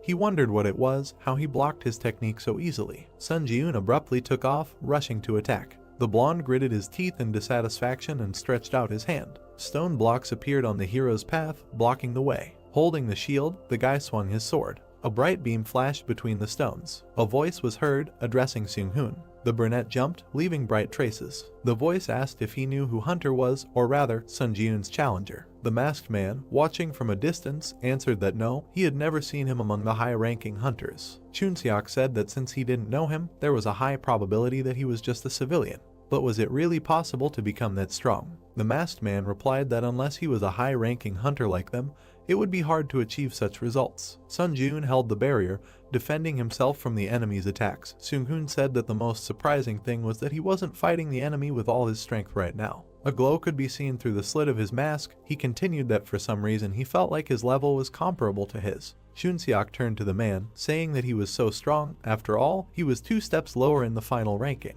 Although this was just a guess. Introducing the orcs who rushed to attack, he said that if the team's luck had passed him by in all the combined tests so far, there was a high probability that he would have been underestimated compared to his original skills. He imagined Sun Ji-eun standing with his back in the blue light. The real Sun Ji-eun swung his sword. It attacked the blonde's hand, cutting the book. Sooty grabbed his injured hand with a scream. Falling to his knees, he saw the tip of the sword. Looking at it carefully, Seung-hoon thought that he was surprised. He did not kill the enemy, but suppressed him with his superiority and did it as if it cost him nothing. Sooty stretched out his hand and begged for him to stop. The hero towering over him heard that if he killed him, then perhaps no one would be able to survive this trial. Let him think carefully. This trial involves the top 4 players, right? With tears on his face, he opened his mouth, saying that in this situation, he was thinking of the trial tower. The guy silently watched, hearing that she was giving such an easy task that it could be easily completed even if one of the team members died. Instead of answering, Sun Ji-eun turned to the others. The man standing on the rock said that they would not interfere. Let him choose what he thought was right. Gritting his teeth, the blonde pulled his hand back, and then extended it with a shining pink sword. Sun Ji-eun swung his own in displeasure, insulting him. A bright trace of his blow cut the head of the surprised blonde. However, instead of his body, a white haze remained, and the blonde himself jumped back. The system reported that the unique characteristic deception was activated. All stats instantly increased by 10. The wounded Sooty stood surrounded by pink swirls, and thought that he wanted to hide his last trump card until the very end. Extending a blade with red inscriptions, he shouted that he would finish him off. Sun Ji-eun calmly extended his palm with a shield. Pink chains brightly collided with the barrier, and then flew apart, but only to attack the guy again.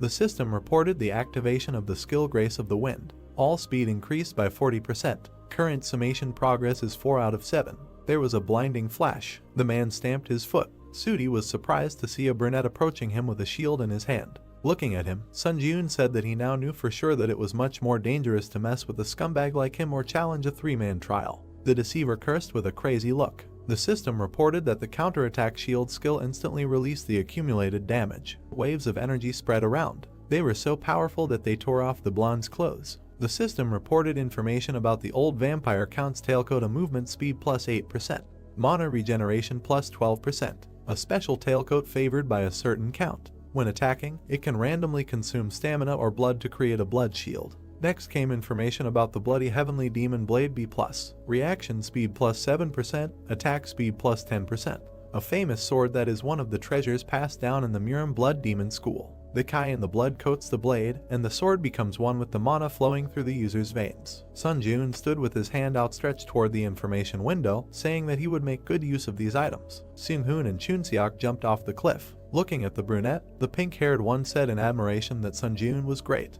His comrade added that he hoped all the misunderstandings had been resolved. The hero confirmed, saying that there were definitely no problems left now. An information window appeared, saying that there were 10 minutes left until the start of the 10th floor trial. All candidates should prepare for the upcoming trial. The 3 heroes walked toward the building beyond the ravine, deciding to move forward. Under the moon stood a monument of a warrior on horseback. The heroes passed by. Chun-seok said that the warrior statue was so huge, he wouldn't come to life, would he? The man replied that since it was a tower, that could be the case. Sun Ji-eun looked at him carefully. The statue had a golden crown on its head. and instead of eyes, there was darkness. Looking with his blue eyes, the hero was silent. The test participants walked among the gray buildings. Chunseok was surprised, looking ahead. They stopped in the center of the round hall in front of the throne. Next to it was a statue of a warrior surrounded by chains. The same one stood on the other side. Words were heard that there were 3 more statues here, which gave him a bad feeling. Looking ahead, the guy said what it was. He looked at the huge stone monster sitting on the throne and said that it was probably the darkness-devouring overlord.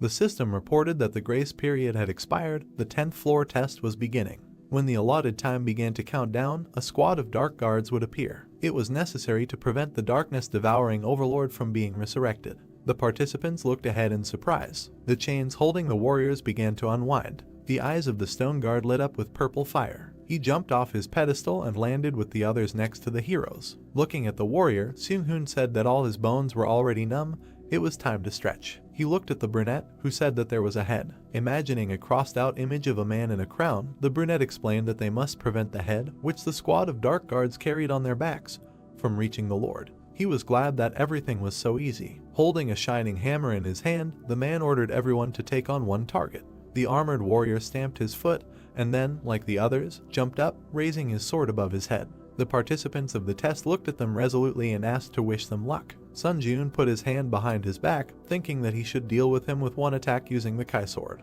The enemy swung his weapon, leaving a purple trail. The guy jumped towards him. His gaze became surprised. The hero landed, sliding on the ground. He looked at the purple glow around the stone giant's sword and thought that it was Kai energy. Looking carefully, he thought that it was not as simple as it seemed. Are the others okay? At this time, a powerful blow knocked him off his feet. The shockwave smashed the stones on the floor. The warrior with the head behind his back ran quickly. A huge boulder flew forward. He looked at it in surprise. The warrior chopped the stone with an axe, but was still knocked off his feet. Seung-hoon's hand was surrounded by blue glove energy. An eye glowed in the slit of the mask. He said that each of them was of a level that matched the boss. Holding a blue glowing hammer, he told everyone to be careful. A chuckle was heard. He seemed to have let his guard down a moment ago. A pointed hat materialized. Chunseok put the hat on his head, saying that it doesn't suit him, so he can't stand to use it. He stood in front of the warrior running towards him and said that for this, that he made him wear this clown hat.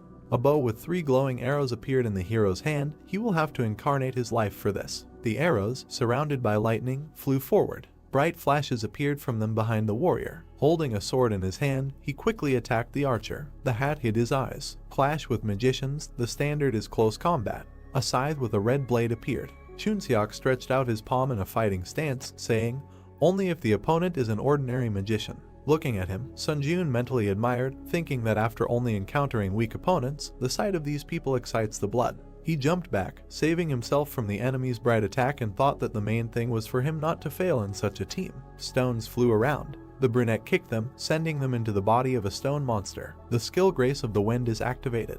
All speed is increased by 50%. Current summation progress is 5 out of 7. The hero quickly ran forward with a determined look. The huge warrior thrust his weapon into the ground. The state when he steps on the shadow of a creature. The skill Secret Walk in the Shadow C+ is activated. Strength is temporarily increased by 3. The brunette with a sword ran up to the enemy who was carrying the head. The skill Furious Swordplay is activated. Sword attack speed is increased by 10%. Current summation progress is 5 out of 10. The skill Master of the Kai sword is activated. The hero jumped, cutting the monster's head with his sword. The stone head shattered into pieces along with the crown. The man in the mask talked about a depth charge. His opponent was surrounded by bright golden lightning. The stone man's face was distorted by the scream. The crowned head behind him was also smashed. A red whirlwind appeared in the air. It was the guy in the hat who attacked swiftly, twirling the weapon in his hand. He jumped high, holding a double-bladed scythe. The shining weapon struck the stone enemy. The third head of the boss was smashed into pieces. The stone monster opened its mouth, screaming loudly. The participants of the trial watched as they walked away. Chunseok asked if they were running away. Seung-hoon replied that now that there were no heads left, resurrecting the Lord was impossible. It was time to end. The 3 guys ran forward. They left the circular area following the monuments. The brunette running behind became alert, noticing something and wondering what that sound was. The huge stone monster stomped its foot. Sun Jun's eyes widened in surprise. The 3 stone opponents stood together, forming a pedestal. The horse quickly galloped over their bodies and jumped high with the cloaked rider. The guy looked at him in shock, thinking that it was the one from the entrance. The stone rider was rapidly approaching the headless body on the throne. The heroes quickly rushed after him. Gritting his teeth angrily, Sun Jun thought that it was too late to run after him. The rider held the lord's head in his hands and jumped high. The brunette swung his sword as he ran. The guy's eyes shone brightly with anger. With a sharp movement, he threw the weapon forward. Meanwhile, the enemy had already brought the boss's head to his neck, but a bright blue beam smashed it right in his hands. The lord's golden crown fell next to him. The stone warrior's eyes glowed red, and then he, like the others, screamed loudly. Chunseok made a joyful gesture with his hands and exclaimed that this was great. The brunette standing in a throwing pose breathed a sigh of relief. Suddenly, a stone hand picked up the fallen crown and placed it on its head. The fingers were clutching the handle of the weapon. The silhouette of the monster who cut off his own head appeared. The heroes looked at it in amazement. They rushed forward shouting that they had to stop him. The stone man held the head and the crown above himself. The guys jumped on him with weapons in their hands. When it was disconnected from the neck, there was a bright flash, and then a powerful red explosion through the hero's back. There were black flashes in the thick smoke. The system reported that the conditions were met. The stone monster in the crown rose from the throne. The system reported that the lord who devoured the darkness had been resurrected. Looking at him in shock, Sun Jun cursed in his mind. He had received a special task to destroy the lord who devoured the darkness. Red steam came out of the mouth of the huge stone man. The system reported that any damage would be nullified by the power of immunity. Challengers whose stats were higher than the darkness-devouring overlord would be able to deal damage. The brunette looked at him in surprise, mentally asking what kind of power. He had never heard of monsters being able to use power. The overlord raised his hand, and a sword surrounded by a red glow was approaching. The stone fingers closed on the hilt, and then the boss made a powerful slash with the sword on the ground. Sliding on the floor, Sun Jun thought about what kind of cheating ability this was. If dealing damage by itself was impossible, then they could do absolutely nothing. He froze. A huge stone warrior appeared behind him. The huge blade of the sword moved forward. Sun Jun flew back from the bright attack. The wound on his stomach glowed green, healing. The guy thought that he got a problem because they could not complete the mission. Suddenly, his gaze became surprised. He thought that this might work. Several stone guards were approaching with weapons. The hero's comrades ran up to him. Chunseok asked if Sun Jun was okay, and Seung-hoon added that they should come up with a plan and hit the overlord, but first, they needed to deal with his guards. Standing next to the participants, the brunette said that he had a request. Could the two of them delay the overlord for a while? The masked man noticed that they couldn't do any damage to him, so wouldn't it be more effective to clear out his guards first? Looking at him with determination, Sun Jun said that he had an idea. There was a way to kill the overlord. The face of the huge stone monster in the crown looked surprised. An eye glowed through the slit of the mask. Finally, Seung-hoon turned away, saying that they would trust him. Looking at the hero, he said that they would not be able to hold out for long, so he should hurry up. The guys quickly rushed to the overlord. Sun Jun decisively turned to the guard, saying that he was starting. He stood in front of the huge stone guards, saying that they would have to play with him for a while. The blue hammer was surrounded by golden lightning. They quickly hit the boss when the participant used a depth charge. Then any damage is nullified by the power of immunity. The man in the crown turned his red eyes. Seung-hoon landed, telling his comrade that as expected, there was no use. The system reported that the power of the overlord's greatness was activated. The eyes of the stone monster glowed. A notification appeared that everyone should show respect to the overlord. Any action that does not meet this requirement will be blocked. The heroes bent from the powerful energy bending them to the ground. The king struck with his sword, breaking the ground. A huge crack in the floor almost reached the heroes. The palm lying on the hilt glowed golden. The system reported the activation of the magic resistance skill. Golden flashes surrounded the body block was partially released. The guy in the hat screamed, seeing a flash nearby. The explosion that soared through the hero's back. Seung-hoon put his hands out to the sides, protecting the younger one. A powerful force hit him in the back. Blood dripped from under the mask. Chunseok grabbed his comrade by the arm and asked if he was okay. Then he turned around, covered in shadow. The huge stone boss pointed his sword at them. The guy closed his eyes as the tip quickly approached him. His foot slid along the ground. Sun Jun managed to protect his comrades with a red impenetrable shield. Chunseok looked at him in surprise, hearing an apology for being a little late. A red barrier was spreading from the shield on the guy's arm. He calmly said absorption. The system offered to increase stats using the spirits he had. Black and red swirls appeared in the air. The system reported that strength increased by 4, agility increased by 3, endurance increased by 3, mana increased by 6, tenacity increased by 4. Sun Jun clenched his fist, holding the red barrier. A notification appeared that the shield counterattack skill instantly released the accumulated damage. A bright beam threw the overlord's sword away from the shield. The system reported that the power of the Kai Sword Master had been activated. The blade in the boy's hand glowed blue, and a notification appeared about the activation of the Lightning Sword Kai skill. A bright blue beam rushed forward from the sword strike. Sun Jun gritted his teeth resolutely, thinking that the boss would receive it. The bright energy crashed into the stone monster's body. Deep furrows were left on it. The hero thought that it worked. The overlord with red eyes opened his mouth, screaming. The system reported that the power of the overlord's greatness had been activated. Everyone should show respect to him.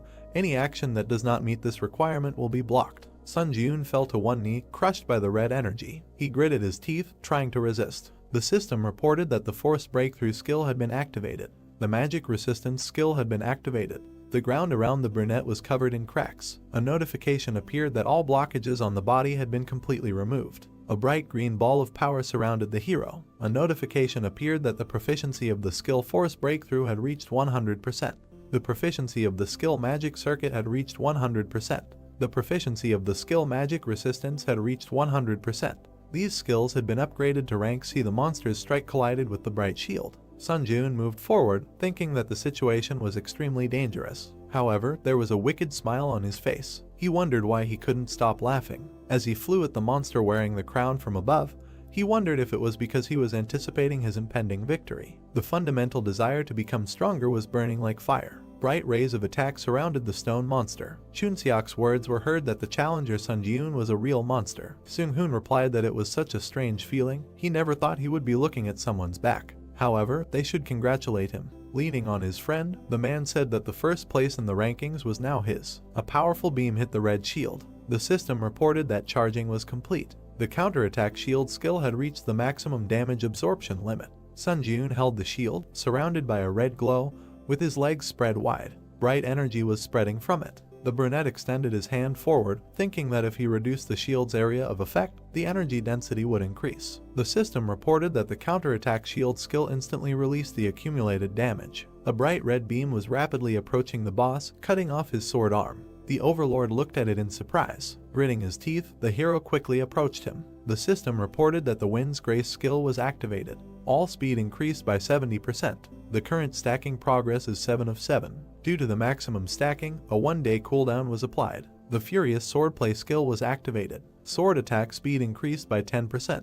The current progress of the summation is 10 out of 10. With a swift strike of his sword, he cut off the monster's huge head. The system reported that the darkness-devouring overlord had been defeated. The white-haired girl looked at the image of the fighting hero. She smiled, holding her hand to her face, and said that this challenger who showed crazy growth was her contractor. She imagined a man walking with a torch in his hand. The ordinary challengers who climbed the tower carefully prepared themselves so as not to take risks, and only climbed the tower one floor at a time after tirelessly spending a lot of time training.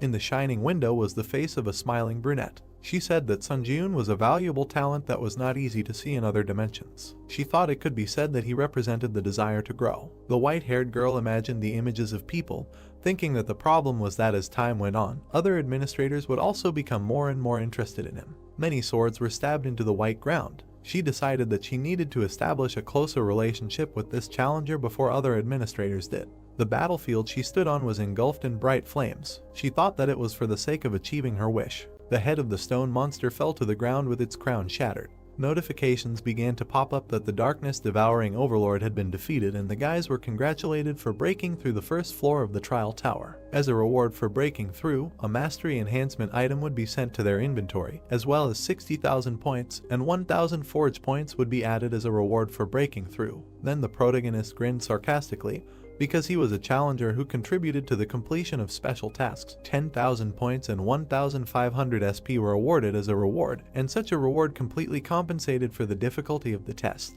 Chunseok, with an excited look through his bangs, asked Sun Jun how he managed to pull all this off. The protagonist stood in front of the players on the destroyed floor and said that he had a skill that was perfect for the current situation, and it seemed that luck was on his side. Seung-hoon and his friend extended their index finger and said that today he was able to surprise them greatly and offered to talk in more detail in a private chat, adding each other as friends. Notifications popped up that the challenger Chunseok and Seung-hoon sent him a friend request. Then a portal appeared, and the protagonist said goodbye to the guys. Notifications popped up that over 1,000 applicants had successfully broken through the 10th floor and the system expansion was beginning. It was a place that looked like a stone tunnel, and a message that the shop had created a category called Dimensional Travel, which was now available to the guys. The brunette stared at what was happening and thought that it meant moving to other dimensions like Ares or Murim, but he wondered if that was the same as signing his own death warrant. Messages started popping up that the Earth Dimension Administrator's observation area had been expanded and it was possible to communicate with the administrator even in the waiting room.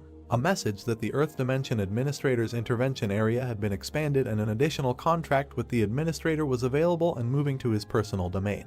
However, an additional contract could only be concluded once, after which additional contracts would be limited and the additional contract could be terminated at any time. Sun Jun raised his eyebrows in mild surprise. He imagined his silhouette holding hands with the administrator girl under an official contract, and he didn't need an additional contract. It turned out that the additional contract was something like a similar scheme, but if the contract can be terminated, then the only loser is not the administrator. Then he went to the inventory window and assumed that right now he could not know for sure and first he should figure out what he managed to get on the 10th floor. It was a card with an item, Mastery Upgrade, which was specially created by the tower for creatures with skills and upon receiving which they could arbitrarily increase the level of mastery of one of their skills by 20%.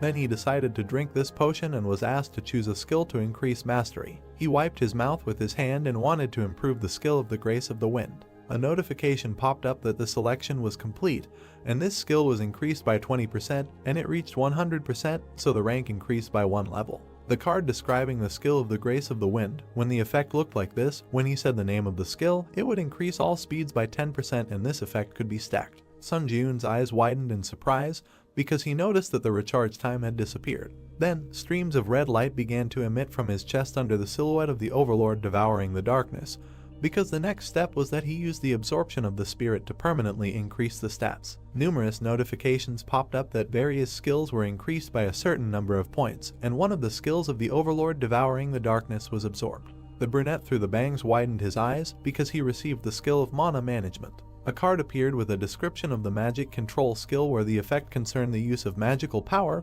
then this step in the area of innate talent. The main character looked at this card with a puzzled look and realized that now he could control mana like someone who has innate talent, but just standing and watching it did not make sense. He looked at the messages from the administrators who invited him to their domain. Sun Jun looked up with a surprised look and did not understand why all the administrators were interested in him at the same time. The main character found himself in a snowy field where there was a cemetery of swords, because he was invited to the Lord of Steel Blood and he moved to this world. Then he saw a small house in front of him from which smoke was coming. A blonde in a towel came out from there and left. She went outside and stood in front of the main character because she joked that she already knew that he would choose her. Sun Jun watched as the girl placed her hands on her waist and said that she had won the bet thanks to him, while he wondered why they had sent the invitation at the same time. The two of them then walked across the snowy field, and the receptionist became curious as to why he wasn't asking any questions. The brunette looked at the surprised girl and said that he had accidentally obtained a mana manipulation skill and asked if there was any information about it. The girl replied that he had obtained a very powerful skill. She placed her hand on her waist and stated that it was very fortunate, because before they returned to the hut, she would briefly explain everything to him. She said that he needed to use the newly acquired mana manipulation skill to maximize the magical power in his body. The protagonist placed his hands in front of him and began to emit glowing magic. He then frowned angrily and bared his teeth. He immediately spread his arms and began to emit powerful streams of discharges and aura from himself because he activated a skill that greatly affected the magic circuit in his body. He bent down and looked furious with his arms outstretched because this skill was forcibly increased with the help of the mana management skill. He lowered his head in sweat and looked at his hand because he had a feeling that his physical data had increased several times. Then he hit the ground with his hand and a powerful stream of wind rose around. The girl covered herself with her hands from such a powerful stream. Suddenly, the towel flew off her. The brunette looked in amazement at the girl's naked body. Then after a while they were sitting at home and having tea because the administrator did not believe that he looked like a person who was capable of pulling such a trick. The main character sipped tea and choked on such a statement and said that it was just a misunderstanding. The girl placed her hand on the table with a malicious smile, saying that he was at a loss, and in any case, he should try this skill from time to time later, namely activating skills that use manas with the mana management skill. She imagined how thin branches of skills were emitted from the bright sphere of energy. She said that no matter how the understanding of mana management changed, the skill would be able to stimulate the growth of each skill. Sun Jun inquired about why he was called. The girl sat at the table opposite the guy and said that when he entered the waiting room on the 11th floor, he received a notification about the expansion of the system. He replied that thanks to this, he was able to come here without going through the tower. At this time, he was chewing on a cookie when the girl explained that only the expansion was not limited to such a function as the interference zone, and the real purpose was to convince that the administrator could seriously cultivate applicants. He became curious about what this meant. The girl immediately raised her hand, snapped her fingers in the discharge of aura. A message popped up that the administrator of the Blood Iron Lord was transferring power to the contractor using the interference zone, and the new power was engraved on the soul. Light began to emanate from the protagonist's chest, and he was tense all over because it was the power of the Blood Iron Sword imprinted on the soul. He asked if she couldn't just give power before, to which he received a refusal. They sat opposite each other at the table, and the girl said that she had already paid the corresponding price of the tower. Sun Jiun, looking at her in surprise, realized that the additional contract function was also open, so maybe it would be better to find another applicant, and did not understand why him. He inquired about why she was so actively helping him. The girl sat opposite the protagonist and said that she saw a huge opportunity in him. Through her long hair, sitting on a chair, she said that administrators are rewarded by developing applicants, but this is by no means the end goal. Sun Jiun's eyes widened in surprise through his bangs when he heard that everyone was investing in one or another precedent to fulfill a long-standing wish. While Sun Jiun sat at the table with a confused look, notifications from various administrators began to pop up. The girl at this time smiled maliciously, leaning on the back of the chair, and said for those too impatient, she will end her story here. Then the protagonist found himself in a bamboo forest because he received an invitation to the administrator's domain. He walked along a green meadow and realized that it was ideal for training because he was just curious about his training method that the Steel Blood Lord taught him.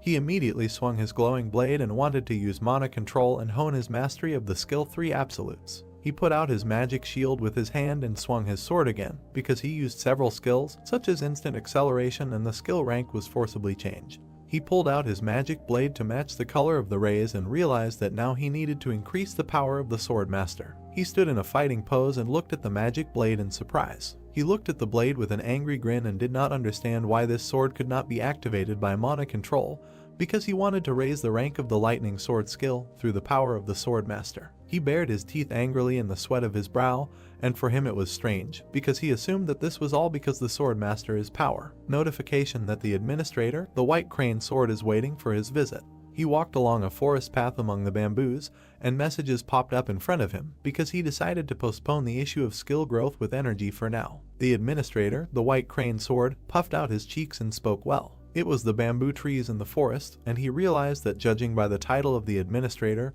he must be an old man like Beek Sunhak. He looked ahead in surprise. He saw a man on the Chinese veranda, meditating and eagerly awaited. It was a white-haired girl, the administrator, the White Crane Sword, and she was eagerly awaiting the arrival of a challenger like him. The protagonist's eyes widened in surprise, and he realized that the girl in front of him was actually a teenager. He was standing next to the girl, who asked if there was a problem. He replied that it was surprising to see the administrator in front of him, with whom he only corresponded. He was about to come closer when the girl extended her hand and said that she understood everything perfectly, but it was not very convenient to talk while standing, so she suggested that he go somewhere else. The protagonist looked dumbfounded with his hair disheveled, and he found this conversation very refreshing. He was meditating next to the receptionist girl who was smiling at him, and he thought he knew why she had abandoned the chairs and sat on this floor. The girl looked ahead with awe and said that she had always been watching the protagonist from here, and from the moment he had entered into a life or death fight with Sunhak on the 9th floor until now. The two of them were meditating on the platform, and the guy said that she had been watching him since the observation of the candidates was allowed, and asked if it wasn't a waste to sponsor a candidate she had only seen once. The girl said that she would not answer at all, he should be more aware of his own value. She recalled the image of the old man with the ball and said that he could not reach the highest rank of possession of energy release, and he was still considered a fairly strong warrior of Murim, although he lost some of the strength he had after entering the tower, but maintaining victory over such a contender could rightfully be called a feat. The main character opened his mouth in amazement when the girl said that he should believe her, who was bound to this old man by a contract. Sun Jiun looked at her with alarm and sweat on his brow and realized that in this case, she could harbor a grudge against him. At this time, it was a watermill under the sun's rays, and the girl said that there was no need to escalate the situation because he was simply a good contender for points. The girl extended her finger, and a butterfly was about to land on it because she had managed to sign a contract with many applicants in her life but had never invited anyone into her domain. Sun Jiun stared at this butterfly, and the girl said that everything was until she saw him thanks to her previous applicant.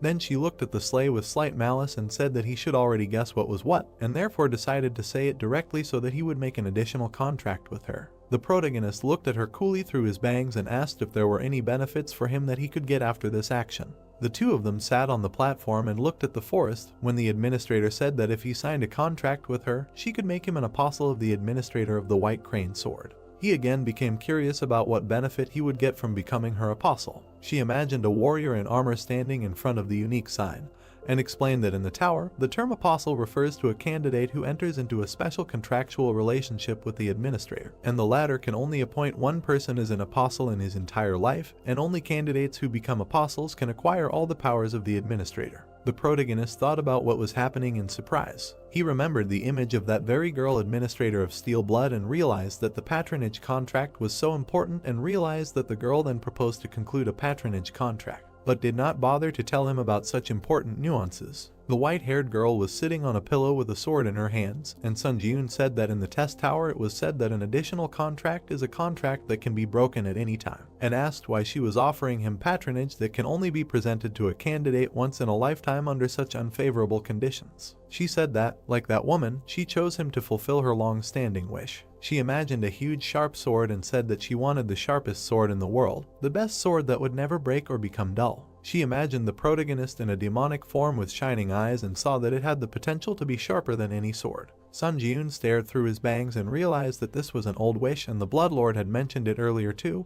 but it didn't seem like a simple wish. Then the protagonist looked at her and asked about the old wish. The white-haired girl looked ahead with trepidation and was about to tell him about it. Sun Ji-yoon stared at the puzzled girl, who said that the administrator's old wish was a memory that came from regrets in the past. She imagined a group of different administrators and said that the old wish was a right given to the administrator by the tower. The main character in this image found himself in a dark space, and such a test of the tower of an old wish is also a kind of test that the administrator can give to the applicant with whom the contract was signed. When the old wish is fulfilled, the applicant receives a reward. The girl slightly closed her lips and said, if suddenly it is possible to fulfill an old wish, then it will even be possible to change an event in the past. The main character's eyes bulged in amazement from such a statement. Sun Ji-yoon looked closely at the girl and asked how it is possible to change some event in the past, because such a thing is absolutely impossible. The girl lowered her head and explained with trepidation, since he had already gone through the test of the tower so many times before today, he should know perfectly well whether she is telling the truth or lying.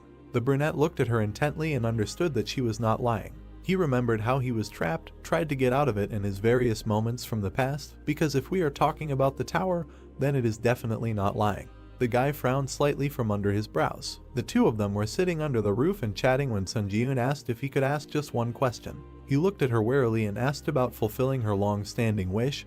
How high should he go up in the test tower? The girl immediately timidly scratched her cheek and looked away. Sun Ji-yoon looked at her with sweat and slight anxiety when he heard that it had to be at least the last floor. The message that the contract had been concluded. This administrator, nicknamed White Crane, began to jump happily because she said that he would make an excellent choice and would not regret it under any circumstances. Sun Ji-yoon immediately stretched out his arms to hug the girl and realized that he had made a contract with her after all. He imagined a huge gloomy tower and realized that it was the last floor, because he learned that the top of the tower was the goal that needed to be reached in order to fulfill the administrator's long-standing wish. The main character looked ahead with a surprised expression when the notification that he had been recognized as the true apostle of the administrator, the White Crane Sword, popped up. As an apostle's privilege, the effectiveness of the powers and skills of the dimension increased by 10% and also mana increased by 3. Currently, the challenger Sun Ji-yoon was recognized as the apostle of 2 administrators, and as a privilege, his agility increased by 3, but he knew that he could not pass up this kind of advantage that allows him to immediately become stronger. He remembered that the girl showed her sharp blade and received an unexpected gift. He exclaimed and looked at the girl, who asked if he had heard anything from that woman. Sun Ji-yoon looked at her with a puzzled look when he heard about the creature that was looking for him. The White Crane put her hand on her head and was indignant, because the Steel Bloodlord did not tell her and completely believed in his strength. The white-haired girl looked through her bangs, which she was adjusting with her fingers, and said that she believed in him too, but still felt that she should tell him that she was going to use up his question tickets from now on because of such valuable information. Sun Ji-yoon looked at her intently and agreed, because he didn't use them anyway, and they just accumulated in his inventory. A notification that all the question tickets belonging to this applicant would be used up. The protagonist realized with a dumbfounded look that this was a huge amount of tickets spent at once and tried to comprehend how serious a topic this was to discuss. It was a huge Chinese tower because in the Muram dimension there was a huge force called the Muram Union. It was a group of teachers led by Sukhan, who he killed on the 9th floor, but he held an important position as a commander in this union. The girl introduced the guy with the blade with a surprised look and said that because of his high position, there were people from that dimension who were looking for Sun Jun. The main character stood in front of the girl under the shadow and assumed that she meant that the Muram Union would pursue him to kill him. Bruce stared at her when she refused and corrected him that the Muram Union was currently in disarray due to the fight for the vacant position of commander. Our hero became curious about who wanted to take revenge on him then. She answered that it was the sword, the dragon of the Namong family, when suddenly a magical portal appeared in the city of Tokyo. It was the heavenly dragon sword, Namong Hayek, who flew out of the portal. This heavenly dragon looked at everything around him arrogantly, because he was a creature that in the Muram dimension, where everyone was obsessed with martial arts, was called a genius. All the fighters immediately flew with swords to attack Namong, because he was looking for Sun Jun, using revenge as an excuse, but in reality, he was driven by simple curiosity. Namong stuck his glowing blade into the ground when a whole crowd was flying at him, and the girl said that she did not know when this would happen, but if he encountered them, he should be ready to risk his life. These fighters were immediately bloodied and killed by the blade of the heavenly dragon. The message that there was a transfer to the waiting room. Through the magic portal, the protagonist found himself in a room and was about to take off his jacket. He then looked away warily and thought about Namong. He opened the inventory window again and realized that he was being sought by a psychopathic killer from the Muram dimension and realized that he needed to go to that dimension himself. A notification that he had purchased the powers of the steel wings and spent 15 forge points and purchased the homecoming stone. He held a magic stone that emitted an aura in his hands, and now he had learned something new. But it was little that I had no choice but to level up like crazy before he met Namong. A notification that the absorption of the homecoming stone, the destination, the Earth. The protagonist immediately found himself in his room and was looking at his phone. He stared at his phone. He saw a bunch of missed calls and messages from Heian. It was a brunette in a white shirt who was worried because once he read the message, he should immediately head to the Hunter Association. Sun Jun stared at the phone and guessed that something might have happened. He activated the power of steel wings. Suddenly, magical wings appeared behind him. He immediately rushed to fly at high speed to the association. They were transported to the Hunter Association, where people were crowded. The hunters walked in a crowd and looked at each other when one of them said that he was glad that this was not a forced mobilization. And judging by the video, he really is ruthless and bloodthirsty. They were trying to figure out what will happen to Japan from Namong now. Then the hunters began to look up in surprise. They saw the protagonist quickly land on the ground. He waved his hand at the guys, apologized for such an appearance. Then he ran inside while being watched. A crowd of people looked at the guy who had left in surprise and realized that he had just flown. The protagonist was met by Heian and her boss, who were happy to see him and assumed that he had gone through a lot of trouble in the tower. The protagonist stood in front of the guys and extended his hand, saying that they hadn't seen each other for a long time and asked why he was urgently ordered to come. Heian smiled and put her hand to her chest, saying that a serious incident had just happened in Japan. She was worried that he would go to Japan alone if he found out about this incident, so she urgently contacted him. The director of the association took the remote control in his hands and wanted to turn on the news on TV. Because he assumed that talking was not very effective, it was better to see everything with your own eyes. He showed what the hunters were watching, the black portal in space, and it was a video from the body cameras of the Japanese hunters. Suddenly, purple rays started to emit from that black portal. Because this place was Tokyo and feeling the strong wave of the gate generation, the Japanese Hunter Association formed a response team and sent 7 rank hunters to the scene. At that moment, Namong was standing on the street after killing all the hunters. Because he was the person who appeared from the portal, shocked everyone with his appearance. Because he killed 6 hunters in just a few seconds, and it is assumed that this is the first time that a challenger from another world invaded the Earth's dimension. The main character exclaimed slightly and realized that it might be about Namong. All the guys were standing opposite each other in a large hall, and Sun Jun inquired about the hunters who had just left and asked if they were trying to recruit a team to support Japan. The brunette in the suit slightly inclined his head and said that in such an unprecedented situation, almost all countries focused on protecting their hunters, preventing the outflow of hunting resources to Japan, and the same applied to Korea because they did not recommend supporting Japan. Then he picked up the remote control again and said that it was the body camera of the only survivor. At that moment, Namong was coldly walking towards the wounded fighter, who was begging for mercy. The heavenly dragon at that moment looked bloodthirstily at the last survivor. This warrior with black hair, with glowing eyes, looked at the wounded man and said that his name was Namgung, and he was a heavenly sword dragon who came to avenge Sukhan.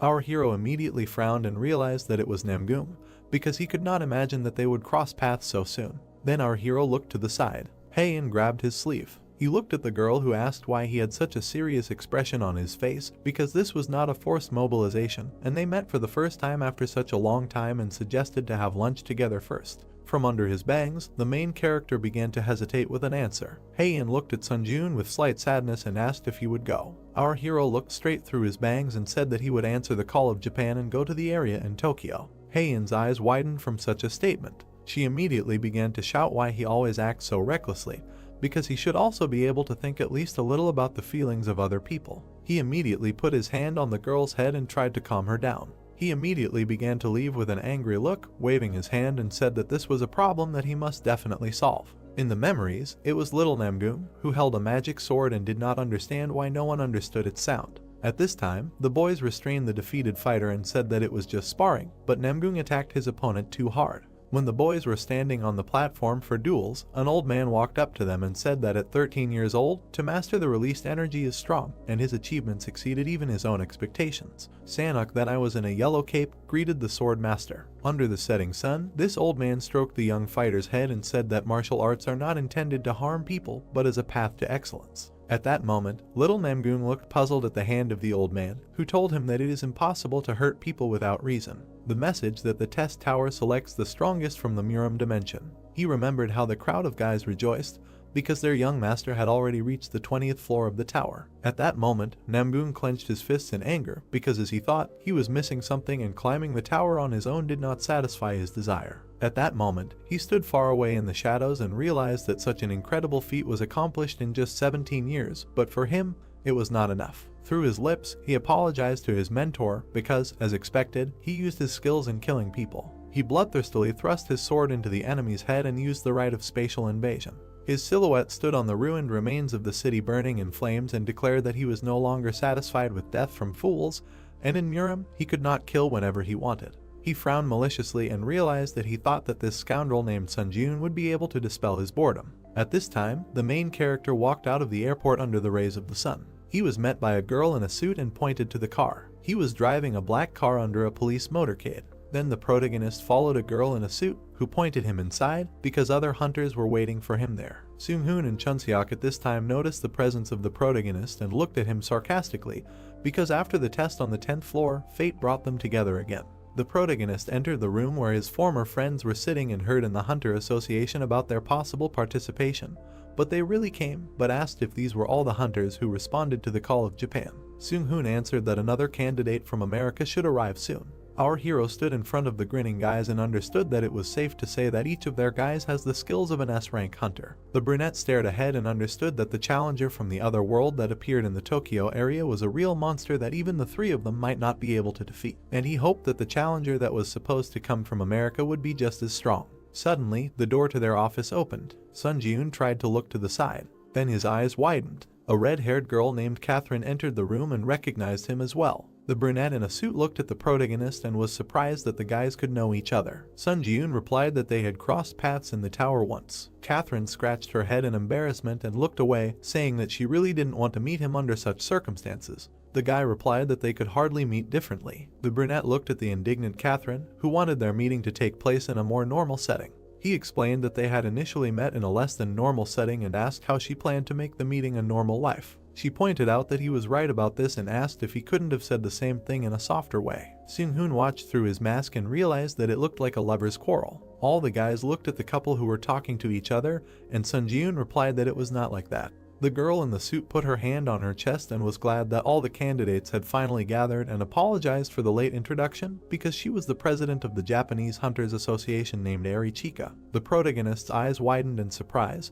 because this was the president of the Japanese Hunters Association, and when she came to meet him at the airport, he thought that this was a staff member and this must mean that Japan is currently in despair. Melina spread her arms out to the hunters and said that no other support was expected and the situation was more serious than expected, so other countries carefully monitor the dispatch of their hunters. Chunseok and Catherine looked around in confusion and realized that even if it was a strict control, how could only 4 people come from all over the world when the situation was even worse than they thought? Alina's hand shook convulsively, clenching her fists, and said that no one wanted to help them at the moment. Alina immediately bowed to the hunters and said that they were all who came to the situation. She was sincerely grateful to them. Catherine watched as the protagonist helped Eri stand up and said that now was not the time to bend her back. Catherine continued to look at the protagonist in surprise, who was about to help the president, and realized that he looked so emotionless on the outside, but there was still something in him. The protagonist at this time replied that instead of bending her back, Eri should better give them a higher reward. Sun Ji-yoon put his hand to his chest and cried out that he asked for the promised reward to be double, and then they would actively support Japan to solve the problem that had arisen. The main character smiled maliciously through his bangs and realized that growth was waiting for him, because he was not here to be a hero or to show humanism, because he was only interested in the rewards and growth that he would receive by killing Namgung. The brunette looked at the player and said that in such a crisis situation, she acted too emotionally, and the creature that appeared in the Tokyo area was definitely an unusual monster, so she would have to risk her life, and they promised to double the reward. Then Eri stretched out her hand towards Ka and said that it was not only that the situation was hopeless, because they also had chances. She imagined the image of Catherine, who emitted fire and sparks of light from herself, because her abilities could change the situation in this battle. It was a fiery core that was controlled, because she has the power to suppress flames. All the hunters looked at the American girl in surprise as she said that if she could touch an opponent stronger than herself with her flames, all of the opponent's stats would drop by 10 and some of their skills would be randomly sealed. Catherine clenched her fire fist and looked away, noting that with this power, they could seize the initiative, and of course, if only she could touch Namgung. The brunette looked coolly through his bangs and said that in a word, they must create a situation so that they would have a chance to use this power. A military helicopter was flying in the sky, and this was the latest news. A military helicopter was flying over the ruined city, and the news said that the Chinese hunter Peng, who went to the Tokyo area alone to provide support, had just met a challenger from another world. While Namgung was sitting on the destroyed car, a hunter came up to him, and the news said that they were not moving, but both sides looked like they were talking to each other. The news discussed that this was a possible situation. As far as they knew, all the challengers of the trial tower could talk to each other regardless of the dimension or country. At this time, the heavenly dragon looked at the fighter and thought that he might be Sun Ji-yoon. This guy in green armor said that he was Peng from China and would make him live for looking down on the earth dimension so disdainfully. Namgung frowned in displeasure, closed his eyes, and did not understand why the one he told to come did not come, and there were only bugs walking around. At this time, Peng quickly rushed and punched Namgung. This brunette tilted his head and noticed this fist technique. With slight bruises on his face, he looked at the fighter arrogantly and found it interesting.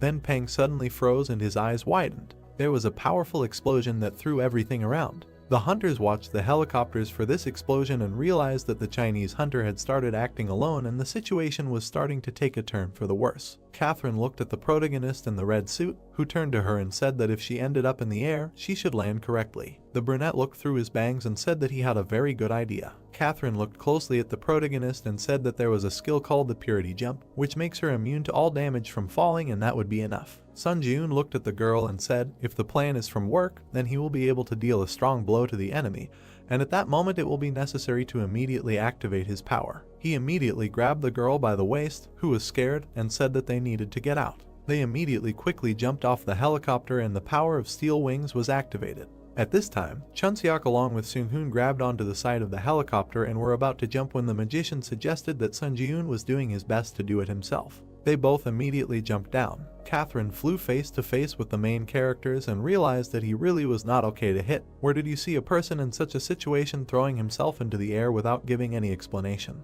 The two of them flew down, and Sun Ji-yoon noted that he was glad that the Chinese hunter had pissed off Namgung. Sun Ji-yoon hugged the girl by the waist in flight and said that as soon as Namgung opened up, she should immediately use her strength. He then abruptly tore away from the girl with his steel wings. He saw Namgung fighting with Peng at this time. At this time, the Chinese player put up his shield, which was instantly destroyed. The Sky Dragon swung his blade and realized that the Chinese player was not even able to properly concentrate the energy in his fist, but he was using a fist technique. Peng immediately flew back from the numerous magical punches. Namgung swung his punch, which sent Peng flying hard into the ground. Then the brunette from the other world tried to look to the side. He cast an angry look to the side. He saw a red beam flying at him. Namgung managed to cross his arms in front of his face and flew back slightly. He immediately crashed into the ground and crumbled everything around him. These were concrete fragments and light drops of blood. After such a blow, Namgung was slightly landed, kneeling on one knee. A huge blister appeared on his hand. Our main character appeared, leaning his hand on the wall and walking with a sword. Sun Jun stood in front of his opponent and said that falling from the real sky is something that can be done twice. Namgung looked at our hero with an evil eye and asked who he was. Our character bared his teeth with glee and said that Namgung had been desperately looking for him, and when he met him face to face, he had no idea who was in front of him. A notification began to pop up that the skill Ashen Blood had been activated, and all types of more damage caused to users were reduced by 40%. Because he had survived, being on the brink of death, and skill mastery was increased by 20%. The main character stood in a fighting pose with his sword. Namgung slightly closed his lips and realized that it was him. Sun Jun looked at his opponent with an evil eye and said that he was that player. A notification that the power, Sword Master, had been activated. He pulled out his magic blade. Namgung stood in a fighting pose with blisters on his fists and could not wait to find out who he was. He added that it was about a worthless scoundrel using a fake art of released energy. He immediately struck with his fists to break the blisters. Then he grinned bloodthirstily, looking at the enemy, and said that he could not even imagine how much this consciousness angered him. The protagonist immediately ran to attack and understood that now he needed to make a preemptive strike while he had no weapon in his hands. Namgung immediately put out his hand. Suddenly, this sword from the ground flew into his hands. The hunters clashed in a fierce battle, from which pieces of earth flew off. The protective sphere of the protagonist cracked, because a direct clash was extremely dangerous. The skill Ash Blood was activated when the protagonist hid behind the magic sphere and thought that he had inflicted much more damage on him with an airstrike, but it did not work. Our hero with a bleeding lip looked at the enemy with anger and realized that the counterattack shield was broken with just one blow, and in this situation the reflective ability of the shield would be extremely difficult to use. He assumed that this was the true released energy when a bright light was emitted from Namgung's sword. He assumed that his opponent had time to spread out and saw that he relied entirely on the magic techniques obtained in the tower. The main character immediately swung his blade, but his attack did not reach the target because he activated the lightning sword skill. Namgung looked at the light strikes flying past in bewilderment. Then he waved his hand and sent a fiery explosion towards Sun Jun. At this time, Seung-hoon and Chunseok flew to help their friend. They tried to get close to the enemy from all sides. Suddenly, Catherine appeared behind Nikolai, who was about to use her magic. She immediately released a fireball from behind under the flame suppression skill. The description is that this skill reduces his skills when it hits the target. A powerful fire explosion occurred. Catherine looked at what was happening in surprise and thought that the power was not activated. Chunseok ran past in a hat and extended his index finger. The guys saw Namgung rise on a lamppost and use his magic, calling everyone bugs, and they really provoked him. He pulled out his magic blade, because it was said that even despite the instinct of a hunter who has gone through many fights not for life, but for death, this attack cannot be blocked. Namgung frowned bloodthirstily and shouted that he would kill everyone. All the guys immediately began to run to different places and dodge the powerful light attack. The main character extended his hand to the girl. It was the receptionist who gave him a small gift through her hand in the form of an injection of ordinary mana. She transmitted a purple glow to him through a handshake and said that he should not perceive this process. The main character was completely enveloped in purple flames, was surprised, because they explained to him how a simple injection of ordinary mana was about establishing a connection. Then they reached out to each other with their hands, and she asked him if he felt a difference. Sun Jun thoughtfully looked at his hand, saying that at first he simply felt a surge of ordinary mana, but then another sensation arose. The main character imagined how the long-haired girl stood in front of him, putting her hands on her shoulders. He said that it was as if she, the white crane sword, was inside him. The white-haired girl smiled widely, saying that this was great, and now he would need to apply this ability to the sword. She added that, however, after leaving her abode, he should try to conduct a trial training after waiting for some time, noting that she did not want to be punished for the excessive interference of the administrator. A bright pillar of energy struck the ground.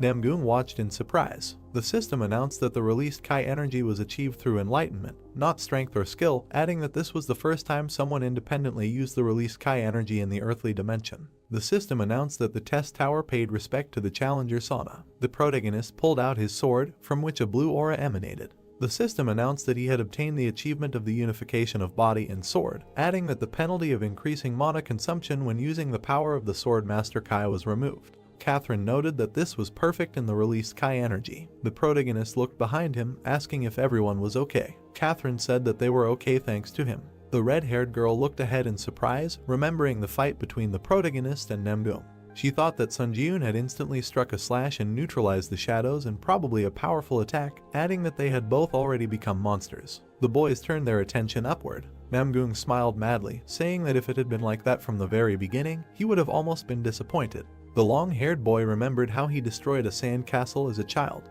He noted that the more complex the sand castle, the more fun it was to destroy it. Namgung put his weapon in front of him, rushing towards the protagonist. The hunter put his weapon in front of him, gritting his teeth. He thought that all the challengers from other worlds were still terribly annoying.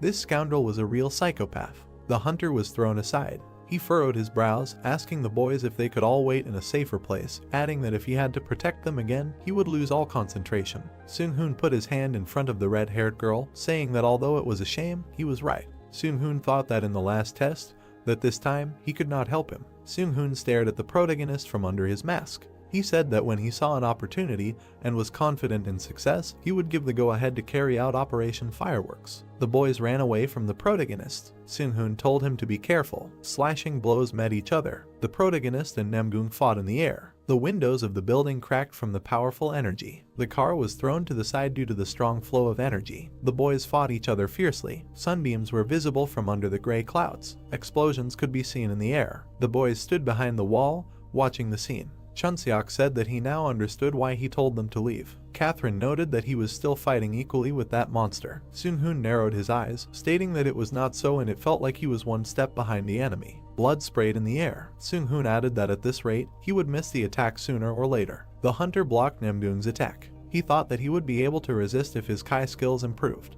The white-haired girl looked at the protagonist with a serious look, saying that she guessed that Namgung's sword skill level was a Sun Ji-yoon thought that all of his sword skills were at rank C. The protagonist imagined the huge Namgung in front of him. He thought that even without skills, he was monstrously strong. Namgung stood in front of the hunter, asking if he was already exhausted. The hunter looked at the guy with an exhausted look, thinking that he used too much stamina to recover and if he spent more stamina, it would affect his fight. Catherine threw a bottle towards the protagonist, telling him to catch it. The protagonist grabbed the bottle and said that it was great. He removed the cap from the bottle, looking away. Namgung kicked the protagonist with his foot. The long-haired guy grabbed the bottle, pouring it into his mouth. He said that he would enjoy drinking it. The guys looked at what was happening in bewilderment. Chunseok asked what kind of a thorn he was. The hunter looked at the guy with annoyance, clutching his stomach. Namgung smiled maliciously, saying that people always have something called hope, and he is no different from others in this regard. The system announced that a small amount of stamina had been restored. Namgung asked that perhaps he could gain the upper hand in this fight. If he tried his best, he would eventually be able to defeat the opponent somehow and maybe he would survive. The long-haired boy held his head with his hand. He smiled maliciously, looking at the protagonist. Namgung said that when these thoughts were torn to shreds, a seal appeared on his face, despair instead of hope, and only this expression gave him pleasure. Namgung drove the protagonist to the wall. He looked at the hunter with displeasure, wondering how this scoundrel dared, adding that he still saw a glimmer of hope in his gaze. The protagonist bared his teeth, his gaze flashing. Namgung gritted his teeth in displeasure. He struck the protagonist. The attack sent the protagonist flying backwards. He fell onto the broken rocks. Sun Ji-yoon looked up. Namgung looked at the protagonist furiously. He thought that he didn't even have the strength to move now, wondering why he kept looking at him like that. The long-haired guy swung his blade in front of the hunter's face. He told him to taste despair as much as possible. Blood gushed out from the protagonist's eyes. The hunter gritted his teeth, noting that the stamina that was the fuel for recovery had also reached its limit, and if he gathered all his strength, he would only be able to attack once. Namgung exuded a malicious aura. The protagonist thought that he couldn't see a thing, so even attacking him just once wouldn't work. The protagonist bared his teeth in annoyance, wondering what he should do. The guys ran towards the protagonist. The red-haired girl called out to the hunter. The protagonist sat with his eyes closed, his mouth slightly open. He thought that if they came closer now, they would just die a miserable death. The hunter put his hand in front of him, telling them not to come closer. Namgung slightly opened his mouth. He looked at the guys with a bloodthirsty smile, saying that these were his comrades, and that was why he had this annoying expression on his face. Catherine shot a fireball towards the enemy. Suddenly, Namgung unexpectedly appeared in front of the girl. The long-haired guy attacked the girl with his sword, drawing it across her back. Seung-hoon looked to the side, calling out to Catherine. He appeared in front of the enemy, attacking him with yellow lightning. Namgung's leg appeared above the guy's head. The long-haired guy kicked the guy, pinning him to the ground. Blood was streaming down the protagonist's face. Namgung grabbed the girl by the hair, presenting the blade to her. Catherine told him to let go. Namgung pressed his blade to the girl's neck. The protagonist opened his mouth wide. The long-haired guy said that he could smell the burning flesh of his comrade.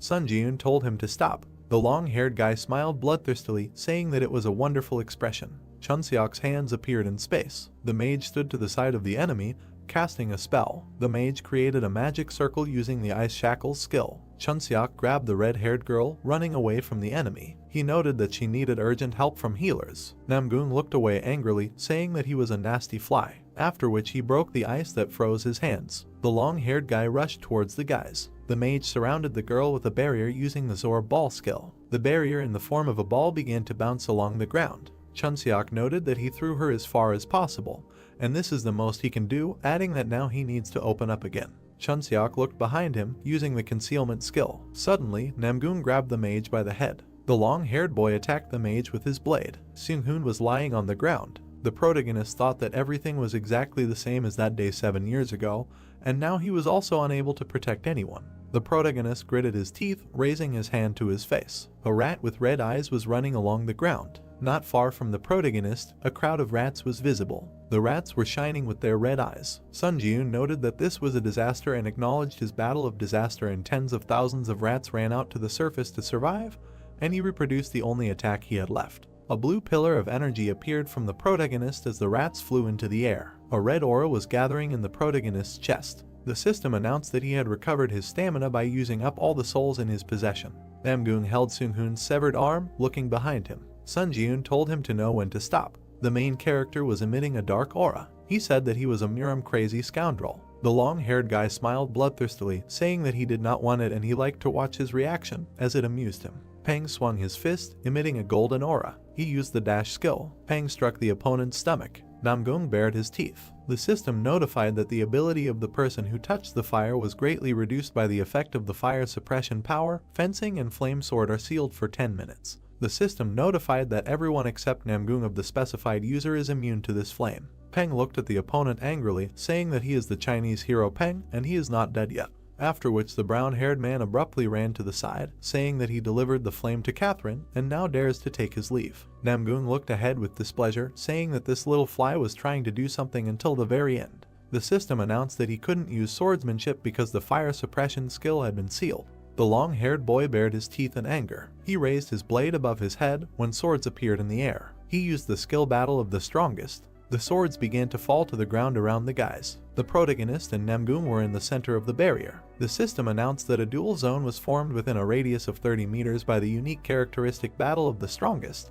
With the exception of Sun Ji-yoon and Namgung, everyone else was prohibited from the duel zone. The protagonist looked ahead with confusion. Namgung smiled bloodthirstily, swinging his fist. He thought that if swordsmanship was sealed, then he could use fist techniques. The long-haired boy appeared above the protagonist's head. He wondered what someone who could not see anything could do to him. The protagonist stood motionless, wondering since when did this happen. Sun Ji-yoon dodged his opponent's attack. He noted that the spiritual eye was a skill that allowed him to see things that were outside his line of sight, and this was what he thought about this ability. The protagonist jumped to the side, away from his opponent. He noted that he could not only see the wall that was spread out in a radius of 30 meters. Green light spread across the ground. Sun Ji-yoon noted that he could feel every pebble in this area. The hunter kept his eyes closed. He thought that he had seen more than just his sightlessness, and until now he had never used the spiritual eye correctly. An eye appeared on the protagonist's forehead. Sun Ji-yoon noted that it felt like the opening of a third eye. A purple aura appeared in the space. The system announced that he had realized the true nature of the spiritual eye, and the spiritual eye skill had been upgraded to rank B. The system announced that there was a battle going on in which he had put his life on the line by relying on his senses, and the sixth sense skill had been upgraded to rank B. The protagonist noted that the sixth sense skill, which he had completely forgotten about after acquiring, had developed and his senses had become clearer. A dark aura was visible in the space. The system announced that he had managed to put up a mortal fight with a sword master, and the demon slayer skill had been upgraded to rank B. The system announced that in a short period of time, he had experienced countless crises and a reincarnation beyond his capabilities. The ashen blood skill had been upgraded to rank B+. Namgung watched the scene in bewilderment.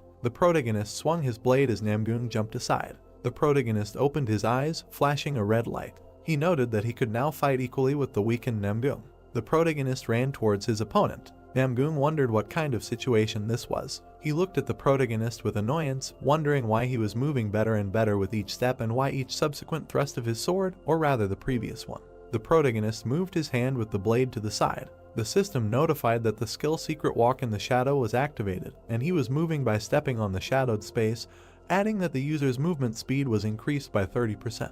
The protagonist bounced off the ground. The system notified that the skill Instant Acceleration and Grace of the Wind was activated. All speed increased by 70%. The current stacking progress is 7 out of 7. The hunter collided with his opponent. The system notified that the skill Furious Swordplay was activated. The sword attack speed was increased by 20%. The current stacking progress is 10 out of 10. Sun Jun tilted his head to the side, dodging the attack. He noted that even with everything in his arsenal, he was barely close to the point of fighting on equal terms, and he was in a high-risk zone. Namgung clenched his fists. Sun Jun noted that his stamina would soon drop to 0, and Namgung's reduced abilities would return to their previous state in 10 minutes, adding that he should deal with him while the flames were active. The protagonist raised his hand with the blade, thinking that it was the only thing that could turn the tide of close combat. The hunter threw his blade towards his opponent. He noted that this was a sudden change. Namgung dodged the blade with a malicious smile, saying that he made a stupid choice because he was cornered. The long-haired guy swung his fist, saying that he was a fool. The hunter leaned to the side, dodging the attack. He looked ahead with a cold gaze, using the blood steel sword skill. A blade appeared in front of the protagonist's foot. The system announced that the power, the Sword of Steel Blood, had been activated. The hunter stabbed the blade into his opponent's body with his foot. Blood flowed from the mouth of the long-haired guy. A red blade was sticking out of his body. Namgung gritted his teeth, thinking that he had touched the core of Kai energy and he needed to act quickly if he wanted to fully recover later. The long-haired guy looked down in bewilderment. The system announced that the effect of the power, flame suppression, had ended. The purple barrier gradually began to disappear. The system announced that the action of the unique characteristic, the Battle of the Strongest, had ended and the duel zone within a radius of 30 meters was unlocked and outside interference became possible. Chunseok said that the barrier had disappeared. Namgung began to sheath his blade, saying that he had played too much and would finish this battle next time. The long-haired guy took out a stone with a mark. A blue portal appeared in space. The guys looked at what was happening in bewilderment. Chunseok asked what the portal was. Pang noted that he was going to return to the Muram dimension. Namgung was moving towards the portal. At that moment, everyone instinctively felt that if they couldn't kill Namgung here and now. The guys looked at the enemy with an angry look. The author noted that one day he would become a real disaster for the earthly dimension. The guys moved from their place, heading towards Namgung.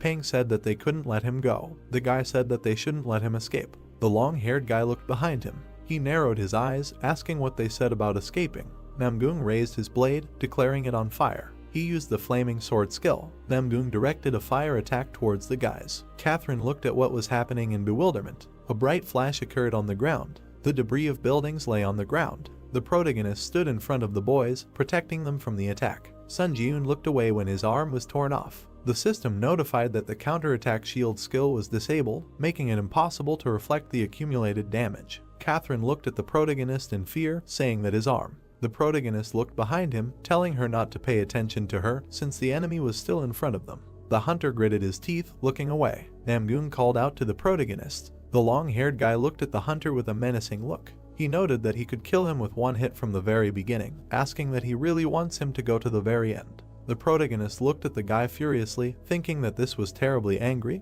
but he could not answer him. Namgung looked behind him with narrowed eyes, saying that he would be back soon. The long-haired boy entered the blue portal. The protagonist fell to the ground. The long-haired boy was welcomed into his world, the Muram dimension. The boy said that he had returned. Namgung rested his knee on the ground, coughing up blood. The boy asked the young master if he was okay. Namgung shouted for them to quickly call a doctor. The long-haired boy looked ahead angrily, wiping the blood from his mouth. He thought that no matter what, he would drive him to despair. A white light was visible in the addition. A hospital near Tokyo. The protagonist slightly opened his eyes. Eri looked at the protagonist worriedly, asking that he had regained consciousness. The protagonist slightly raised himself, asking where he was. Eri noted that he was in the hospital and was not allowed to make any sudden movements yet. The protagonist looked away as his body was bandaged. Eri told Sun Jun that he was badly hurt. The association president leaned down in front of the protagonist, noting that she didn't even know what to say in response to his great sacrifice. The brunette looked at the protagonist's arm in surprise as it recovered. The system announced that the Ash Blood skill had been activated. The protagonist looked at his arm, saying that he was fine, asking where the others were. The protagonist pulled back the curtains, asking Catherine how she was. Catherine looked at the hunter in confusion. The dim light illuminated the hospital room. Chunseok was moving along the corridor on crutches, after which he smiled widely, calling out to the protagonist. On the protagonist's cheek, there was a mark marked by hand. Chunseok asked what was wrong with his face. Sun Ji-eun said that it was because he looked into Catherine's tent and saw that she was full of energy, concluding that she was fine.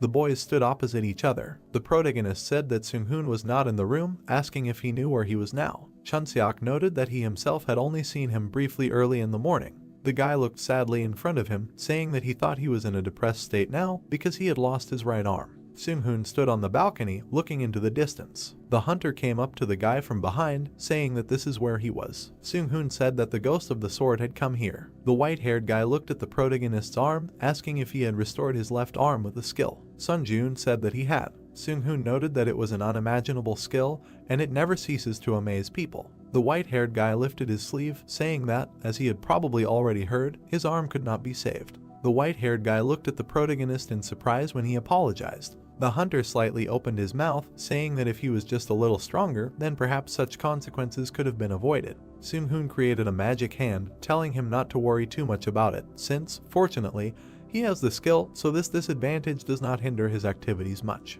The hunter lowered his head, saying that he climbed the tower like a madman only for his own height. Seung-hoon held a cigarette in his fingers. He said that it was not so bad, because this thought alone makes him much stronger. The white-haired guy looked ahead, saying that however, the strong should always help the weak, at least this is his life credo. The protagonist looked sadly ahead. He said that he also realized a lot in this fight, and it turns out that he forgot something very important. Seung-hoon began to remove the mask from his face. He stated that however, in one, he can be calm, although he is strong, but at the same time he is not a psychopath who abuses power. The protagonist looked at the white-haired guy. Seung-hoon said that when they first met in the tower, he had no idea what was on his mind, asking if he should give him a light. The protagonist looked at the guy dumbfounded, saying that he does not drink alcohol or smoke. After which Sun Ji-eun asked what he was. The protagonist looked sadly in front of him, saying that he also realized a lot in this fight, and it turns out that he forgot something very important. Seung-hoon began to take off his mask, saying that however, in one, he can be calm, although he is strong, but at the same time he is not a psychopath who abuses power, adding that when they first met in the tower, he had no idea what was on his mind. The protagonist looked at the white-haired guy. The guy asked if he wanted a light. The protagonist said that he neither drank alcohol nor smoked. After which the protagonist looked at the guy in surprise. The white-haired guy looked towards the protagonist, after which he smiled widely, saying that he forgot to introduce himself. The guys were standing behind the association president and the people when they were being filmed. The protagonist was sitting opposite the girl, giving an interview. The protagonist was handing the red-haired girl a choker. Catherine smiled widely, putting the choker around her neck. The protagonist waved to the guys as they left. Sun Ji-eun pulled the red coat over himself. He looked at his hand with a smile, thinking that the design of the tailcoat had been slightly improved. Sun Ji-eun stood in the ward, saying that the equipment items were licked to a shine. From Japan's point of view, they had prevented a disaster, so such an attitude was not something out of the ordinary. The protagonist lay down on the bed, saying that these 3 days he returned to Earth for were filled with endless chaos, and he did not want to become so famous. The protagonist looked at his phone, noting that there was even a video of their battle already circulating on the internet, noting that the filming was done from a helicopter of the Japanese Hunters Association. Comments from viewers were visible on the phone. People were talking about how strong the protagonist was. The protagonist noted that this is why Seung-hoon called him a sword ghost. The hunter looked at the ceiling with a serious look. He thought that he never expected Gennady to be the Lightning Emperor. The white-haired guy crossed his arms over his chest. The protagonist noted that the Lightning Emperor, even among 30s rank hunters, he was rightfully considered the strongest. The Lightning Emperor stood on a cliff in front of the people. The hunter noted that he cleared portals at a speed that other S-rank hunters could not even dream of, and he was a true hero of Korea. Seung-hoon handed his business card to the protagonist. He said that if he needed his help in the future, he could call him anytime, noting that he would be honest and he would not mind recruiting him, adding that he could contact him for any personal matter or for any other reason. The protagonist thought about recruiting. The system announced that the time was up. The protagonist rose from the bed, saying that he needed to become stronger to deserve the nickname of the Ghost of the Sword. The hunter grinned maliciously, saying that it was time to return to the tower. The system announced that he was returning to the test tower. The protagonist sat on the bed. The system announced that the waiting room on the 11th floor had been entered. The protagonist looked ahead with a serious look. He noted that he had learned some lessons from the fight with Namong. The protagonist opened a store. He imagined himself running fast on the ground. Sun Ji-eun noted that it was about endurance. He remembered his arm being torn off. Sun Ji-eun noted that Ashen Blood is a recovery skill that boasts excellent efficiency among his current skills, but it will not activate if his stamina is at 0. The protagonist looked ahead with a serious look. He noted that it was time to acquire a new skill that would instantly restore stamina. The protagonist browsed the store, saying that all the skills looked pretty good and the best way to deal with doubts while shopping was to buy everything that was available. A huge number of system notifications appeared. The system notified that he had purchased the skill Automatic Stamina Recovery, Moonlight Absorption, Sunlight Absorption, Excessive Growth, and Blood Call. The protagonist looked at the system notification with a smirk, noting that he had accumulated enough points to afford all the necessary skills. System notifications appeared. Skill Synthesis Power activated. The system notified that he should look at the list of skills and select a material for synthesis from the currently available skills. 2 yellow plates were reunited into one. The protagonist noted that he would first synthesize the most compatible skills. The system notified that the synthesis of skills was complete and the photosynthesis skill was created. A card appeared with a description of the photosynthesis skill, which, when exposed to moonlight or sunlight, the basic ability to restore health increases by 200%. The protagonist thought that this was an excellent rank, grew, and the strengths of the 2 skills were well intertwined into a single whole. The photosynthesis and Call of Blood skill plates appeared, merging together. The protagonist noted that now he needed to add Call of Blood there for a greater effect. The system notified that the synthesis of skills was complete and the Blood Contract skill was created. An image with a red sphere appeared. A system window appeared with a description of the skill. Vitality, stamina, and mana can be extracted from the blood of a creature, and this only applies to creatures and directly killed users. The protagonist looked at the window in confusion. He said that this time he failed, the rank did not increase, and the benefits of photosynthesis disappeared. The protagonist looked at the system window. The system notified that he bought the skill Blood Call and 20,000 points would be deducted from his account. Sun Jun said that he would buy another skill of the same kind and that would be the end of it. The skill plates began to connect. The protagonist noted that he would now try to combine the Blood Contract with the Call of Blood. The system notified that the synthesis of skills was complete and a new skill was created. The protagonist looked in front of him in surprise. The system notified that the skill Blood Seekers was created. The protagonist was surprised that he was ranked B. A red hand card appeared with a description of the skill. Life Force Stamina magical energy can be extracted from the blood of a living being and gain a powerful blood manipulation ability. All the blood that flows out of the user's body is automatically restored little by little at regular intervals. The protagonist imagined how he sucked the energy out of a person. He asked that he could now extract health, stamina, and mana from the blood, as well as manipulate the blood. Sun Jun cut his hand with a blade. He stretched his hand out in front of him as the blood began to rise. The hunter grinned maliciously, thinking that he was able to literally manipulate blood. A small ball with spikes was created from the blood. The protagonist created a blade from the blood. He noted that he could give it any shape. The protagonist raised a finger, noting that he would try something like that. The protagonist grinned at the finger from which the blood rose. He noted that now it is not even necessary to make a cut to draw blood out, although he will still have to make a cut if he suddenly needs a lot of blood. The protagonist grinned contentedly, thinking that blood seekers would be very useful. The skill plates began to shine. The hunter noted that now all that was left was to improve the Eye of Truth. The system notified that the synthesis of skills was complete and a new skill was created. A new Eye of the Fire Dragon was created. A picture with an eye of the dragon and a description of the skill appeared. The power of the fire dragon lives in the eyes, allowing one to see invisible things. It can see information about things and it becomes possible to determine the lie of another person.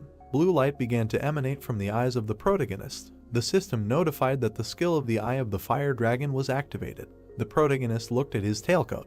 The system notified that this was an old frag of the vampire count and the user can temporarily create a blood shield by consuming stamina or blood. The protagonist looked at his black boots. The system announced that these were speed boots and that the acceleration period would be increased when filled with mana. The protagonist stared ahead, noting that this was a phrase he had not seen before. The protagonist turned his attention to his weapon. The system announced that this was a bloody heavenly demon blade and that when a user who had reached the flame sword stage fully activated, the blade's exclusive ability would be unlocked. The protagonist recalled the huge flash on the battlefield. He noted that the flame sword was what Namong had used to destroy the entire Shinjuku district. The protagonist imagined an image of a sword emitting a blue aura. He noted that only those who had reached the flame sword stage could awaken the bloody heavenly demon blade's true ability, and he simply thought that it was a pretty good sword, but he could not even imagine that such an ability was locked in it. The protagonist extended his finger to the system window, saying that he would continue conquering the tower. There were many system notifications. The system notified that the 11th floor of the testing tower had been entered, the difficulty was high, and the theme of this test was a mentality test. The time was 7 days. The system notified that the condition for successfully passing the test was to break through all 7 gates within the allotted time. The conditions for failing the test were the death of the applicant or the expiration of the allotted time. The reward for successfully breaking through was an ancient testing mirror. The protagonist looked ahead with a serious look. A man appeared in front of the protagonist and greeted him in the testing temple. Sun Ji-yoon asked what kind of testing temple this was. The man crossed his arms over his chest and crossed his legs. He said that from now on, he would go through the tests given by the testing god, and these tests would continue until his death. The man added that since he, despite being a simple adventurer, had decided to go through the testing god, he would have to bear full responsibility for the consequences. The protagonist stood opposite the man. He asked what he should do to pass through the first gate. The man asked that he didn't know the rules of the Ares family of Supreme God's trials. Sun Ji-yoon said that he didn't know, thinking that this must be the same or dimension from which the Black Knight came, invading his trial on the 5th floor. The man sighed heavily, saying that he had no idea what kind of wind had brought such a stupid adventurer there and nothing could be done. He would have to explain. The man imagined 3 images of men. He said that the trial and the temple of the tests are simple. It is a test of the body, faith, and spirit. The protagonist stood with his back, looking at the man. The long-haired man said that at the beginning there is the body, and at the very end they reach the most difficult one, the test of mentality, and breaking through the gate is very easy. The protagonist looked at the man with a serious look. The man said that in each test room, a high priest would be waiting for him, and he had to convince them or kill them. All he had to do was move on to the next room. The man grinned wickedly, saying that he had given him enough information, so he thought he could draw his own conclusions. The protagonist slightly opened his mouth and said that in one word, he just needed to break through the gate, no matter what. The man planted his foot on the ground, saying that they would begin the first test. The long-haired man bounced off the ground, heading towards the protagonist. The long-haired man and the protagonist began to grapple. The hunter slightly narrowed his eyes, thinking that such strength was enough to become a contender who had received the qualification of a pioneer who had passed all the tests in high difficulty. The protagonist pulled his hand back, releasing blood from his finger. The system notified that the blood seeker skill had been activated. The protagonist shot blood towards the man. The blood bullet hit the long-haired man's forehead. The man fell to the ground. The protagonist thought that, as expected, this was a mind-blowing skill. Sun Ji-yoon thanked the man for explaining what was going on. The red aura was directed towards the protagonist. The system notified that he had absorbed the spirit of the priest Johan, mastery increased by 5.8%. Many system notifications appeared in front of the protagonist. The administrator priest of the 7 gods was shocked and outrageous by his behavior when he accidentally saw this scene. The administrator Godslayer swordsman nods approvingly at his inhumane and cruel actions. The administrator hero of the ruined world looks at him and praises him for demonstrating an interesting spectacle. The administrator seeker of divinity says that he has nothing to worry about because he is flawlessly coping with the test. The protagonist frowned, looking at the notification. He thought that if he took into account the nicknames of the administrators, he believes that he attracted their attention because these tests are related to the god. The protagonist looked ahead in bewilderment. The system notified that the administrator of the Steel Blood Lord was shocked by his actions. The administrator of the White Crane Sword was upset that he went to the test without saying a word about it. The protagonist said that he did not even know how to contact the administrators. The protagonist approached the priest lying on the floor. The protagonist picked up the mirror, saying that there was an item here. System notifications appeared. The administrator of the priest of the 7 gods is watching his actions. The administrator of the hero of the ruined world admires his greed. The administrator of the Godslayer swordsman nods as if he completely understands him. The eyes of the protagonist began to emit a blue aura. The system notified that the fire dragon's eye was activated. System windows appeared. Divine Mirror of the High Priest. The user can use this divinity to create a divine shield only once, the creation of which can shake his mentality. Perhaps the divine power of the god of verification contained in the mirror can motivate the user to prove their destiny. The protagonist noted that the main information ends there, and after that a phrase is revealed that can only be seen through the eye of the fire dragon. The protagonist looked at the mirror curiously, asking what can motivate the user to prove their destiny and what it means, adding that he thinks it can simply be considered a one-time protective barrier. The protagonist began to head to the side. He put his hand on the wall, thinking that he would like to receive more of these things during the body check. The protagonist opened the door. The girl said that she never expected that an adventurer whose name is unknown to him would get to this place so quickly. A girl with red eyes was sitting in the chair. The blonde said that, apparently, Johan's glory days are already in the past. the protagonist stood in front of the girl, asking if she is the priestess in charge of the second trial. The blonde grinned maliciously, saying that she is. The blonde placed her hand on the armrest, saying that she was the priestess in charge of the second trial, Jane. Jane threw the chair towards the protagonist, saying that it was nice to meet him. The protagonist stopped the chair with his hand, saying that since she was using violence, it was indeed a body test. Sun Ji-eun glared at the blonde. Jane jumped off the ground. She swung her weapon at the protagonist, saying that he hit the bullseye. The blonde threw a chair at him and said that it was nice to meet him, and the young man caught it and replied that since he was using violence, it really was a body check. Then he raised his eyes and looked straight at her. At that moment, the girl jumped up and ran towards him. She swung and shouted that she had hit the bullseye. Then she struck with her sword. The guy managed to bend over and said that this energy was familiar to him, similar to the one he had used earlier. Then he turned around and saw something else. Notifications appeared in front of him. The power of the sword master was activated and the lightning sword skill. The girl saw this and was very surprised. Then blood began to flow. After some time, she leaned against the wall and said that she knew this aura more than an ordinary adventurer and owned a complete aura. And the brunette came closer and replied that since he was able to use it, then what prevents him from doing the same? Then the blonde frowned and explained that the divine power granted by the god of verification belongs only to the priests who receive this power and use it. However, she was just a little surprised that the guy who does not even have a hint of divine power owns such a powerful fencing technique. At that moment, he was wondering what is meant by divine power, and the priestess extended her hand and activated her energy. Then the woman ran towards him, trying to attack, and the young man thought that perhaps it should have been a fatal blow, because divine power always reaches its target. Their swords were 0. When the young man extended his hand and said that according to the first priest, in order to break through the gate, there is no need to kill the priest, do you think it is enough to convince in your actions? The priestess smiled at him and said that she did not even know, most likely it would be possible if she acted as if she was not inferior to God in anything.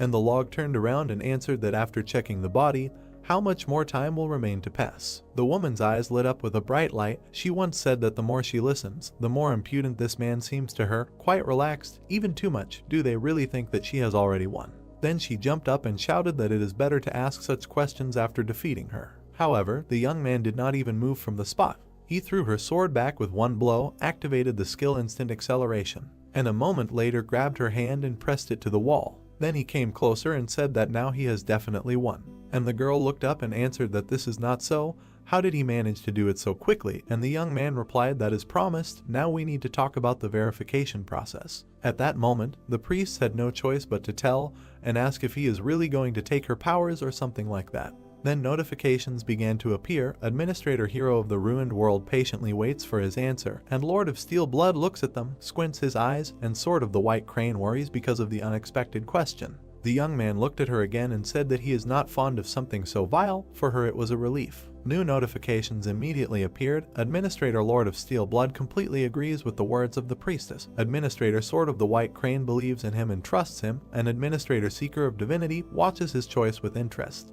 Then the guy raised his head and asked if there is anyone who would take such a step, who managed to get here.